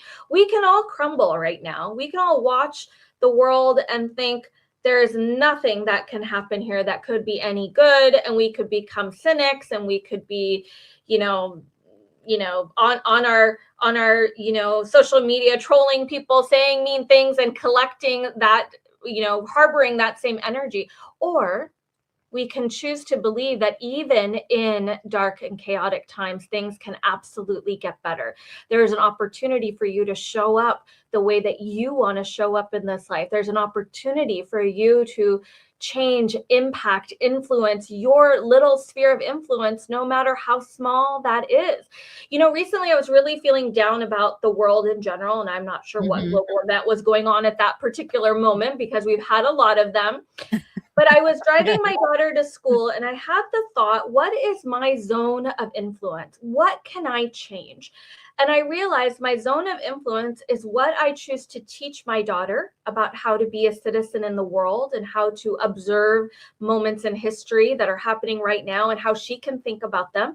But also my authors, at Soul Sparks Press, we have 110 authors. And my sphere of influence is allowing these books to come to life that are sparking souls, that are helping people think a different way. Or you said earlier, bringing more consciousness to the world. That is exactly the sphere of influence that I have. So I think this movie and this film at this time, I hope it reminds everyone that we have more individual power than we actually think to influence the spheres that we are a part of, and to help make things possible for ourselves that may not have been possible before. And if I were a fly on the wall as you're doing your mommy driving kid to school. I'm not sure what age your daughter is, but like having one of those mommy daughter moments, and you're teaching her how she could, work with her fear and then get past it. What would that advice be? I just always ask, what does she think about this? So if we're listening to something on the radio, or we're hearing a news story, or we just read a headline, what do you think about this? And I want to know what she thinks. Is this good? Is this bad? Is this someone operating from kindness or someone operating from hate? What I want to do is give her the tools to ask the questions. Because if we can't ask the questions, we can't change anything in this world. So my goal with her, my advice to everyone out there, is ask the questions, because from asking the questions, you can see what is possible. It's like in our own lives. If we think we can't do something, and then we say no to every opportunity before it comes up and before we let it come to existence, we're just shutting it down. But what if we asked ourselves, well, I would love to do that. What would it look like if I said yes? What would happen if I took a step in that direction? I think just giving yourself permission to ask the question so you can see it from all angles versus just shutting it down or just saying that something's bad or that something's good. Give yourself permission to really look at it and consider it from different angles. That's wonderful. And I envy the moms and daughters who have that kind of an open dialogue. My mom is no longer here, but I still sense her and I still get some messages here and there. But to have those golden moments where you can create your impact within your sphere. Some people don't realize how our greatest impact is actually the people closest to us. It doesn't necessarily have to be like, oh, you're a world-class speaker and author and transformation leader to make an impact. Like, it starts here. It does. It starts local. And I actually think we're going to see more activity in our local spaces, whatever that may be. It may be your family, it may be your local communities, maybe your school library, it may be anywhere in your community. Be local and influence, ask questions, explore the possibilities that are right there around you. I think we've gotten really far away from what we can influence. We see something happening at a macro level, a government leader we might not like, a war in a far off land, famine, you name it, whatever it might be, wherever it might be happening, and we can't influence that. But can you influence something at your local level, at your local community? Like I said, with my authors, with my daughter, that allow the conversation to possibly change or even just to have greater awareness about it. I think those micro moves are just as important as any macro moves that are being made. And with the pillars of power, this is going to be a macro move, right? This is going to have multiple premieres, a world tour, and such incredible cast of movers and shakers. Is there something that you're like, this is a secret, people, but what you're going to learn is, or what I hope will inspire you is, about pillars of power? What might that little be? Well, truth be told, I haven't seen it yet. So I'm only one of the few cast members who couldn't see the movie in advance. So I cannot wait. I'm going to be seeing it at the premiere with everybody else in the room, which is super exciting. But here's what I do know for certain about the film. There is going to be something for everybody. Nobody is going to leave this movie without a nugget of wisdom or a bucket full of wisdom that they didn't have before. The epiphanies are going to land. The ideas are going to formulate. And you are going to leave the experience changed. because you will have moved through all these incredible thought leaders and their insights and their brilliance. But all of that ultimately comes back to you and to who you are and what you want to change and what possibility you want to explore and who you want to be. So I really feel that every single person who goes into this film is going to extract something that they didn't even know they needed, but it's going to be delivered to them, just kind of like when we all watched The Secret 20 years ago. And I bet if you lined up 10 people and said, what did you get from the original Secret? All 10 would have different nuances or nuggets. I'd recently somebody say, oh yeah, so-and-so said that in The Secret. I was like, I don't even remember that in The Secret. I've got to go back and rewatch it, because they got a completely different nugget, one that didn't register to me.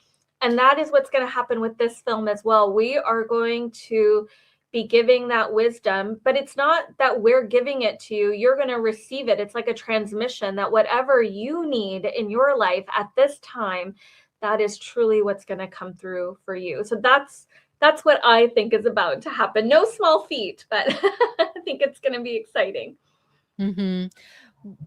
Do you think that people are going to say, okay, we saw this Pillars of Power movie, and now this is how I want to reshape my life? Or these are some of the action steps that I might want to implement that was different, you know? Yeah. I think there will be some people who will absolutely be sprung into action. And I think there'll be some of us who, kind of like when you watched The Secret the first time, were like, whoa, I don't even know what to do with that information, right? And then we had to watch it again and again. And then I read the book, and then it all started to sink in. So I think it'll be different for every person. I think some people will get the instant call to action within themselves to make a move, to step in the direction of their dreams, to know that something's possible, to realize why things are happening or not happening in their lives. And for others, it may be that it takes some time to integrate, and you may be called to watch it again and called to think about it again. And I think any of those outcomes are pretty special. Yeah. And if you were to like bring in your whole like book info and wisdom, plus, because we're going to have a book that comes out with, conscious leadership connected to our movie. What do you think we could then create even beyond this, like even beyond movies, even beyond books? Like if we had that magic fairy wand, which I totally do, what would you want to create for this world? I would want us to realize that we're not all as different and disconnected as we like to believe, right? We are all one. I'm of the Sikh religion, Sikh faith, and this is the founding tenet of many religions, not just Sikhism, but that we are truly all one. We are all from the same spot. I always like to say we all got different Wi-Fi connections, right? Yeah. So I hope that my book, future books that are written related to Pillars of Power, the movie itself, all of these things start to show us that when we connect into Source, Creator, the universe, God, Spirit, whatever this is, that when we connect to that, the answers are all actually very simple and they're very easy. And there is just a way that life can go. It doesn't feel as difficult, doesn't feel as hard. And we can't be telling ourselves no. We can't be telling society no. We can't be telling different groups of people no. What if we all learn to say yes to ourselves in every capacity? What would that do for us? What would that bring forward for us? So to me, that's the rise in consciousness that we're experiencing right now, is that we are all recognizing we're from the same source. We're from the same place. And there is no need for any of these man-made division that exists. I actually heard an astronaut, I don't know who it was, say this, that when you're up in space, there's no border. There's no differentiation between people or what they look like or anything. It's just the earth. It's just the world. And it's just twinkling from up in the sky. And I find that really beautiful to think about. I love that. I love that.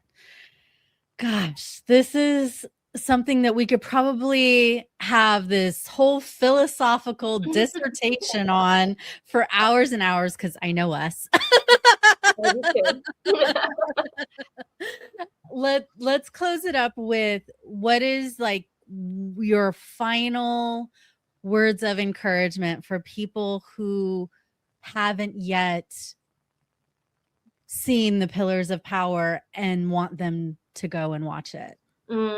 I want people to not just to go and watch it for this reason, but to live their lives from this place that things are truly possible for you. If you do not like the way life has been going, you do not like how things have been unfolding, guess what? You are the author of that script. You are the producer of that movie. You get to decide that you want it to operate differently.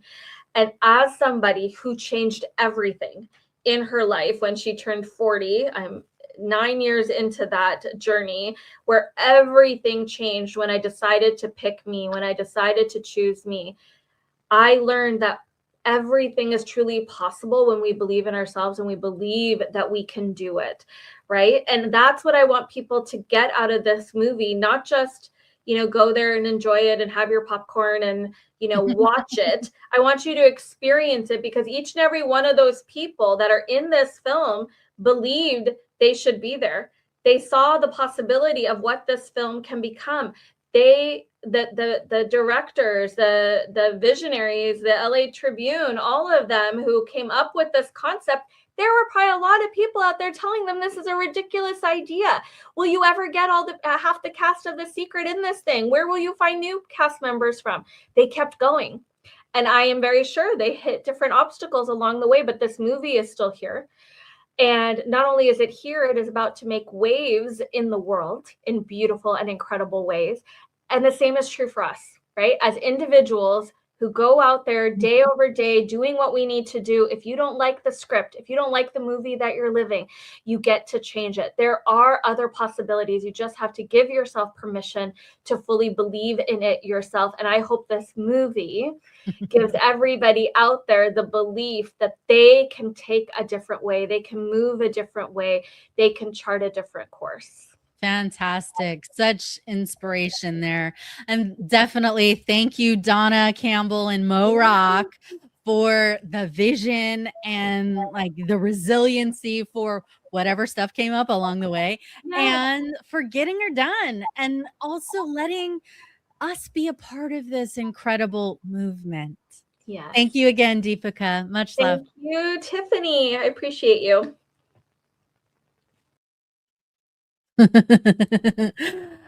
And our next person here was also in the original Secret movie.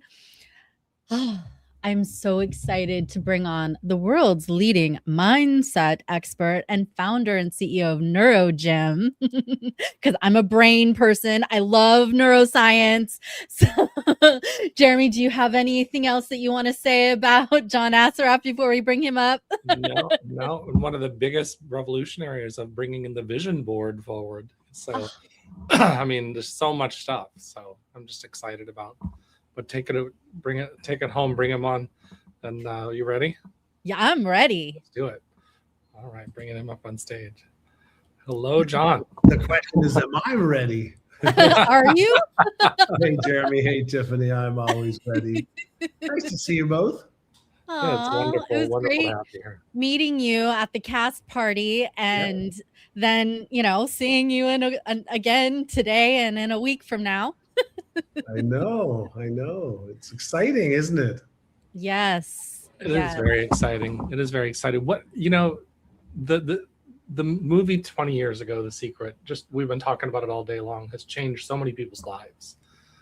And now 20 years later, which is almost unbelievable to me that it's been 20 years.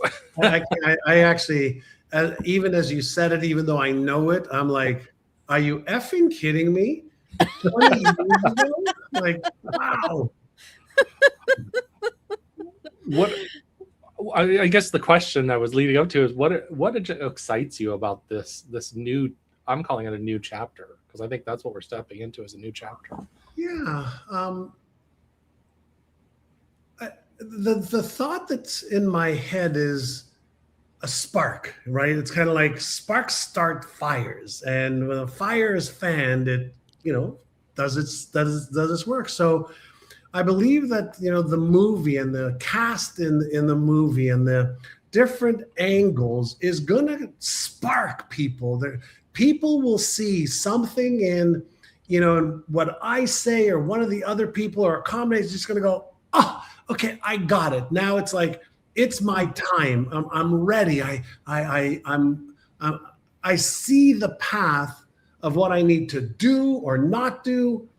And so, like when you said, Jeremy, 20 years ago, I'm like, holy mackerel. And so this is another opportunity to get in front of millions and millions of people that need the message from one or some or all of the people that are in the movie, to let them know that regardless of what's happened to you in the past, as a child, an adult, or what's happening to you right now, you can have more control, more agency over yourself. You can let go of what you need to let go of, and here's how to do it. You can choose a new vision, a new meaning, purpose, direction for your life, and you can have the hope and the knowing that you can do it. And all of us that met at the dinner to see the movie, we're like, the thing that everybody was like, oh, you're just like me, you're human, and you've done some things and saw some things that maybe I didn't see or some people don't see, and that we all can do it. And I think the guest you had on, I came on just as she was leaving, was saying something like, all of us have our story of the trials and tribulations and the crap that went on with our parents or teachers or school right. or husbands or dogs or car accident or trauma. All of us have our version of it. And because of somebody or something, we developed some hope and got on a path that we've all been on, that we can achieve more than we ever give ourselves credit for. So I love that you're bringing in the human factor, that it is achievable. And Yeah. I know that with what you teach people in training their brains and bringing in the neuroscience, that anybody who has a properly trained brain can achieve anything. Can you talk to us a little bit about that and how it also applies to those 5 pillars in the movie? So I think something I'm going to share with the two of you that people who are watching right now or watching it'll be a later secret. may not know is every brain functionally works the same way. It's like, what? So you know how every car, no matter where it is on Earth, if it's a gas car, it functionally works the same way. You put gas in it, you've got spark plugs, an engine and tires, and you got all the components, electrical stuff and the chassis, and every electrical car functionally works the same.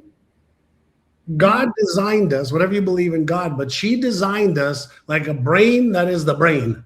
And, my fear center in my brain works just like your fear center does.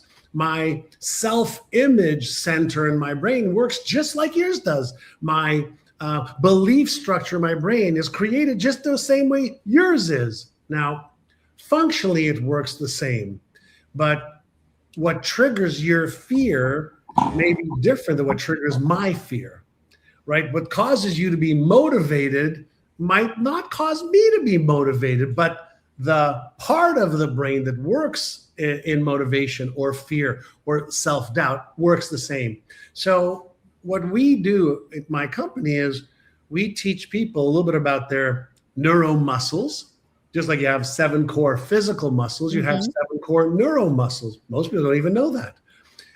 If you have neuromuscles that are weak, then you don't do as well as if you have neuromuscles that are strong. So why not understand that I have them? I can get better. For example, stress, right? Stress.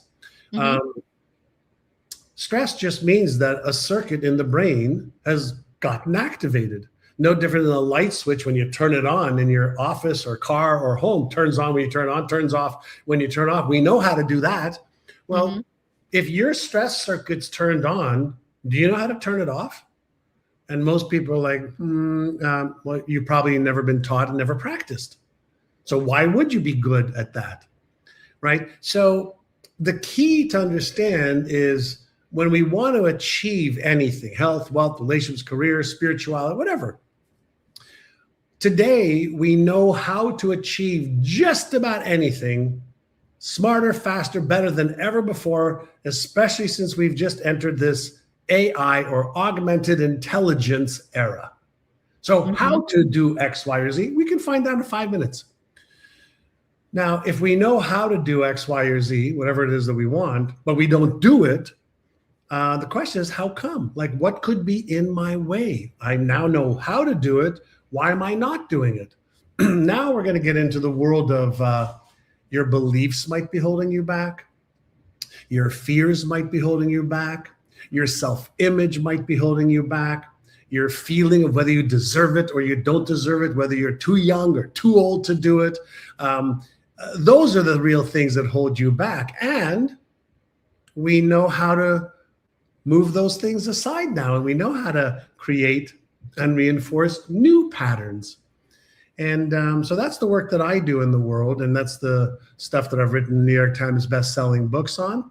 And so I want to bring the neuroscience and the neuropsychology to the game, because you're not going to escape your own psychology. I mean, you might hide from it, but you're not going to escape your own psychology. And the more I know me, maybe the more I understand you. And so that's what the fun part is. We're learning more about humanity and the kindness and the goodness and the genius that's within every one of us. Like up above me, I have my Einstein over here, but I also have Frankie's monster over there. That's funny. and that is to remind me, just like we have brakes and gas in a car, I've got an Einstein genius part of me that can imagine and hope and create plans and make heroic vows of amendment. And then I got another part of me that goes, but you failed last time you tried. You were embarrassed when you did that. You were ashamed at yourself for blank, blank, or blank. Or what if you succeed and then fail? What if you disappoint your wife or your husband or your dog or your kids?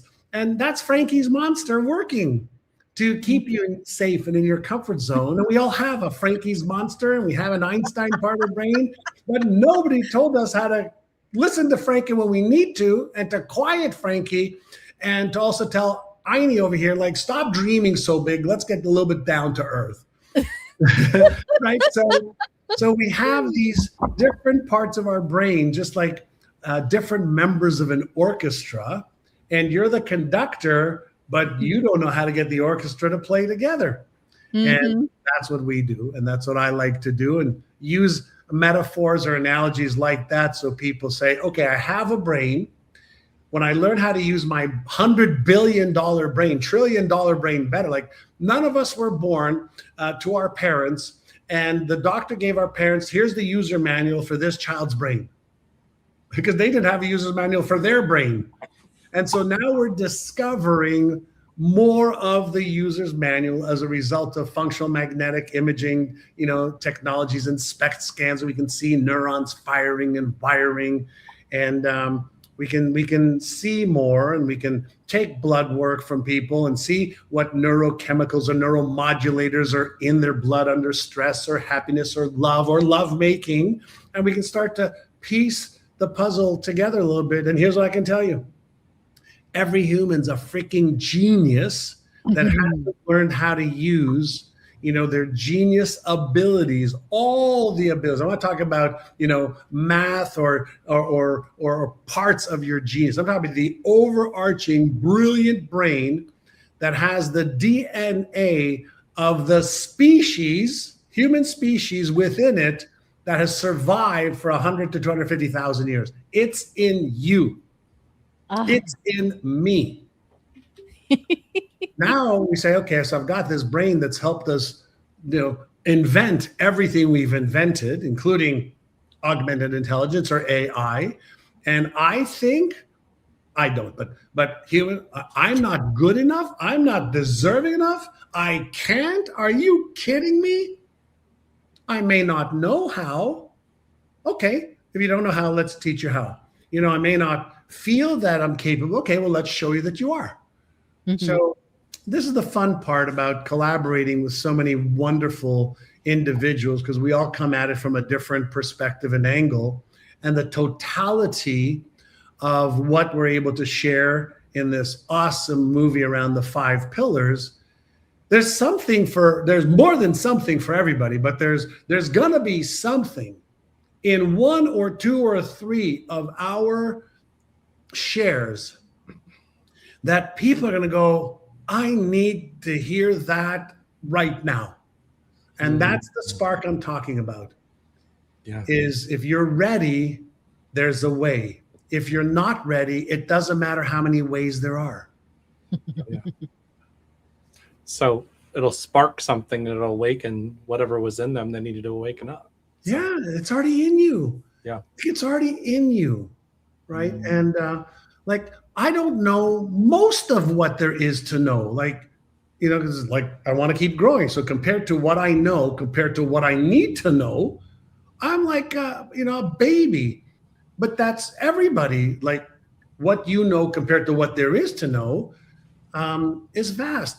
And can you make progress? Can you make progress in your awareness of how special you really are? Can you make progress in your knowledge of what's possible? Can you make progress in some skills? Can you make progress in taking some forward actions for yourself? Can you? I mean, yes, you can. Now, the next question, do you want to? Do you want to? So if you can and you want to, then let's do this together. Let's lift each other up and let's show you. Is that where inner size comes into play? Yeah. Inner size is to the brain what exercise is to the body. So if you think about this, if you have let's say one of your legs is weak, and let's say you can walk and do some stuff. You can walk, you can maybe do a couple of air squats, maybe you can sit, at the gym and do some leg presses, and you would strengthen your leg that's weak. Well, what if your emotional regulation neuromuscle is weak? You don't know how to be aware of and then manage your emotions.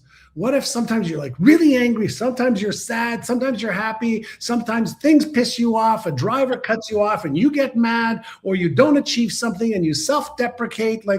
Well, what if you could learn to be aware of that and become stronger at controlling your emotions or shifting from this emotion to another? Would you want to? What if you're a type of person that is overly anxious all the time, and you have, an overactive brain, and you worry a lot, and you have negative rumination?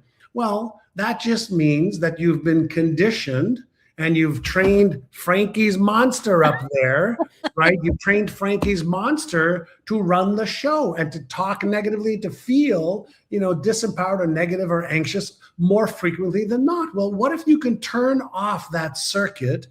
And I'll tell you, in 6 breaths, slowly in through the nose, as slowly as you can, and 6 breaths out through the mouth like you're breathing out through a straw. In 6 breaths, you shut Frankie off and Einstein comes back online. Oh, you didn't know that? Suffer. Suffer. Then be anxious, be angry, be, whatever it is. So the mechanisms we know today better than at any time in the history of our species.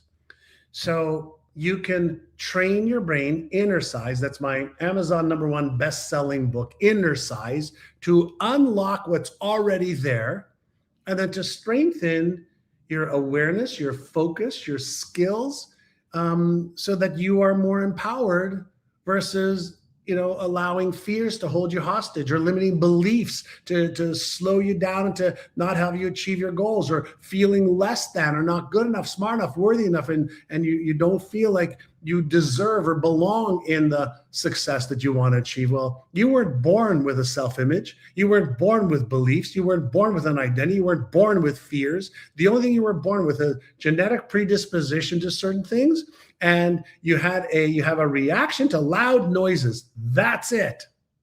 The rest, you learned what to believe. You learned what to value. You learn habits. I'm also curious, how does the brain work in regards to motivated action and inspired action? Yeah, so, motivated is a motive for action.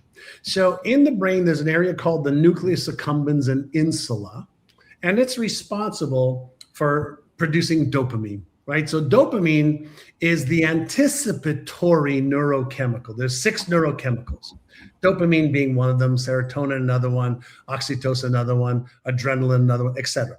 So when your brain feels safe and you have a vision or a goal you want to achieve, and you've lowered the fear circuit, the stress circuit that gets overloaded sometimes, then you have a motive for the action, and that's when dopamine's released, that increases dopamine and adrenaline.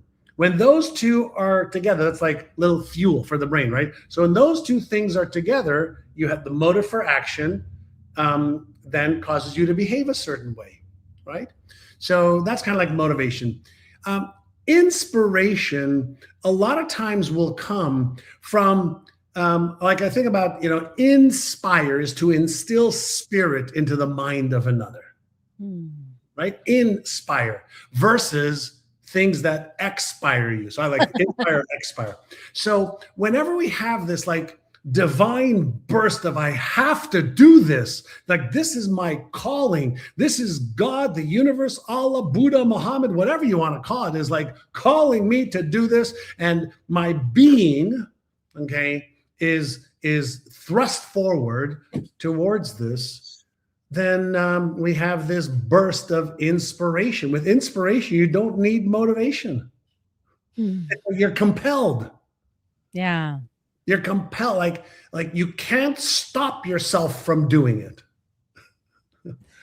It's like the momentum has started to build. Now you can't stop the momentum. Yeah, it's almost like it's outside of you, coming in through you, that's giving you a kick in the ass-a-raff, and getting you to take the action.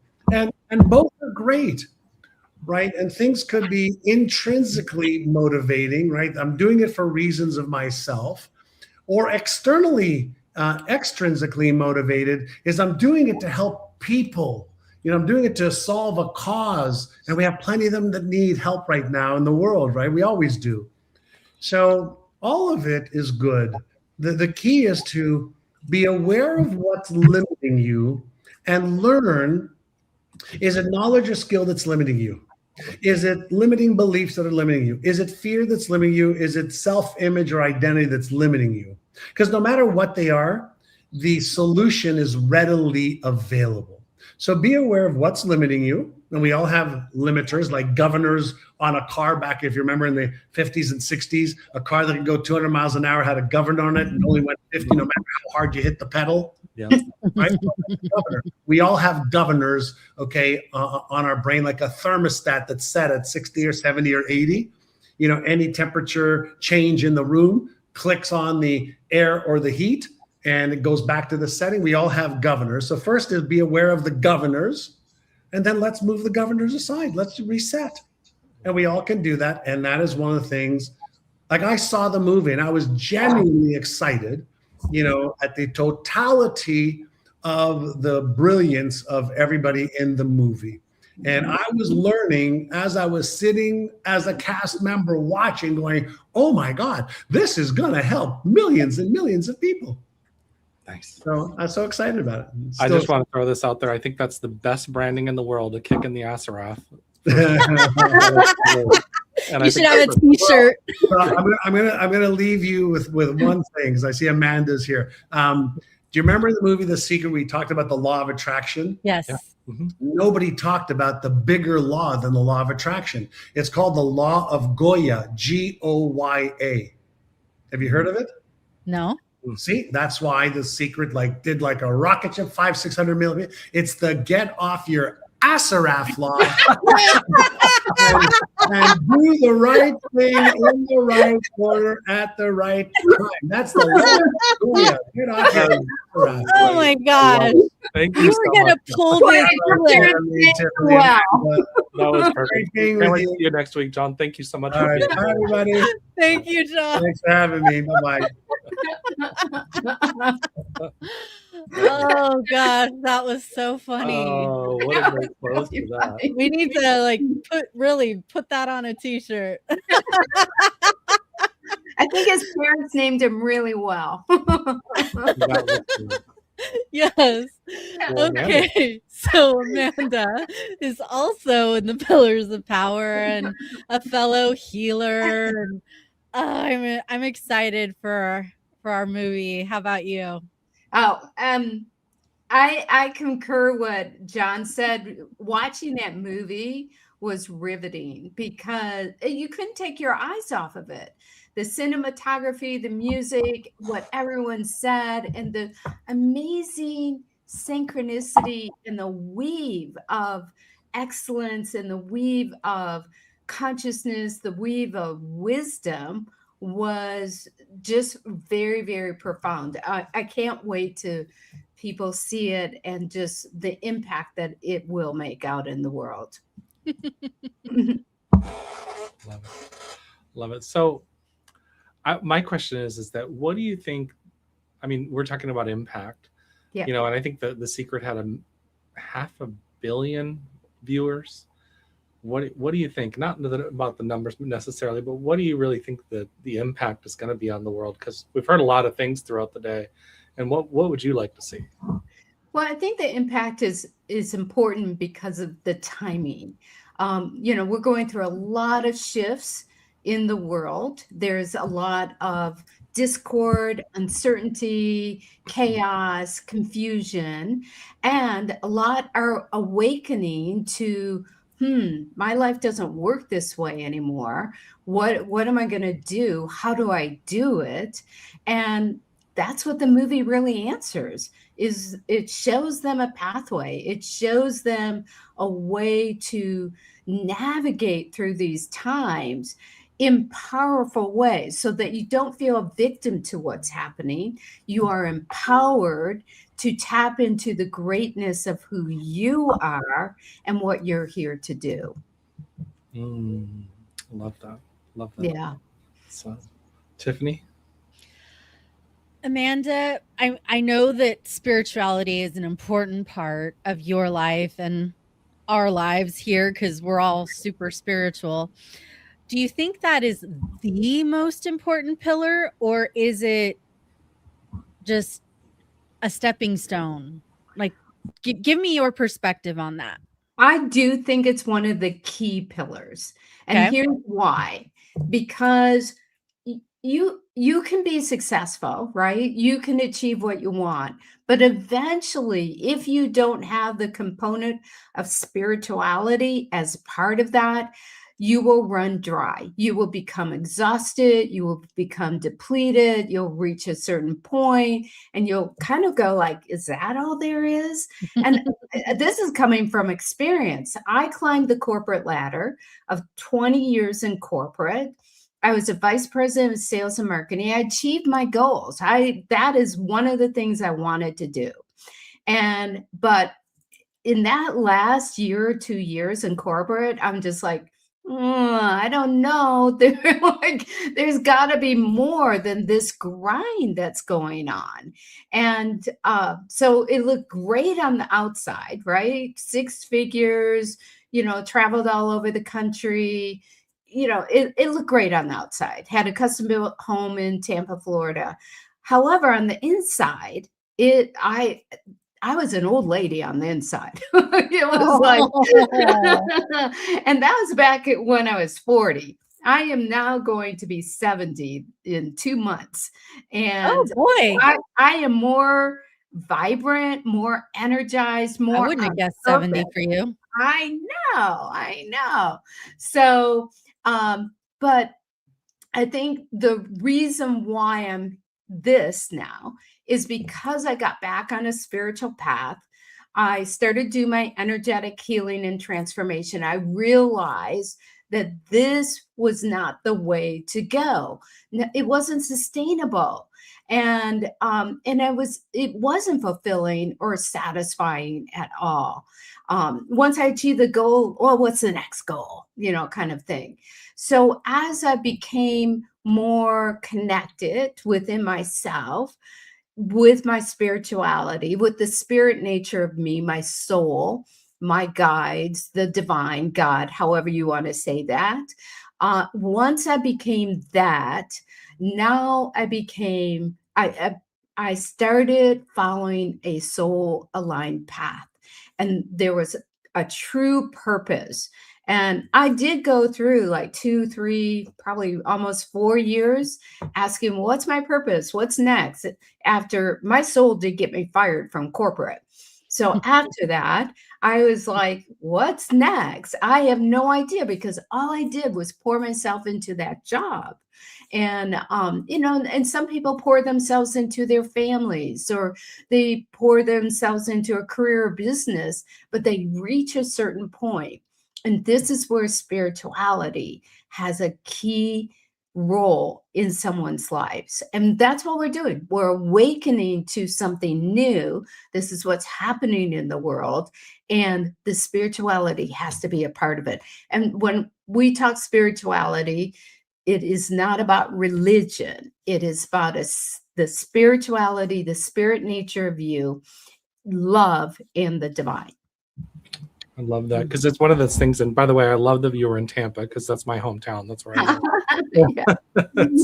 But I think what you're talking about with spirituality is we're driving through what our souls feels.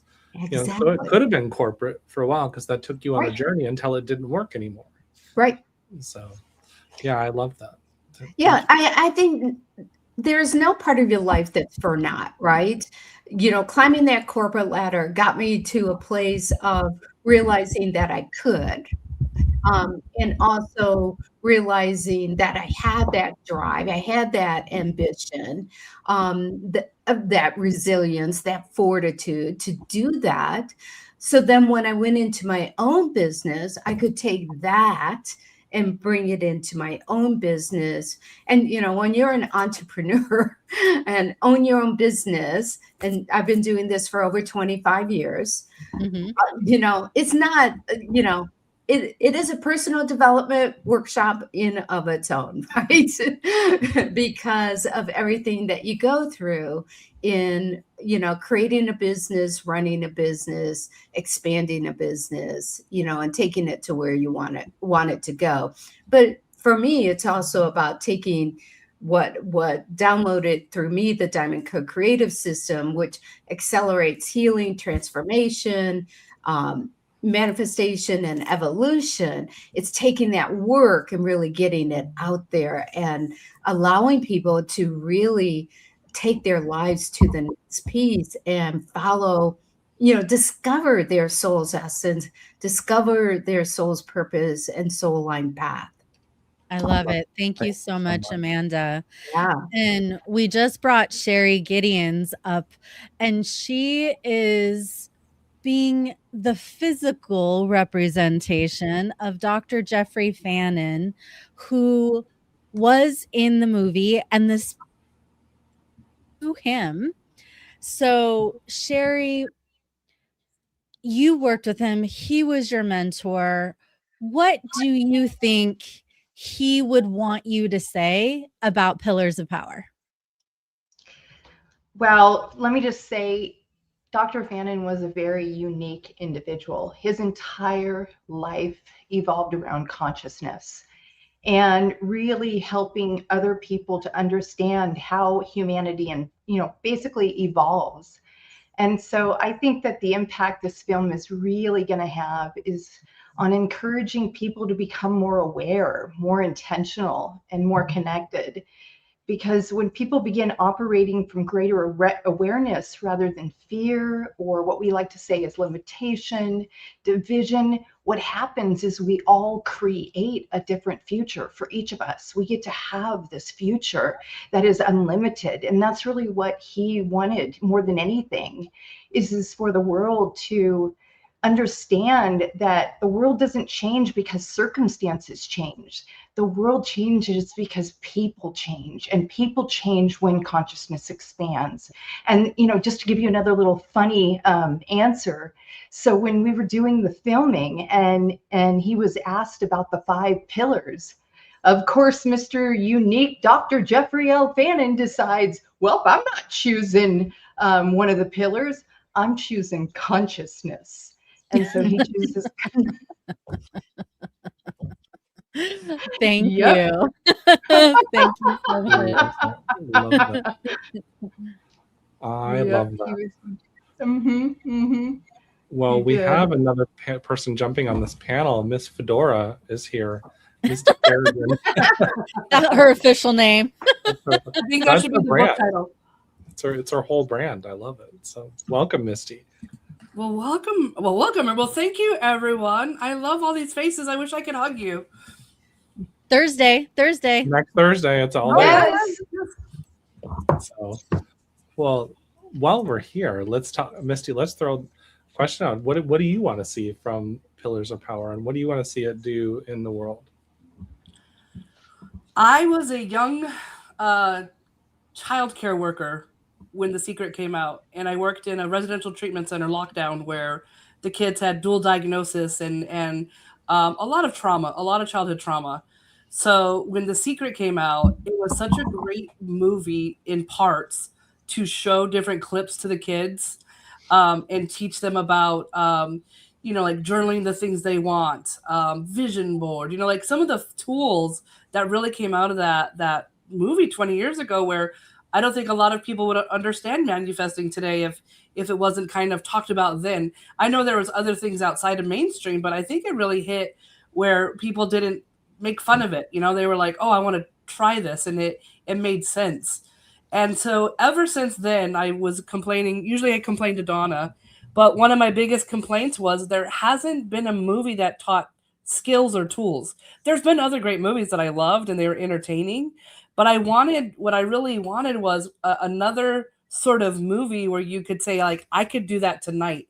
I could call a bunch of friends and we could do this, or I could do that. And when we started filming Pillars, some of the first times when I got to be in the film room itself, was teasing Donna today. I'm like, I want to be Key Grip 1 for getting to be a part of all the back stuff, but getting to talk to the individuals, knowing some of them personally, like I've known Sherry for years, and knowing Tiffany before the movies, is these guys are out on stages already, and Amanda and with her books, they're already telling people some things they could try, some things they could do, some things that, like for every level. If you're brand new to this work, this movie's amazing because you're like, oh my gosh, I could try that. If you've been in the field since The Secret or even before The Secret, there's some times on here where you're going to go like, oh my gosh, I totally forgot about that. Or, wow, that's someone else now that I could follow. That's someone else now. That's a new book I could read. That's a new podcast I could listen to or get on.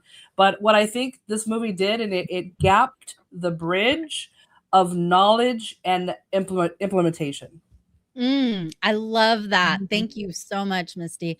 I think it's important that we bring in the action and the implementation. Otherwise, people will just absorb the info and not get off their duff and do something with it, right?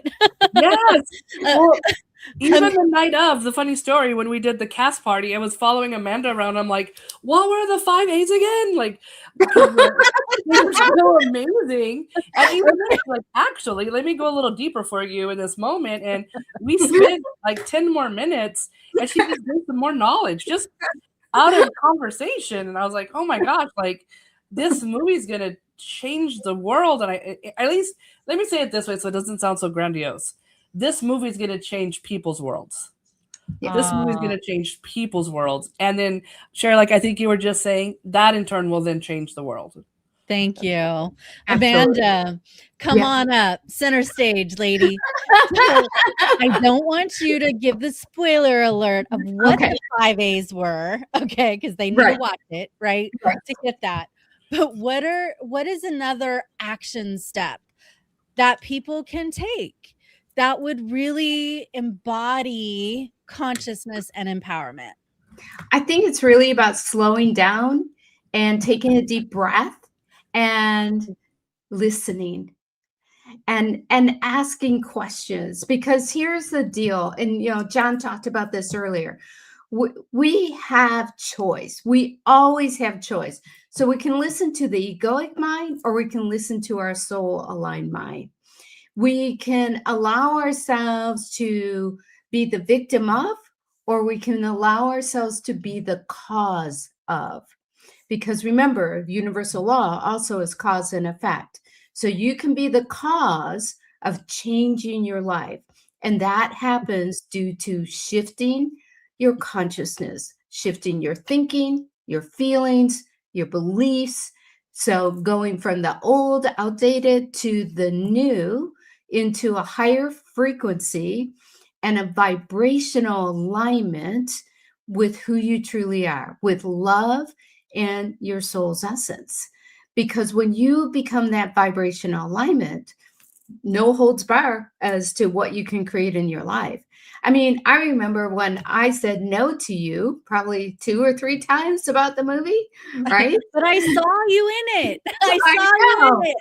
And I listened to that because I could get in my own way, which most people do. We get in our own way. But Tiffany kept on going, I keep on seeing you in this movie. And I didn't really know you that well, but I'm like, okay, God, I get it. You're sending a message. My soul is sending me a message over and over again.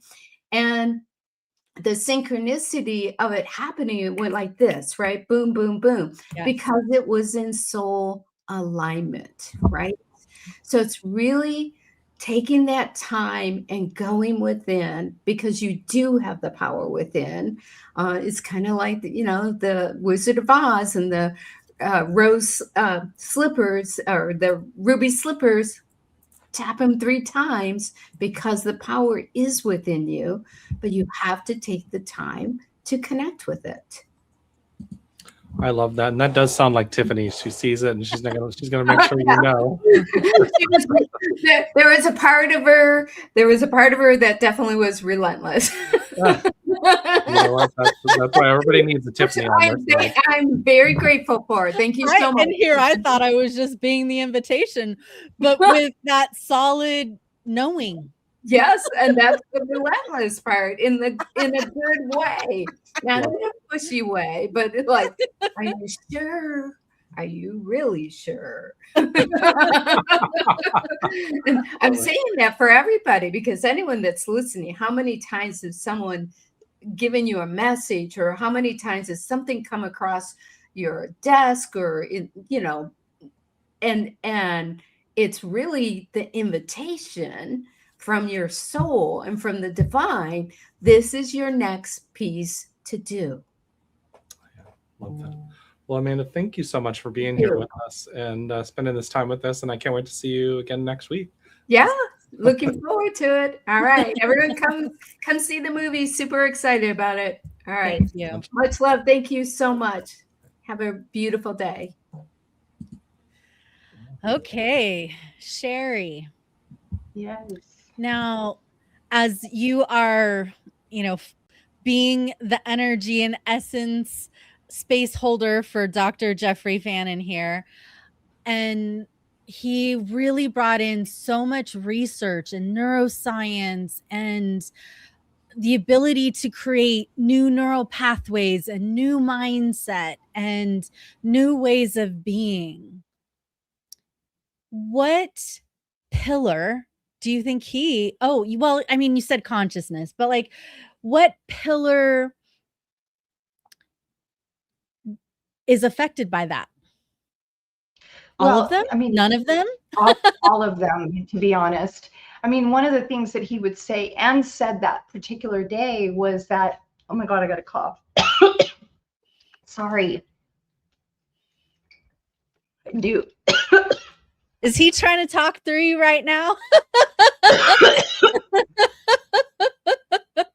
Well, first of all, are you okay? I know she channels sometimes. Well, so we'll does let her come catch her through. breath.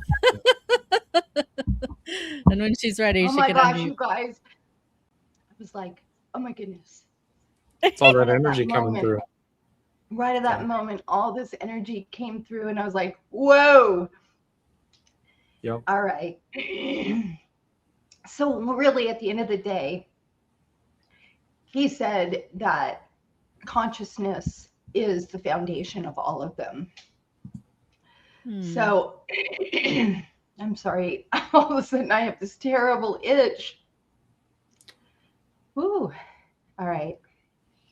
I asked him too before this conversation today. I was like, come through. And then at the same time, I was worried that I was going to start crying because when I watched the movie, woo, did I feel him come through. So, What did right. you feel when you watched the movie? Seeing him and the power of him. I mean, he was a world-renowned neuroscientist. And one of the things, I'm just going to be really honest and real, he validated everybody else's science. He spent years researching every itty-bitty little detail to help humanity understand the simplest ways to really reach this state in the presence, this state of wholeness, this state of oneness. And he discovered that the easiest way to reach that is what so many of us have been talking about today, and that is nervous system regulation. It's heart coherence, because the brain doesn't know the difference between what's real or not real. It's a prediction machine. We're making it all up. And so when we're present in the moment, each of us has a choice point. And so whatever it is that is being revealed, if whether it's negative or positive, contrast or what we really want, all we merely have to do is take a deep breath into our heart and slowly let it out for a count of 6, just like John was saying, like a straw. But here's the rub. When we do that, it's just like going to the gym. We get stronger and stronger every single day.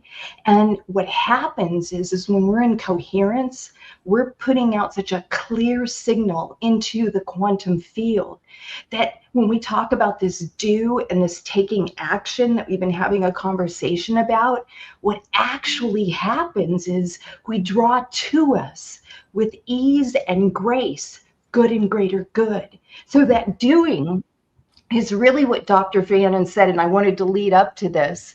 Guess what it is? It's be do, be do, be do, be do, be do, be do, be do. Remember, like the doobie do, but it's be do, be do, be do, be do, be do. I love that. I love that.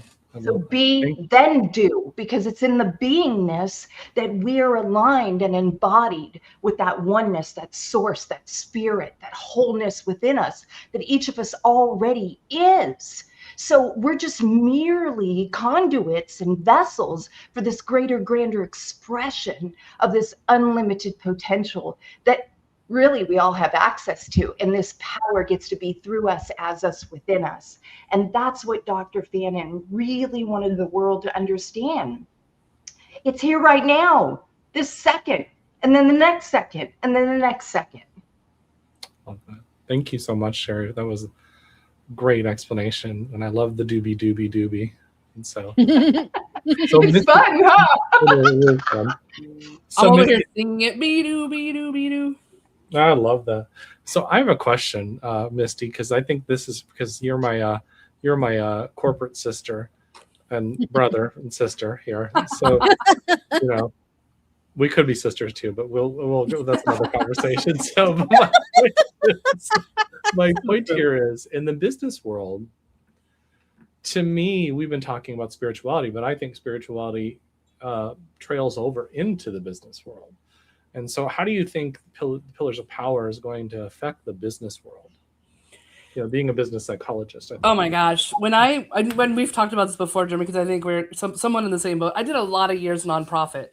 So when I was moving over from nonprofit into corporate and doing corporate trainings and even having my own business, I didn't like it, because in the nonprofit world, it seemed like we were more heart inspired, if you will.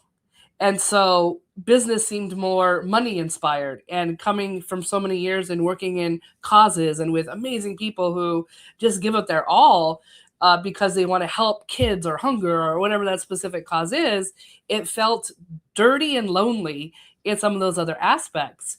And then I got to meet Donna, and we started having conversations, and she brought this concept to me. I know she didn't invent it, but she did bring it to me, which was heart-centered business owners. Heart-centered business owners. And when I started to really take that into account, I noticed the businesses I was more gravitated towards had people that were kind and a lot of generosity, and they were making lots of money, but they were also spending time on boards of great causes or nonprofits, or they were still doing work to push more forward of humanity, not just their own sort of selves. And it seemed like their visions were bigger. And it helped me sort of not put all the corporates into one box, but really look at, okay, there's people in everything we do. Some people are already just heart-centered.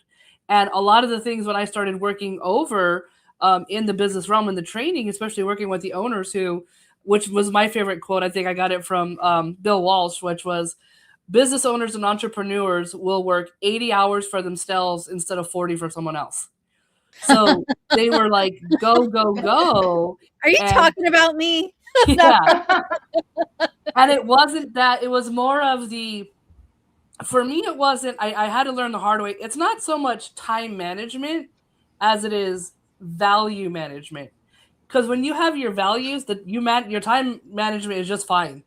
I had people that were like, oh, I can't make this meeting until later because I'm picking my kid up from school, or I'm going to the band concert. But they found a way to manage life, but still run successful businesses and do everything. And when I started to get to know them, guess what they do every morning?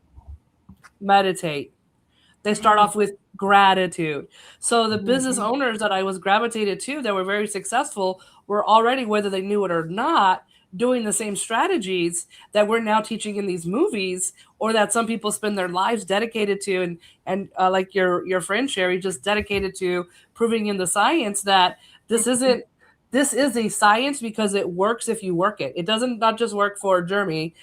It doesn't not just work for Tiffany. It works for everyone who puts in the time to do the strategies that get them to that next level. And we won't even get into time and vibration and where some of you are already at, but really looking at it it's in the small moments that create the big moments. Thank you so much. Thank you so much. Well, wonderful, guys. Thank you. By the way, Tiffany, I love that you're in my bedroom. So that's my room when I'm at Misty's house. Go ahead. Oh, I just wanted to say, like, if you guys are loving the speakers that you've been seeing today, and this is like for everyone who's watching live and may watch the recording for this, you're gonna really, really love the movie. And still today we have another creative producer, Susan Schatzer. We have the incredible Lisa Nichols and Akira, who's the lead editor behind this movie magic. So there is still a lot more juicy stuff coming. Awesome. Well, thank you so much, ladies, for being here, and much love, and can't wait to see you next week. So. You too. All right, awesome. Let's get this show going. Hi. Welcome back to more fun with my fellow creative producer and healing sister, Susan Schatzer, the founder of Confidence through clarity, and we are both super creative and getting into that creative producer role in this film. I'm so excited for what's gonna come. Yeah, I have been blown out of the water with everything that we have co-created together in the past 24 hours. It has been magical, beyond belief, really. Like, this is the thing that like little girls' dreams are made of, and we are living it. Yes, indeed. Now, when I said yes to Pillars of Power, I had the vision of us actually being in theaters. I saw this movie in theaters, not just on streaming platforms. What had you be the yes when I talked to you about it, right? When you were talking with me about it, the Pillars of Power, there was so many, like the movie itself was like the middle of a wheel, and there were all of these spikes, like an infinite amount of like tire spikes, you know, with the wheel on the outside, but the spikes we grew up with on the tires. I mean, maybe they still do that. I don't know. I don't ride bikes anymore. The spokes, you mean? Yeah, the spokes. They go from the center of the tire out to the wheel, right? Yes. Okay. So that's what and we're Gen X. So we're going back to like childhood, you know, banana seat flag, and we would put little like baseball cards with clothespins, which this generation like may or may not be aware of that on it. Yes, that's what brought us joy growing up. So yeah, when I looked at it, that was the infinite possibilities. And it was like, there's not just one way, one spoke, one direction. It's veering off in all directions. And that infinite possibility was what attracted me the most to being a part of something that was going to transcend just movie, the role of it as a movie. Absolutely. And, you know, I love that you and I are both very interested in consciousness work, spirituality, you know, creating things that are going to uplift humanity.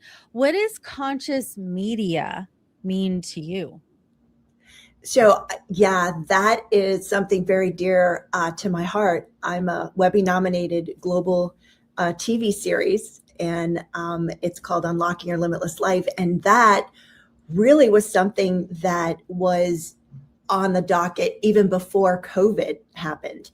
For me, it was bringing people in that took a look at hidden inside whatever their big problem was, created a different possibility. And so with that, we had guests on the show, and the same with this, like it had the same frequency match to creating outside the box. It's like 20 years ago, The Secret landed on the planet. And since then, the collective consciousness has expanded and grown. People have, you know, taken a look at where they are, where they'd like to be, realizing that if they keep doing the same thing the same way, they are going to get the same results. And that's not actually going to get them there.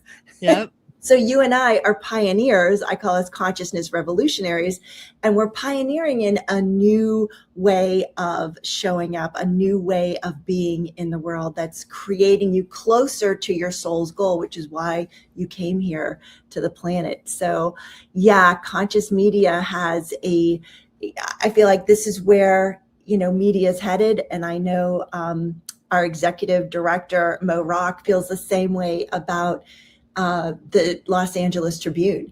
When we interviewed, it was one of the things that's like, look, we've been lied to long enough, and we've been misled long enough, and now it's time for the truth to be told. So we're in it to win it. Absolutely. Thanks, Mo,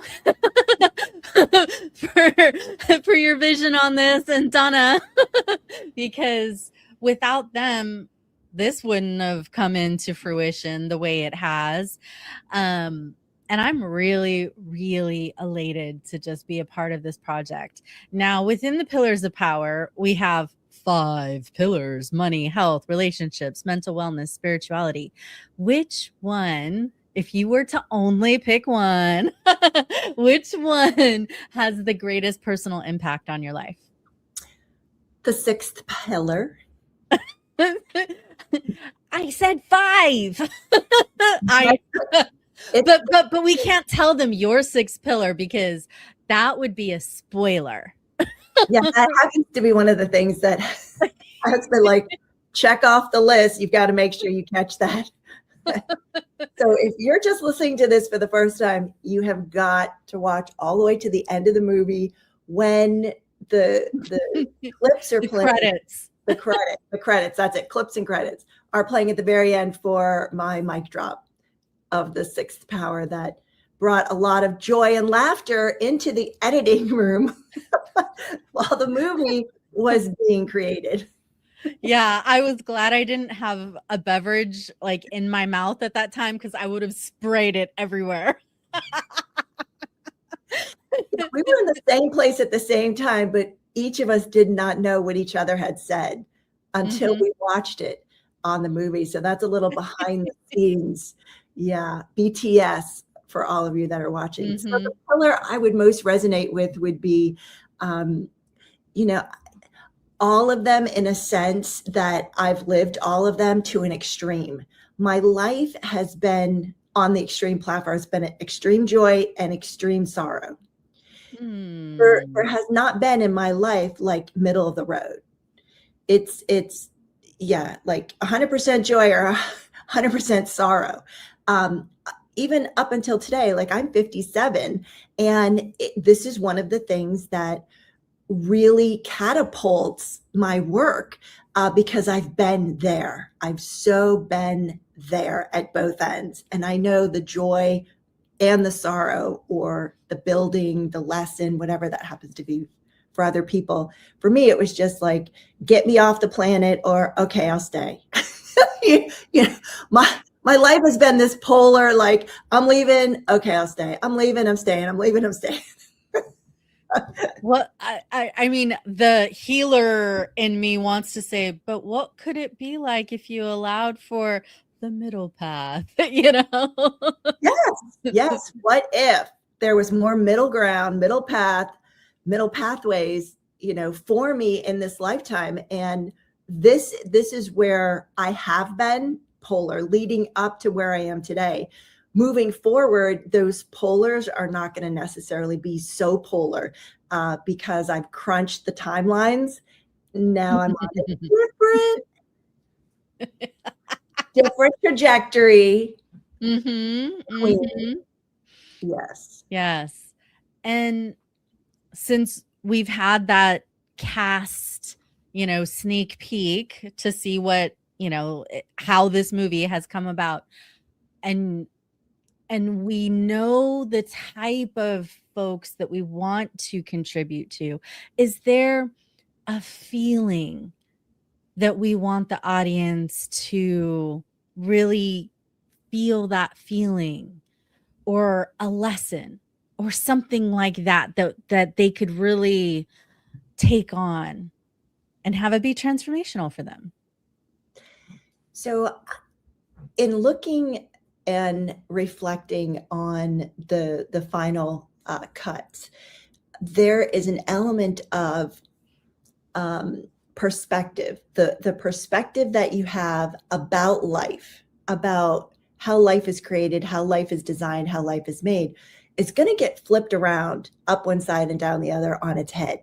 Like yes, that. Because it's like we've only known so much, and seriously, like our brain, our mind, we only know like this much. Like God has infinite possibilities available. We just haven't been asking. And so when you watch this movie, your reality is going to shift because your perspective is going to shift about your reality. That makes sense, Tiffany? Yeah. So what and who you were before is not going to be the what and who you are after watching this movie. So if you're looking for the switch, if you're looking for the change, if you're looking for the key to unlock, uncover, yes, then it's going to be this movie that's going to start you on your path to achieving greatness. Yes.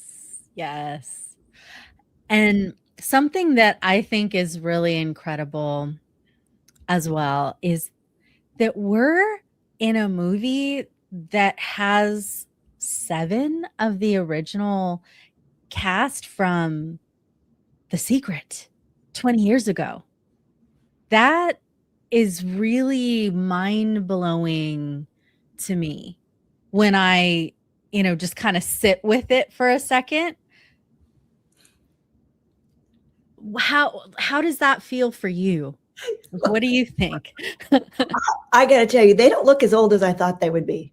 I thought they were going to be like heavier, way more, had more wrinkles. So somebody in the makeup industry or somebody in the lights and camera industry must be waving a magic wand, because they're looking pretty good.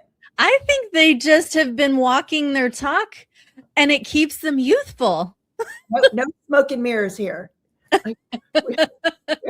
No smoke and mirrors here. Yeah, no, they look amazing. And the fact that, they're still here, and they're still creating amazing programs, awarenesses, books, chapters, and programs, workshops, seminars, webinars for people is like a testament to like them being on or have attained their soul's goal, which is why we incarnate here. Is we all have a specific target for our soul. So many people are missing that target. They keep shooting the darts at the target, but they're missing it. They're getting all around the outside. They haven't been able to hit the bullseye. And our people from The Secret, our 7 incredible guests, have been and did 20 years ago hit the bullseye for their soul's goal. And if that is something that you are looking for, is to hit your target, your soul's goal, then reach out to us, because we absolutely, positively, this is why we are here, to help you create a different possibility in your life, because it's not about figuring anything out, finding the right answer, or making a good choice. It's about, co-creating something more amazing that you never thought possible. Mm-hmm. Indeed. I mean, my life has been living from love and service. And this movie feels like love and service in action for me. What types of actions do you want to bust out your little magic fairy wand? Because, we both have them, right?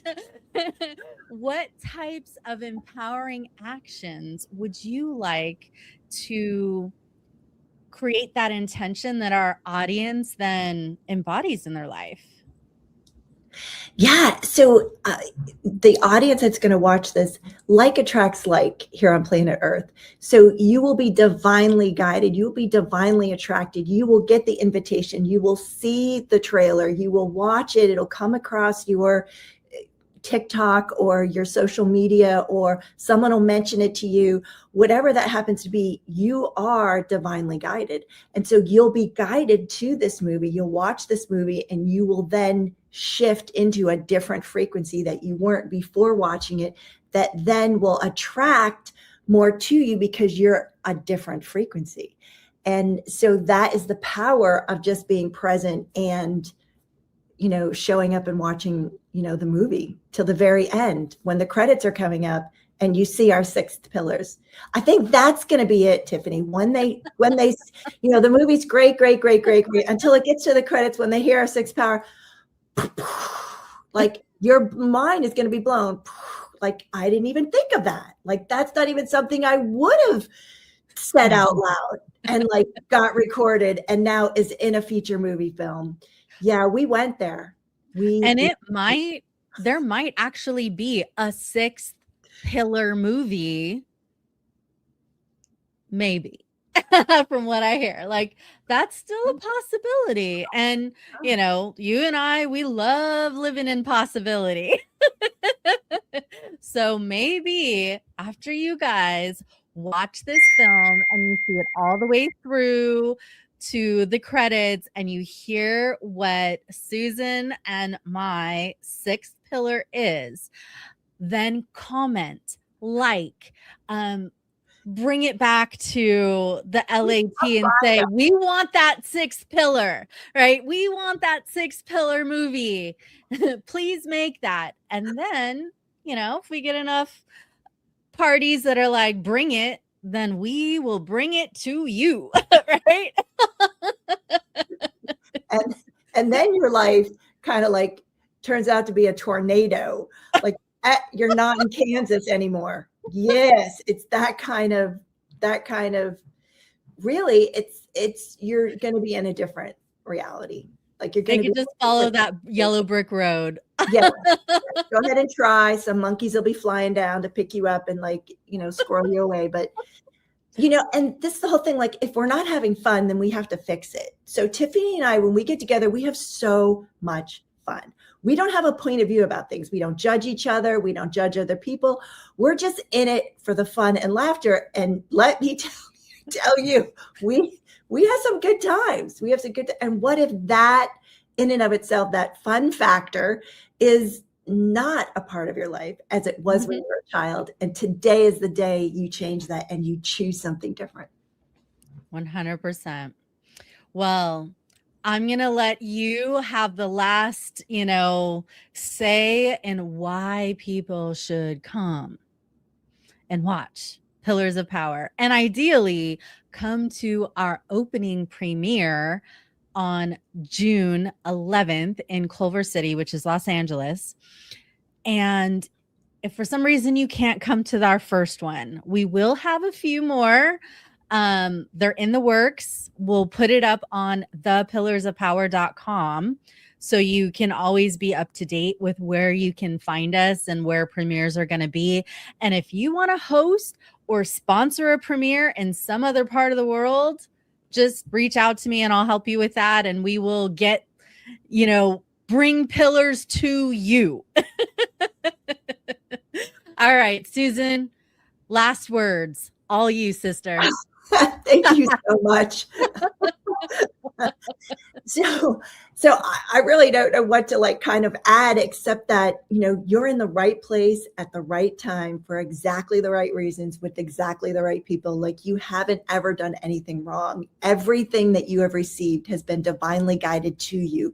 And in that, you received exactly what you're supposed to have in order for your soul to evolve, which is why we're here. So all of us in the Pillars of Power are stepping up, stepping out, and reaching out to each and every one of you so that you have the tools, the information, and the new perspective on your reality that's going to change everything for you. So come and meet me. I will be there. I'm bringing one of my special guests and clients with me, so you get to meet her as well. And we are gonna just blow it up. Let me tell you, the fun factor is going to be 10 plus. So if you're looking for a little bit of that, then definitely, absolutely come join us, because we're here to play all the way. All right. I will see you on that red carpet. Much love, Thank you everyone. so much. Bye. Bye.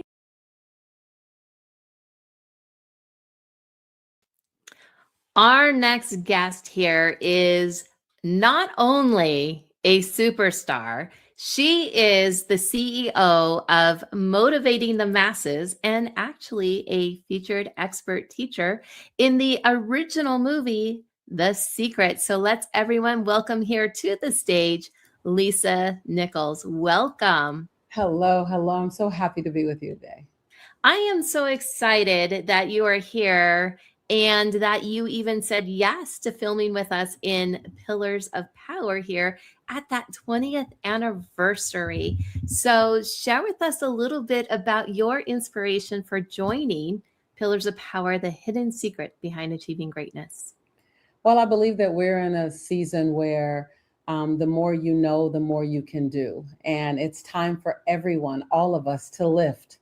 And I just know that this project was one of those projects where it could be a fingerprint in time. I remember the movement that the world made when The Secret came out. I remember the secret parties that everyone was having without any promotion. That wasn't a marketing genius strategy that we had. It was a world that was hungry for authenticity, a world that was hungry for bold, radical moves, a world that was hungry for the unedited truth. Mm-hmm. And we're there again. And it's that time again. So it was only fitting that I had the pleasure of sitting with some of the greatest people on the planet in that event and in that project to do it again with some brilliant, brilliant souls and some creative minds and some deep, deep spiritual connections. I just believe that it's part of our opportunity to serve humanity and leave it better than we found it. Mm-hmm. So since The Secret, it's been 20 years. What do you think? I know. And here we are. I'm just going to have to gush here just for a little bit because I was such a fan and I never thought in a million years I would be sitting here interviewing you and all of the other amazing, great teachers 20 years later after all of my studies. So manifesting works. I'm just going to say manifesting works. But also know that your decisions pulled you in our direction. Yes. So it wasn't, it's, manifesting is important, but manifesting plus action, consistent action kept walking you closer and closer to our proximity until now we're here. We are here and I am so excited and I'm so incredibly blessed. So thank you. What I was going to ask was over the last 20 years, what do you think was the greatest number one piece that you learned that you carry with you every day in your heart space? Over the last 20 years, what was the greatest piece, like a great lesson that I carry with me? Yes. Number one, I think giving myself permission to consistently ask. So I'm a super sister soldier. I could do it. And the concept, ask, believe, receive. Believing was easy for me. I'm a faith-driven person. Receiving, I had to get that muscle, but asking repeatedly for the opportunity to show up, asking to take up space, asking for assistance, and then realizing that I woke up enough. I don't have to prove anything. I have nothing to prove, nothing to protect, nothing to defend, nothing to hide. I woke up enough. I got to tell you, when I was in The Secret, all of my friends that were in The Secret, I just thought that they were light years. Not that I thought, I knew. They were light years ahead of me on what they knew. They were brilliant. I mean, just brilliant. The most brilliant minds on the planet was sitting next to me in The Secret.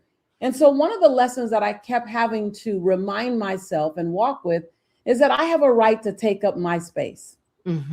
That even next to the most brilliant minds, even next to the most prolific thinkers, even next to the most spiritual beings, I, Lisa Nichols, get to take up her space. And that's been a lesson because some of the rooms I've been in just continue to blow my mind. And what I constantly remind myself is, no. This room is not a bonus for you. This room is a result of your choices. And you get to take up space. I love that. This room is a result of your choices. As an executive producer and going around and filming every person that was in this movie, what I always look at is what is the number one takeaway, or what did I learn and what can I use to enhance my life? And I remember when we were filming with you, you kept saying to me, you can't wear half the t-shirt. It might say leader on the front, but you can't wear half of it. You got to wear the backside too.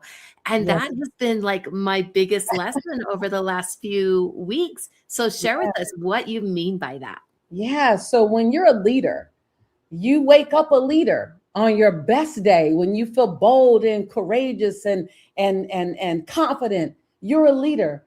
But also on your not so good days too, when you feel doubtful and overwhelmed and you feel, like you're questioning everything, you're still a leader on that day. Leaders don't get to sit down the mantle called leadership. If you're a change agent, if you are a gladiator, if you are a unicorn, if you are a leader, you are that all the time. So be mindful of what you're leading people to. Be mindful of the example that you're setting. And don't be surprised. You're not here for everyone to like you. And that's huge for me to say, because I've always wanted everyone to like me. And one of my greatest lessons learned is that it's not my job to make everyone like me. It's my job. It's your job to live in your truth. and allow people to choose how they want to relate to that or not. And when you feel like you are being hit double time and triple time, remember when you wear the t-shirt that says leader, on the front it says leader, but on the back it has a bullseye. So don't be surprised if you get hit with accusations or hit with doubt or hit with opinions or hit with whatever is coming your way. You were built for such a time as this. So cape on and clock in. I love it. And you're absolutely right, because if we weren't built for a time like this in the now, why are we here? Honestly. Yeah. I mean, it's so often we realize, oh my God, it's so difficult. Every muscle in your body was built for the conditions around you. You get to feel tired. You get to feel exhausted. You even get to feel weary. But quitting was never an option. Quitting is not even on the table. It's not even an option. It's not even a box. You don't even have that box to bubble it in with the black pen. Quitting is not an option. It's not in your DNA to quit. You know, people love the story. I talk about winners never quit and quitters never win. And while it's a great rhythmic story that I tell, it came from my grandmother saying, did you forget what you were made of? Quitting isn't even in your blood. Slow down if you need to. Catch your breath if you need to. Ask for help if you need to. Press pause if you need to. Remember that no is a complete sentence if you need to. It requires no explanation. But then keep going, because there's a calling on your life and it's not on anyone else's life. And if you don't do you'll never be done. If you don't pick up that calling, it will never be answered. And that will have you climb over the difficult moments again and again and again. Wow. Mic drop moments here. I'm going to quickly bring up here to the stage one of our leadership team, Jeremy McDonald. He's been backstage listening, and I know he has burning questions for you. So welcome, Jeremy. You're muted.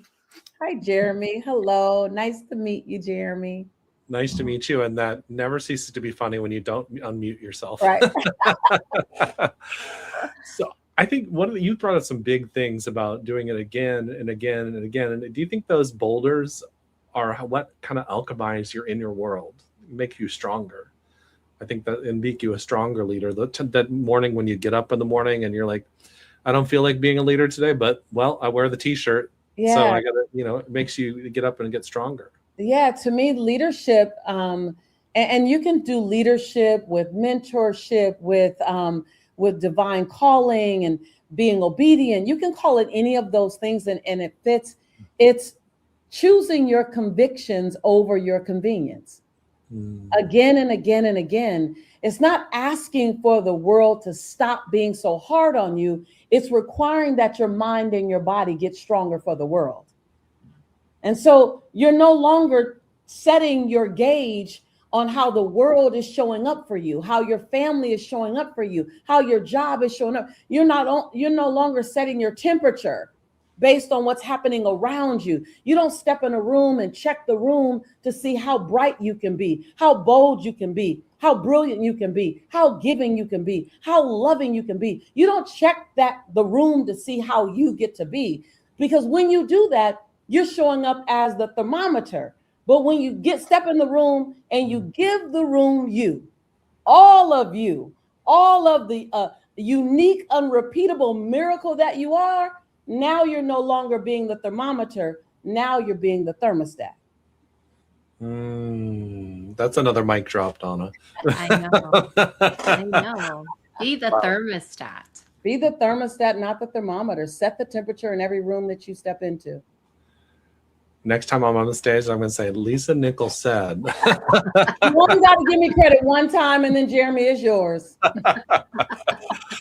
Well, it makes a lot of sense, because what you're saying is we're showing up in our heart space as opposed to being here in our brain. Yeah. So. Yeah, I can't tell you how many times, Jeremy, I've been blown away, because in my career, I've been in this business now close to 30 years. I can't believe it. But for a very long time in the circles that I ran in, I was the youngest person by age. I was one of very few females. I was one of very few people of color, and I was the least credentialed. Let me be very clear. So I was clear that I was in rooms that required me to show up and shine because everyone in the room already owned their shine. They weren't handing out self-esteem. They weren't handing out self-love. Like I had to show up in the room. And yet in those rooms, I was very different. But I didn't see my difference as a reason to be ostracized. I saw my difference as an opportunity to lead the room, whether it be from behind, from a woman's perspective, from a African-American person's perspective, from a child of God's perspective. I began to own my individuality as an opportunity to build bridges where walls may have existed. So I consider myself a bridge builder. Everywhere I go, I'm a bridge builder. So I don't need people to look like me, sound like me, talk like me, because then there's no bridge to build. I'm a builder. I'm a disruptor. Be clear if y'all haven't figured that out already. I'm a disruptor and I'm a builder, and I'm okay with that. I'm okay disrupting the norm. No one wants to live in the norm. The norm has already been done. So 08. But something new is being born, and we get to birth that. And if you look for what you've already seen, then you're going back to what's already been done. I'm okay creating something we've never seen before, even if it's challenging to create, and even if no one can get the vision. And let me just say this about no one getting your vision. If you have a vision in your belly and no one gets your vision, they don't get your vision because God didn't give your vision to them. God gave your vision to you. Go do your vision. Yes, that is amazingly powerful there. And I know you talk about owning your power, stepping into the room, being your authentic self. Was there ever a time where there was just like a moment where that all clicked into place, or was it just a gradual process over time? Whew, no, it did not all click in place in a moment. If there was a moment, I'm still waiting. Like that moment, like when did that come? You know, when people say, "Oh my God, you were overnight success," I said that was the longest night of my life, and I don't want to have it again. No, I doubted myself for a very long time. I didn't see this version of me. I knew something was in my belly, and if you're listening to me and you feel something being birthed in your belly that's bigger than you and what you can imagine, it's real and it's true. But for me, it took a while because I really struggled with my full lips, my round hips, my kinky hair, and my mocha skin. I didn't see any beauty that looked like me. So I thought my packaging was wrong. And then I struggled in school. I didn't know until I was 25 years old that I am functionally dyslexic. I say I am functionally dyslexic. But for 12 years of my entire school experience, I just felt dumb. I was so relieved when I found out I was dyslexic. It made everything make sense. I'm like, oh, that's why everything is backwards. And so I had a lot of very real things. My look, my brain, my learning style, my community. I was on government assistance when my son was born until he was 2 years old. So I felt like I had all of this evidence of why I could not be extraordinary. And I felt like every day something validated the evidence. So when I decided to pick up a book that defied everything I thought myself to be, and I began to read the book and say, well, what if this is really me? What if this could be me?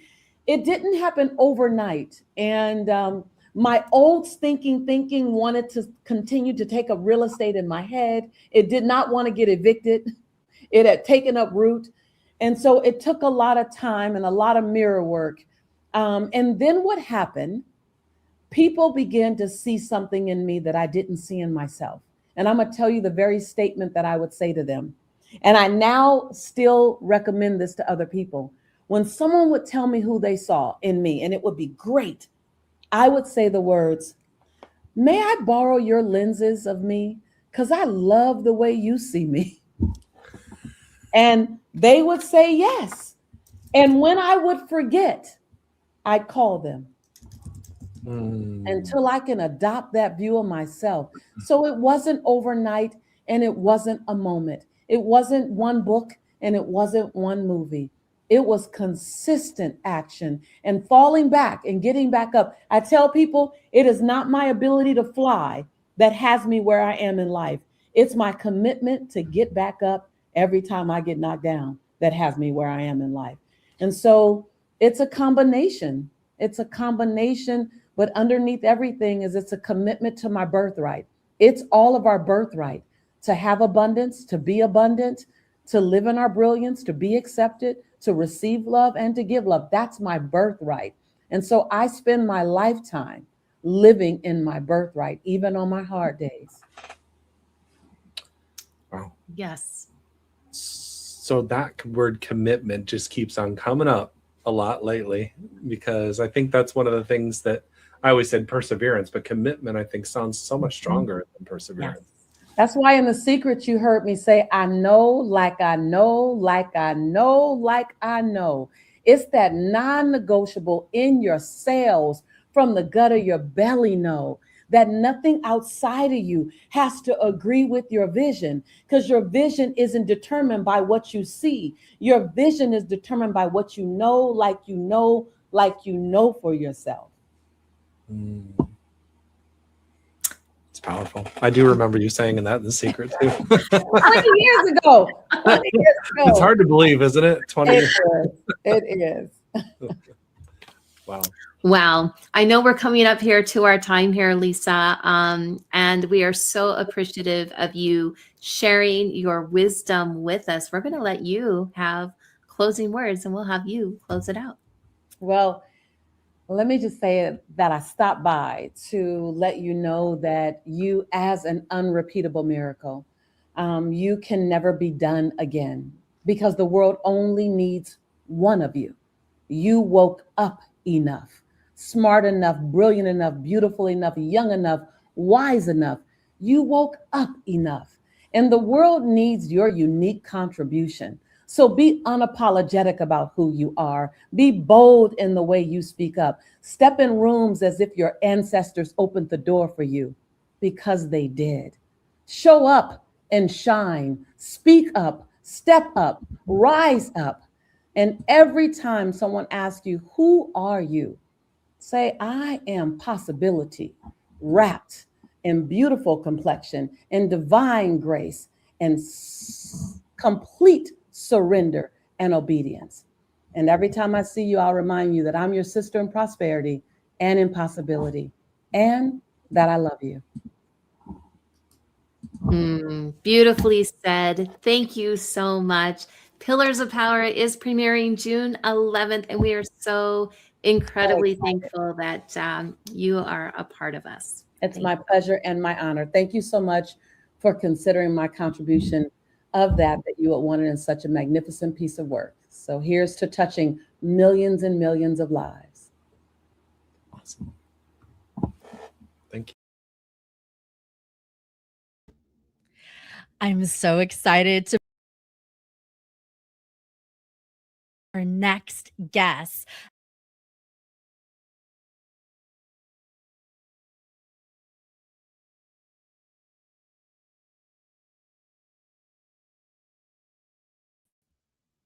Okay, so we have one more incredible speaker, Akira, who is the lead editor. He's the one that said, okay, here's a bajillion hours of content, and now we need to like chop it up in a beautiful storytelling way to create this transformation documentary movie. So Jeremy, are you ready for Akira Chan, or do you need another moment? A little bit. I'm just texting Donna because there's a little bit of a technical difficulty. So Sure, no problem. Akira has a gorgeous studio in Carlsbad, or near Carlsbad. It could be the neighboring city. But it was stunning to walk in there and have our cast party. And there was this whole little movie theater with this round curved screen that we got to watch the Pillars of Power. And then there were these little rooms and the editing room. He had all these massive screens and TVs, but it was the perfect place for our cast party. Like this beautiful, intimate environment. And then, his whole crew was all about how can we bring consciousness forward? How can we showcase the incredible speakers from this movie in a way that is powerful, that makes sense, that helps the audience to get that message, that helps the audience to have the breakthroughs. And his whole team brought in editing, animation. Gilo Morgan did the music for it. It was incredible. And I can't wait to go there when he edits the next, LAT movie for Rise of the Lioness. All right, we're ready. Okay, Let's do bring it. on Akira Chan. Right. Chan. He has a gorgeous film editing studio, and it's where we had our secret cast party and private screening. So this is going to be really, really fun. Yay! Susan, are you excited? I'm excited because he is the pinnacle person in this movie being brought to life. Thank you. So let's welcome Akira to the show today. Yay. Thank you for being a visionary filmmaker and the creative force behind Rare Media and bringing this particular love child to creation. Yeah, absolutely. Yeah, thank you too. And it's always funny and great to meet people in person after you've been looking at them on screen, in the edit room for hours and hours. One thing I've learned, having been in the documentary and film world for well over a decade, almost 2 decades now, is that when you're working on particularly a full-length documentary, you end up watching the film, like all the different versions of it, up to 1,000 times. So everything, all the interviews, everything that was captured you end up just living and breathing and living it too. Living, breathing, thinking about it, dreaming about it for the whole time you're working on it. So, in this case, it actually was really nice because all the interviews were just so beautiful. All the messages were just so important to reflect on. And yeah, you two were in there. You two were in my head dancing around for many months at a time as we put together the film, did all the post-production on it. And, that in itself was a real joy to be handed something that the film team, the directors had spent so much time and energy and care working on, for a while. And then to receive that, it's almost like being handed like a baby and, just say, okay, well, here, take care of this baby and get it to the next stage, get it out of diapers so that we can put it out in the world. And that's kind of what it feels like sometimes working on films like this. Beautiful. So tell us the moment in which you knew this was a project for you. Well, a little background on me. I've been running my media company with my wife, Renee, for almost a decade now, and we work in this world quite a bit. So we're always working with people in the world of thought leadership, health, wellness, consciousness. I would call us a conscious media company just because of the type of work we do. A lot of it is based on nature, a lot of it's based on spirituality. But I've kind of been doing that for a while. And you know, it's also been very aligned with my own personal interests. You know, I went on my own spiritual journey, got really deep into meditation, and then all of a sudden we're making meditation DVDs, you know, and then I take an interest in, you know, in consciousness and deep thought and mysticism, and then a mystic project comes to us. So it's kind of been just very aligned with my own, it's been my like living education, I would say, just this path of filmmaking and storytelling. So when I was introduced to even just the title of the film, Pillars of Power, there was something in me that went, oh, wow, this sounds really interesting. And as I got to know a little bit more about it and started to take a look at the footage and the body of work that had been captured, it just made a lot of sense to work on it. It was familiar territory, but also very new because there were so many new faces and voices and ideas. And for me, that's a really exciting, you know, thing to work with, because so much of what, you know, the editing process is putting it all together, putting all the puzzle pieces together. Yeah. And with so many pieces, was there a particular scene or moment that really stood out for you that made a personal impact in your own life? Yeah, you know, there are so many uplifting stories and reflective. I feel like this film is something that you should watch, and anyone should watch when they just need a boost. They just need to, I don't know, be reminded of the beauty of life. But there are also a few stories in there that are, you know, a lot more serious, stories about grief, stories about loss and heartbreak. And to me, those are powerful because it really creates, you know, really nice balance between things. And I actually, previous to this film, there have been several other films I've worked on in the last few years, but a lot of them have been on tough subjects, you know, addiction and recovery and healing, grief. We worked on a small film about grief that was a very personal film that had been put together by a friend of mine about the loss of his brother. And those films and those topics for me are what really ground us, would ground the viewer in just the human experience. And from there, I feel like you can then really appreciate a lot of the beautiful things that are shared. So yeah, there's a few scenes in there. You'll see it, you know, when you watch the film, you'll know what those moments are, but those were put in there to create that balance, you know, intentionally.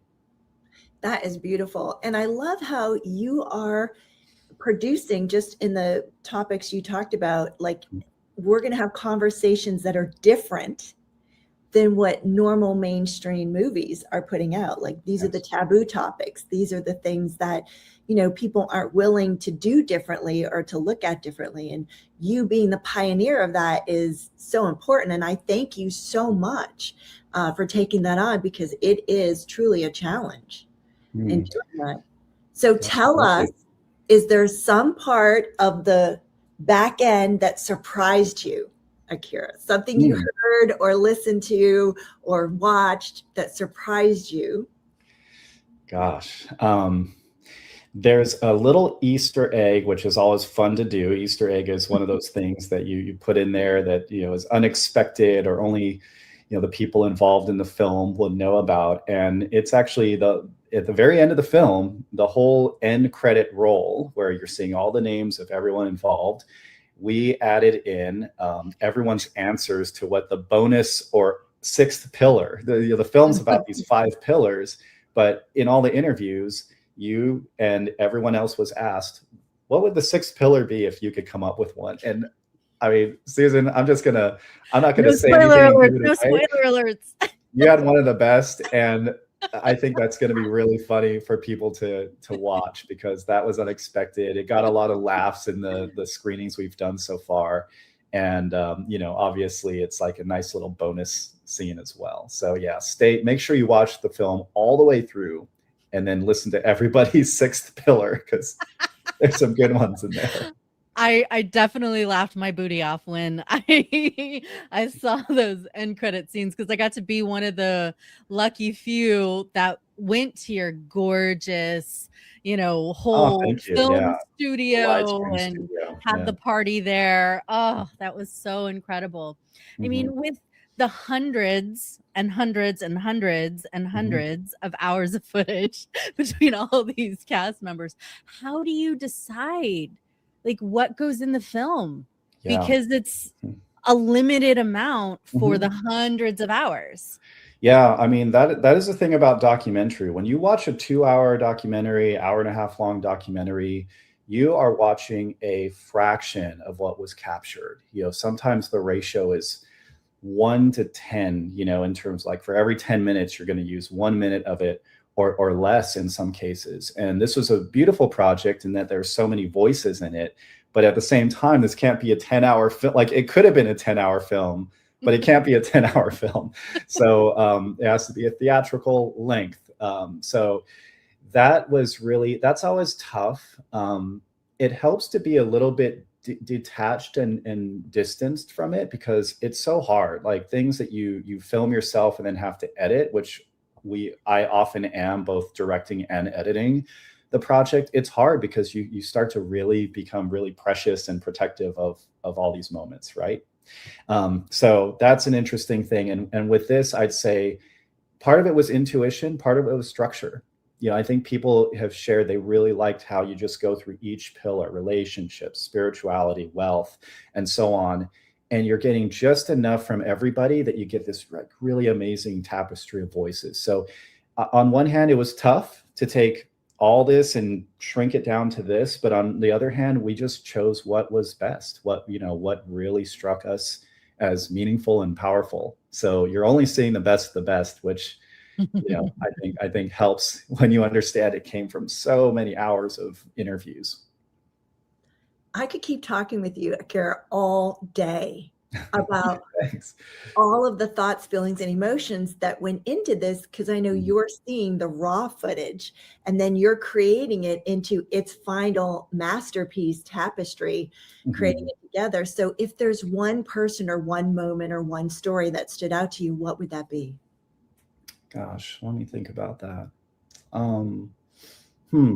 Two. So you don't have to narrow it down to one. I mean, it's the thing where there's like they're always up for grabs. Just kidding. Yeah. We live in Abu Danza here. Yeah, yours was good. No, you had some really nice ones. I mean, Tiffany, you shared a bit about just like kind of bouncing back from hardships, and just your attitude was really amazing. Susan, your energy was incredible. What's interesting for me, I'm one of those people that can't like remember jokes or things like that. It's like I'm more of a feeler. And I would say there are like 10 different segments in the film interviews where I just always feel like a lot. I either get emotional. I mean, there were tears in the editing room. Like this is common when you're working on transformational projects. You're gonna feel and experience a lot. And I myself was transformed working on it. So I would say just go as you watch the film, see what you feel, see those moments when you really like feel something.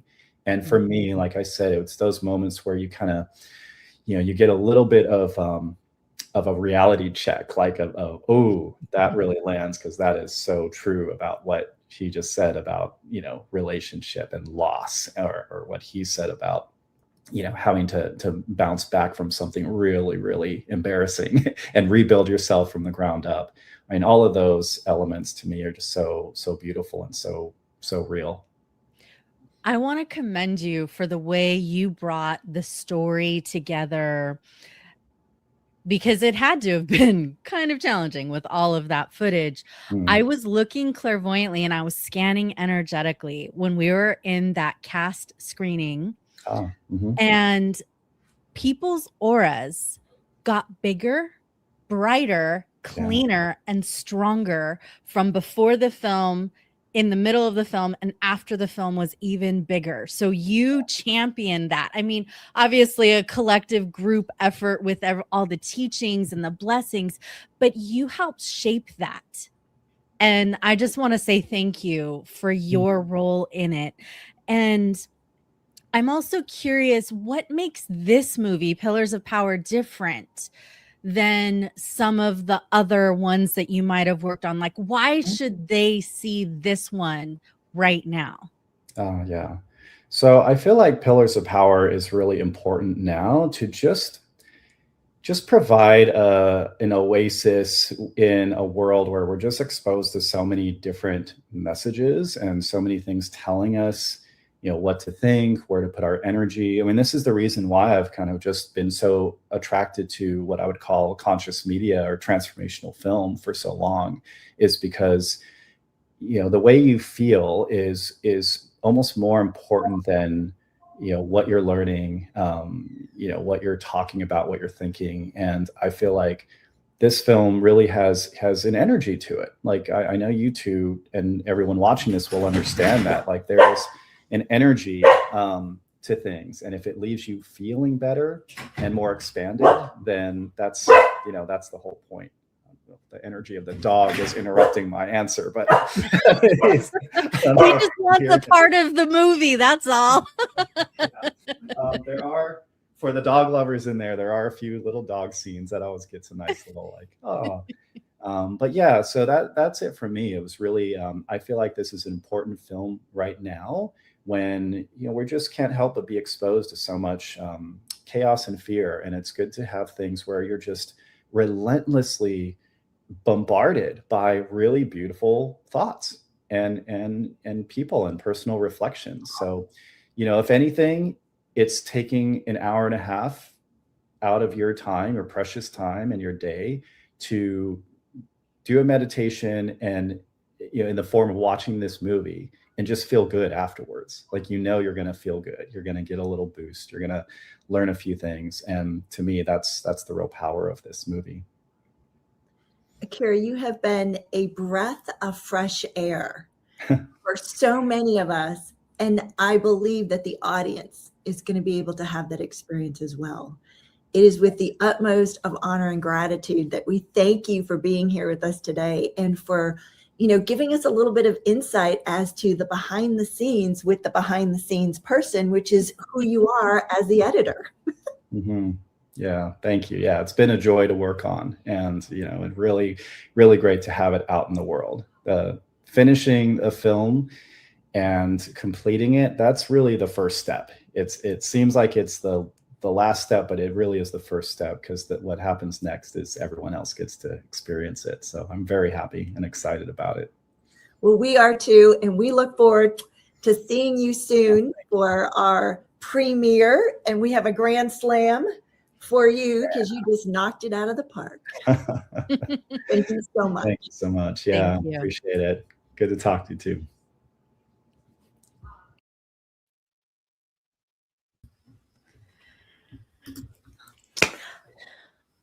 What a day. What a fun day. And to close out with our editing team, Akira, how fun is this? Oh, Who's it was tired? full circle. It definitely was full circle. Wonderful day. Lots of powerful conversations. I just almost, this is like the bonus to the movie. It is. It is. It is. So, Jeremy, let me ask you, what was your favorite moment of today with all of the people that we hosted? Oh, there's so many. I'm still stuck on Lisa Nichols with the become the thermostat, not the thermometer. That's one of my favorites. And John Asseroff with the I'm going to kick your Asseroff. It was Goya. Get off your Asseroff. Yeah, but the first one he said was, "I'm going to kick your Asseroff," and I was like, that was perfect. The Law of Goya, I love it. And I mean, there's so many. I mean, there's just a lot of great ones. So, yeah. And Tiffany, for you, what were some of your favorite moments of today as we come here to the wrap up? Well, Jeremy stole my ideas, but but honestly, every single person had nuggets, had gems, had a perspective that could open people up and give some new levels of curiosity for what might be possible for them. And I think it was kind of a warm up round, getting ready, getting people's psyche and bodies and, mind, body, spirit ready to receive what is going to be coming in that premiere on June 11th for the Pillars of Power. Yes. Well, What about you? What about you? You know, this is so incredibly hard for me because not only did I film each and every person for Pillars of Power, there were many, many more that were not featured here today that are also in the movie. And I have fallen in love with each and every one of them in so many different ways for so many different reasons. And something that I shared when I was in Japan promoting the movie with Ken Honda earlier in April for our premieres that will be coming out in the fall, I did share live on stage that each and every person that I have filmed over time, they have just become a friend. Honestly, a friend, not somebody I just know, but people that I talk to and that I see on a regular basis, or we host here at the Los Angeles Tribune. And I do other things with them as well. And I'm just going to say that I am incredibly grateful for each and every person in the movie, because without any of them, none of this would be happening. So before I start crying here live on stream, which is really hard to make me do, the Pillars of Power movie premiere, it is June 11th in Culver City. So check out the website, thepillarsofpower.com, grab your ticket, because you're not going to want to miss this. But I was going to say, if you did cry, your hair would look perfect. My hair would look perfect if I cried. I mean, it already looks perfect, so we're good. You guys are too sweet, too sweet. So thank you, everybody here that had joined our broadcast and stayed with us all day. We love each and every one of you. Have a beautiful weekend.